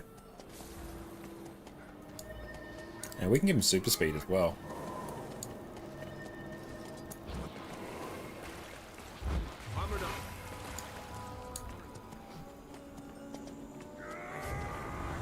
Strong. Warning. Unauthorized interaction with caravan. Attempting distraction. You know, we actually have to kick them. It's tough to prosper nowadays, but we try. Stop the strait. The donations must reach their destination.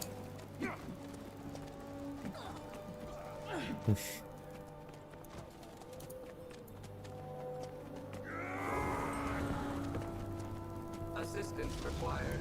Script are attacking the Doliac. Just keep spamming. I like it here. How do you do? Good to meet you. Nice, keep is nice. Warning. Unauthorized interaction with caravan. Attempting distraction.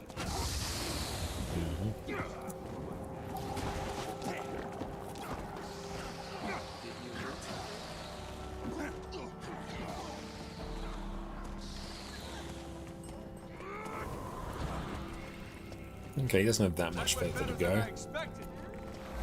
Stop the strait. The donations must reach their destination.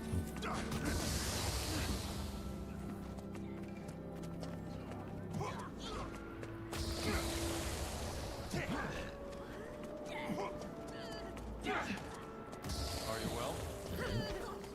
I'll draw a present.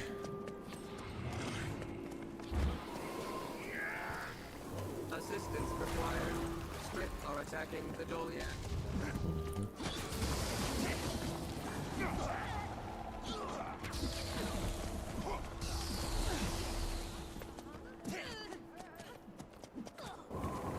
Almost there. Gifts and Doliac delivered. Commencing victory in 3. So let's go back over here and donate again.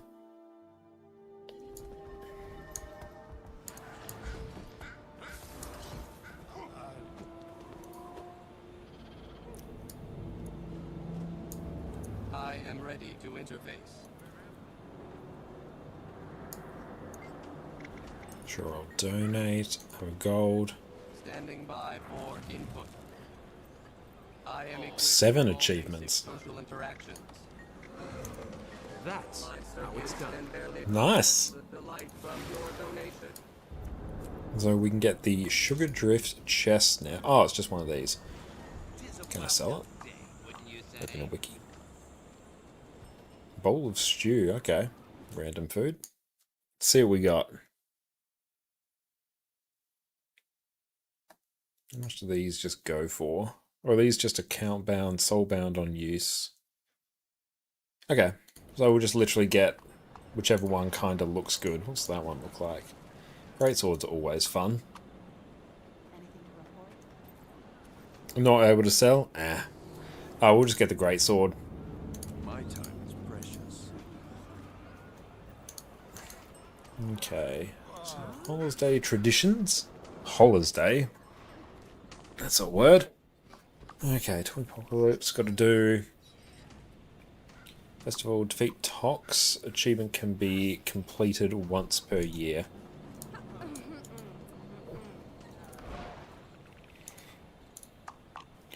Squads.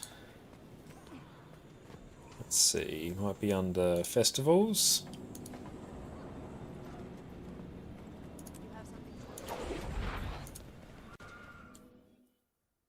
Took the snowman. Not sure if this is it.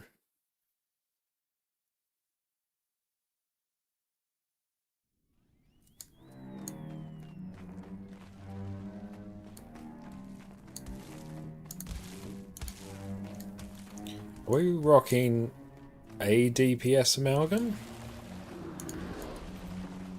No. Now we are.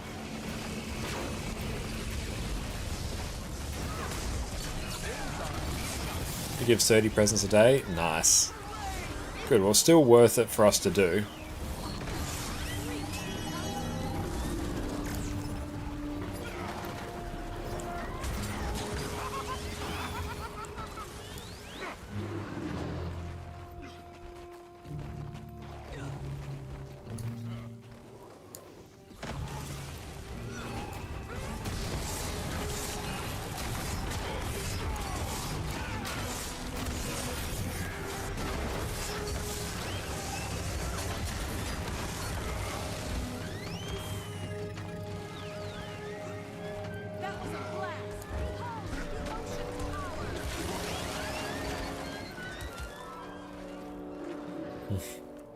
Jolly.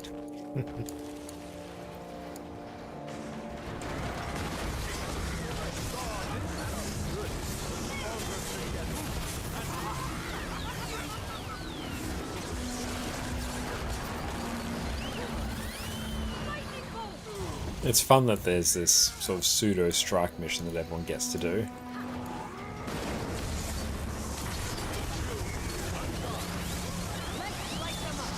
So Snowball is running after you hug the wall. Okay.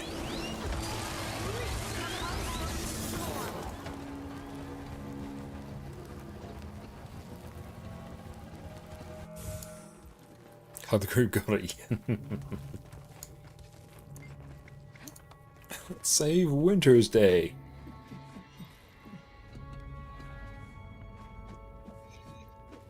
Oh, this one's kind of cute. Freezy isn't evil, he's just wounded. Let's crack his cold shell and heal my friend. Face the greatest snowman ever made.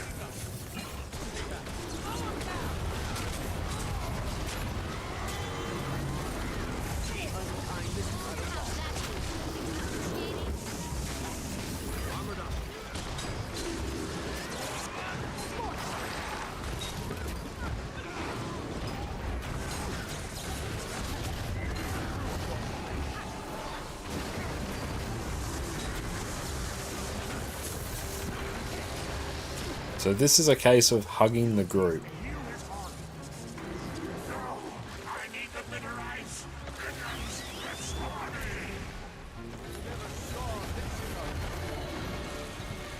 Yeah.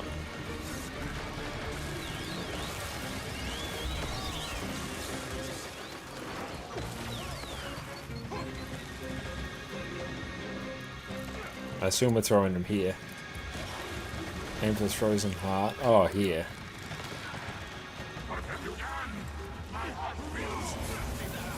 This is power amalgam. Yeah, we're rocking power alack DPS amalgam.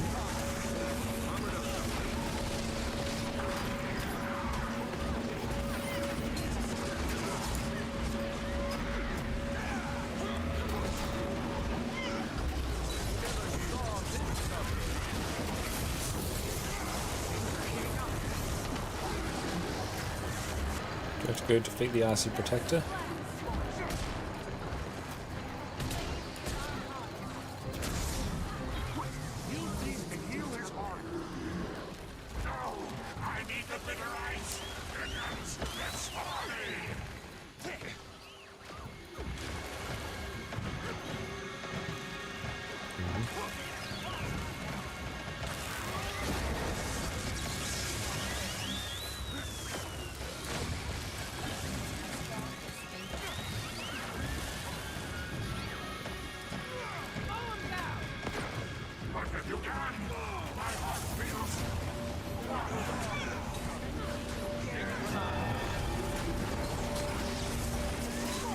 No, someone's in the hitbox. Not where you should be, friend.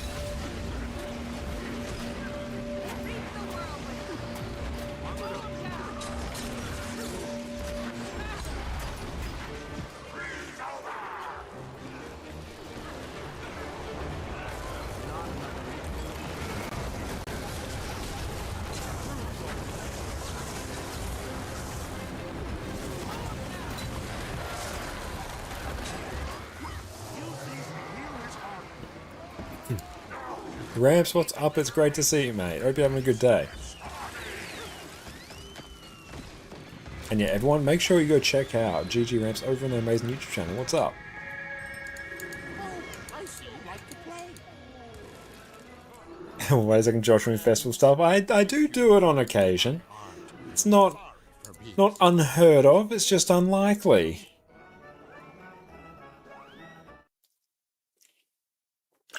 Plus, we're not that far away from 15k achievement points, so it's actually going to be a super worthwhile chest. Oh, working on the PvE legendary set. Oh, nice. Which armor set are you going for? Yeah, I'm going very well. We did some Cerus embodiment of Sin runs earlier today. Didn't get it, but made good progress actually learning the strat, which was fun. Okay, let's see here. Oh, we got a special done. Okay, how we doing on all these things? You can never have too much treasure.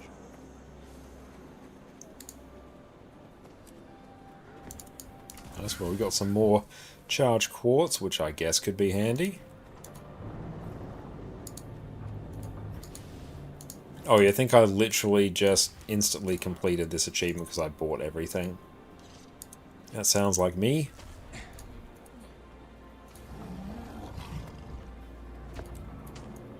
How long does this take to do? Where am I? You know what, maybe I should just do it and find out.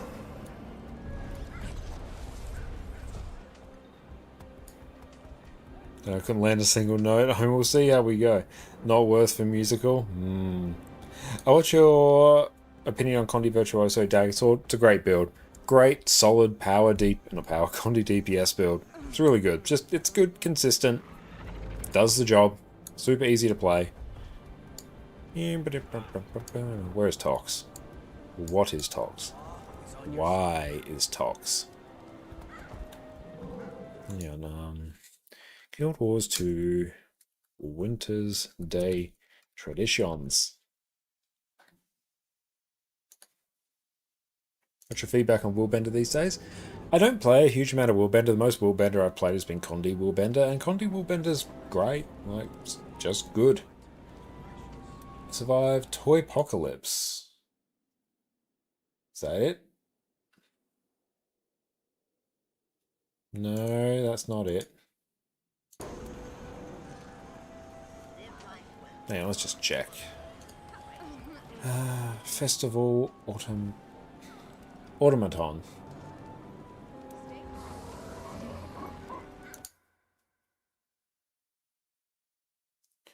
Say presence.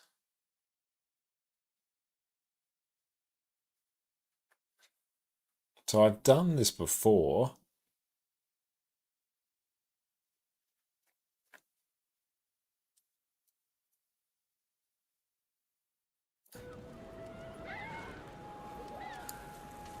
Okay, so I have to hit Tox in the final round. Alright, let's do that. Festivals, parties. So where is the entry? Toy Apocalypse.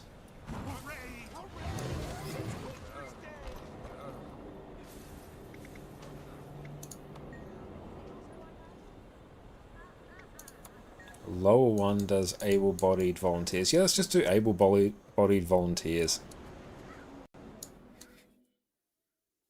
Saves me having to put something up on the LFG. Attention. Severe equipment damage detected. Oh, we got friends? What's the play? Is it just the rifle or Toy Smash? I feel like Toy Smash. I haven't done that before. Ah! Okay, it starts. I can't read this bit because my webcam sits over it, so I actually have to read that in my OBS preview.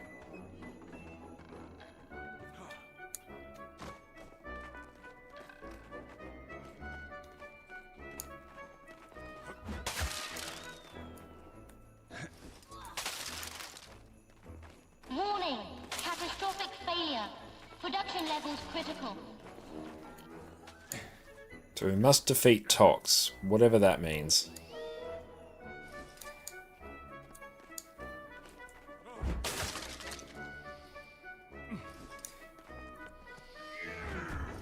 Oh, why'd I do that? Nah, it's a goofy goober maneuver. This is quite a fun one, though.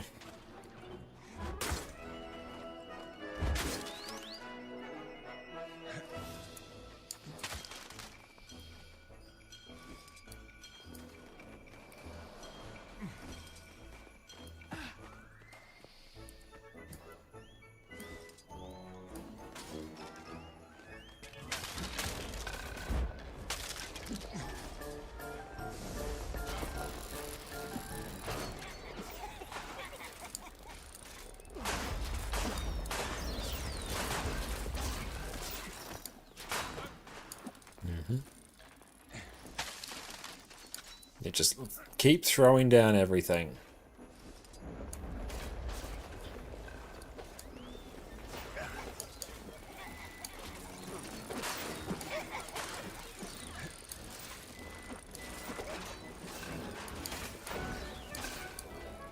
Ballistas or catapults?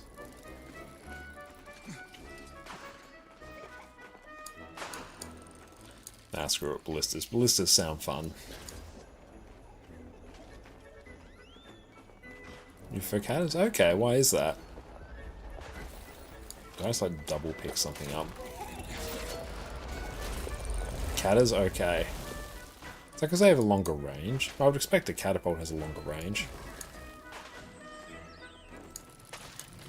No, we'll just put a wall here. Greater range on Cata. Okay, good to know. I love learning about the meta of Toy Apocalypse. What a wonderful festival.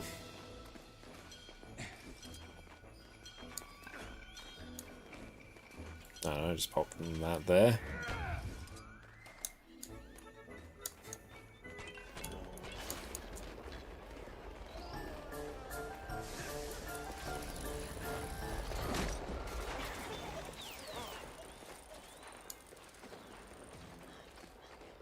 And thoughts on snow walls?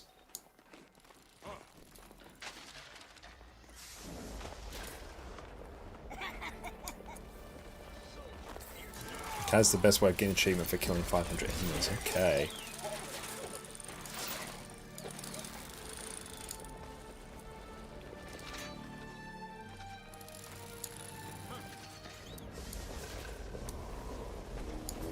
Oh, it's Tox.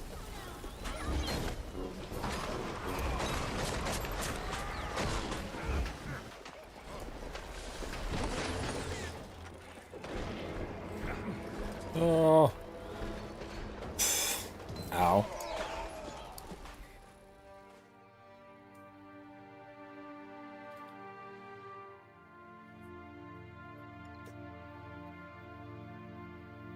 I just curled up like a little croissant.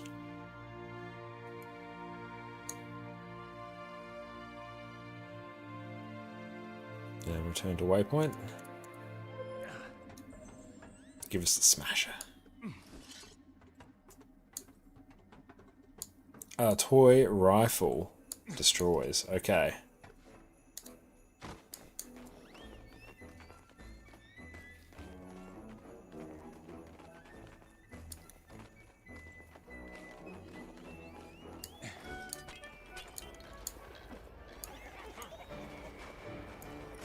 Let's upgrade the snowmen.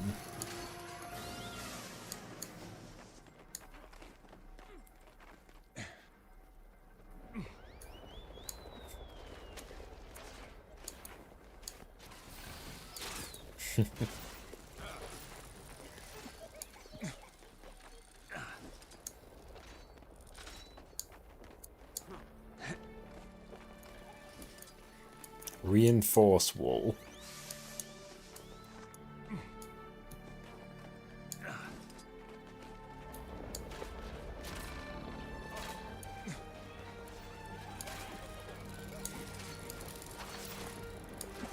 Oh, a good soothing tower defense game.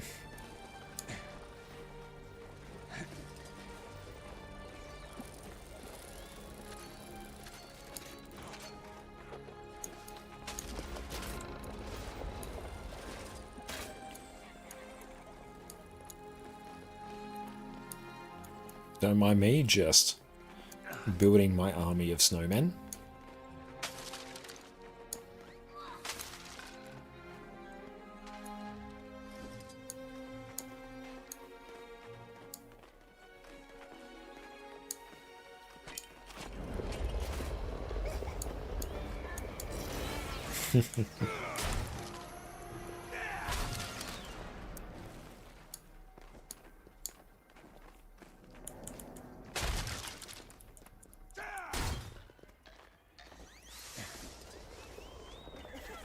Should we be upgrading catapults or just building more?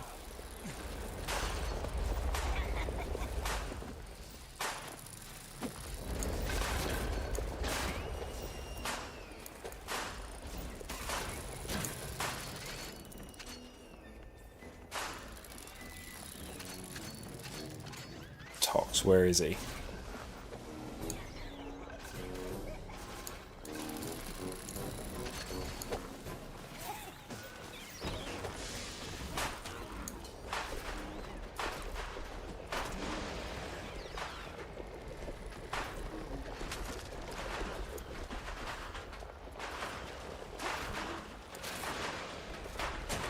What is this we're doing? Toy Apocalypse now, sort of a festival tower defense game.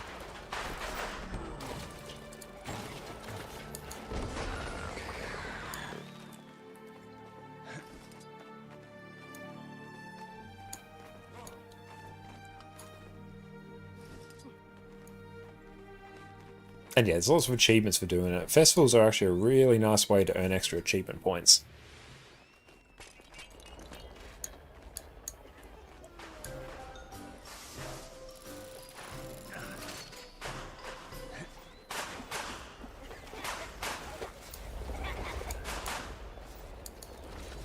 Let's see how we're doing on Wintersday traditions. I assume this counts for everything killed in this instance.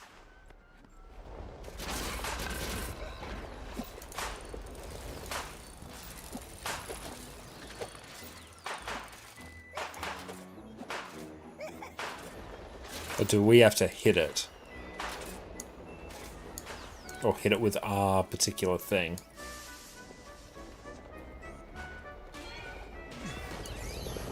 Yeah, here we go.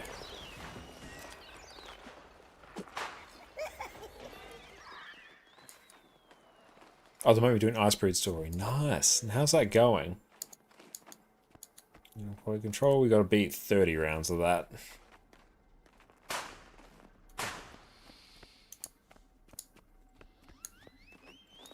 So far, that's great. Ice Period Saga story really starts off quite well.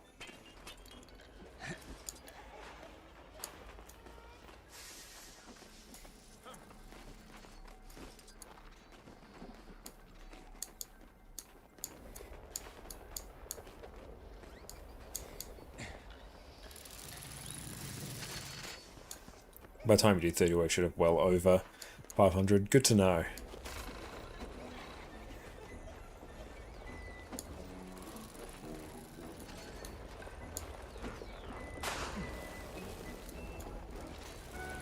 And it won't spoil anything for End of Dragons, but I feel like it ended, quite well. It's very satisfactory.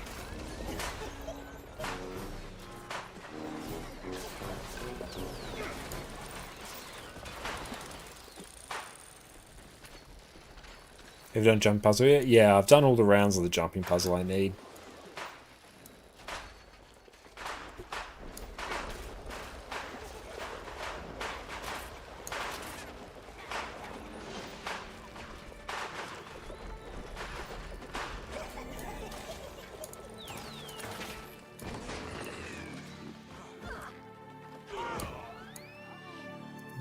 shear.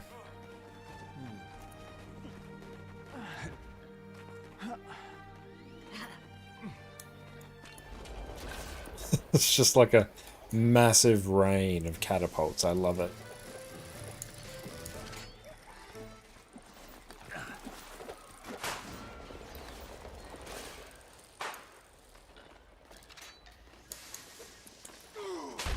We can do with the presents. You can sort of like just open them for gold and sell them as well.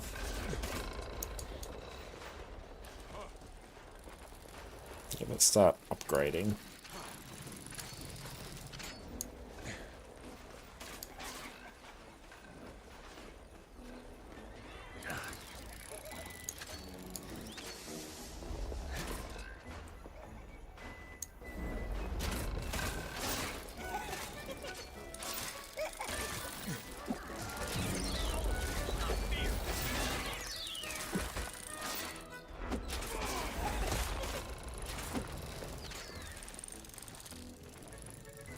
And no spoilers, please. Yeah, all good. Nothing but broken toys. So I have 50 waves.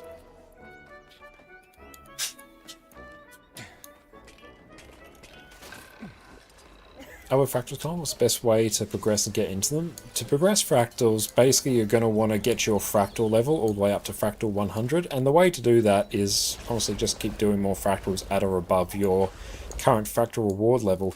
And the way I'd focus on doing that is like if you're just starting out fractals, you'll go into the LFG. Fractals, the Miss, Tier 1. And then yeah, you'll see groups in there like that's Tier 1 dailies, so there are like the 3 daily fractals for Tier 1. Just get in and start doing them. And just the act of doing that is going to gradually increase your fractal level. And the higher your personal fractal level gets, you'll eventually be able to see the Tier 2, Tier 3, Tier 4 ones. Just keep going higher and higher. So once you're at the point where you can see the Tier 2 fractals, start doing your Tier 2 dailies. Once you can see your Tier 3, do your Tier 3 ones. And just bear in mind, fractals will actually get easier once you start doing the Tier 4 dailies. Bit counterintuitive, but Tier 3 groups... Tier 3 fractals are approaching Tier 4 in difficulty, but they don't have any of the group coordination that comes with doing Tier 4 fractals. So Tier 4 fractals, even though they are more difficult, they'll basically always have a proper group with quickness, alacrity, healer, yada yada yada, all that good stuff. Whereas Tier 3 won't have that, so you'll probably actually find Tier 3 is a bit harder than Tier 4s. But just do the dailies that you can. If you can only see the Tier 1 dailies, do that. If you see Tier 2, do that as well. Well, don't do Tier 1 and Tier 2. You just do Tier 2 dailies at that point, because you will also get the rewards for doing the Tier 1. That's what makes doing Tier 4 fractals so profitable, is you don't only get the Tier 4 dailies, you get Tier 1, Tier 2, Tier 3, and Tier 4 dailies. So just do the dailies. And same thing, you do the recommended fractals as well, so just do more fractals. And just do that each day, and before you know it, you will be at fractal level 100, and then it won't matter.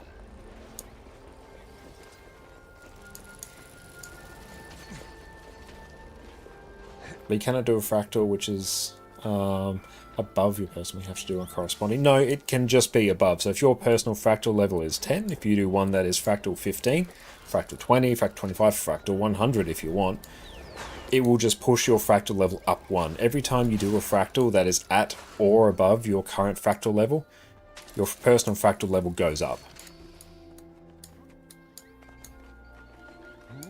If you've never done them, try quick play and see. Yeah, you can just straight up go into fractal quick play. Just let's go fractals. Literally just go quick play, and it'll just put you in a random group of fractals. It'll only be like the tier, well, the fractal level 1, so it's not going to be great for advancing your fractal level, but quick play fractals do offer their own rewards.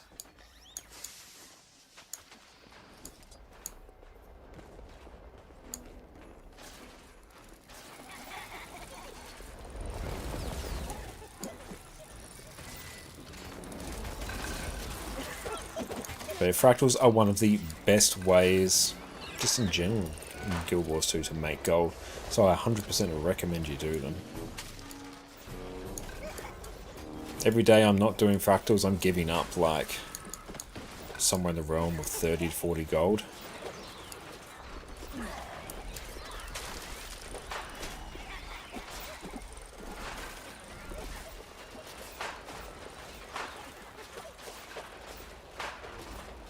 Where do you get all that gold? You will get all that gold by... You'll get that gold by using the fractal encryption keys that you get, and they can buy from vendors to open fractal encryptions, which are like a chest that drop from fractals. And then you'll just sell that loot you get. You'll just get like various junk items that are worth a ton of gold, and you'll sell them at just any vendor. Are there agony breakpoints you have to reach with each tier? Yes, I don't remember what they are off the top of my head. I'll check. You can also get like Anguish Tears of Alba, which is like a potion you can get from fractal vendors that will also give you extra agony resistance as well. But the number you want to shoot for is 150.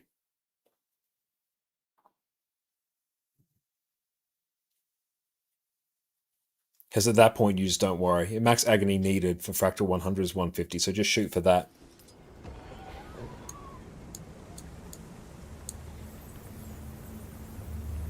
So yeah, tier 1, 17, you can see like this little number here, you only actually start getting agony resistance at fractal level 20. So yeah, like 17 will give you enough to easily do tier 1, 61 for tier 2, 106 for tier 3, and 150 for T4. But yeah, really what I'd recommend doing is just getting more and more ascended gear and just throw like +9s in there.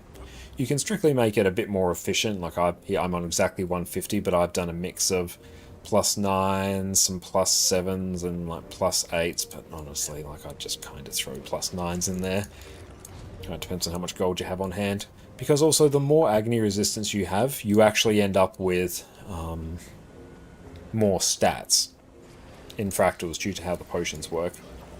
Yeah, you know having more agony resistance gives you more stats. Yeah, having more isn't bad. Yeah, you'll see people there with over like 200 agony resistance who like really want to try and push. Okay, let's go and take a look and see who else is online today.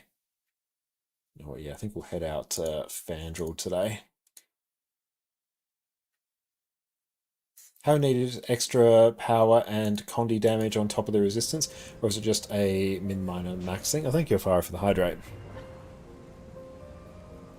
It's not needed at all, and I think the main thing it actually impacts is boon duration builds. Or is it boon duration?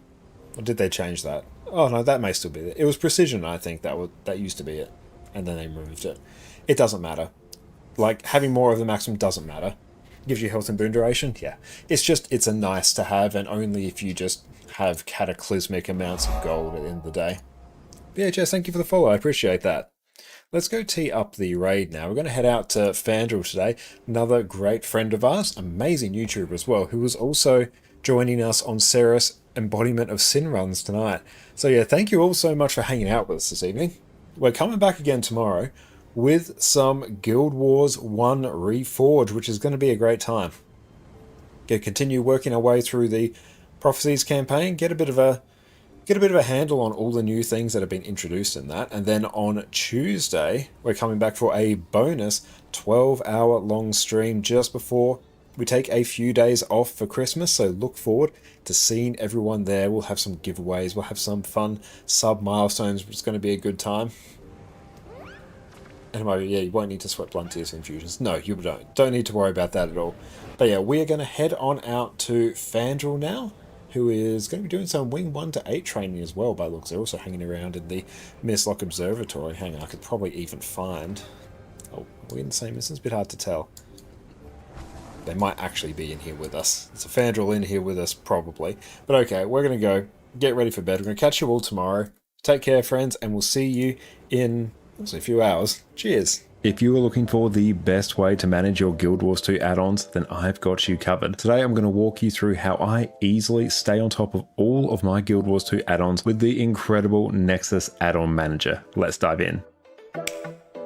Now, first things first, to download Nexus, you're going to head over to raidcore.gg and simply download the installer from here. Now, depending on your browser, you may get a security pop-up, but it's fine. Just work your way through the prompts and you're going to be good to go. Now, you can simply open up the installer and work through the prompts. Now, we can see right here, Windows has given us the warning, but it's okay. We can just run it anyway. We do not need to worry about it. Now, it's found where our Guild Wars 2 installation is, so we simply need to install Nexus. Or in my case, because I already had Guild Wars 2 open, make sure you have it closed and then try and run the installer. And just like that, we've gone and downloaded Nexus.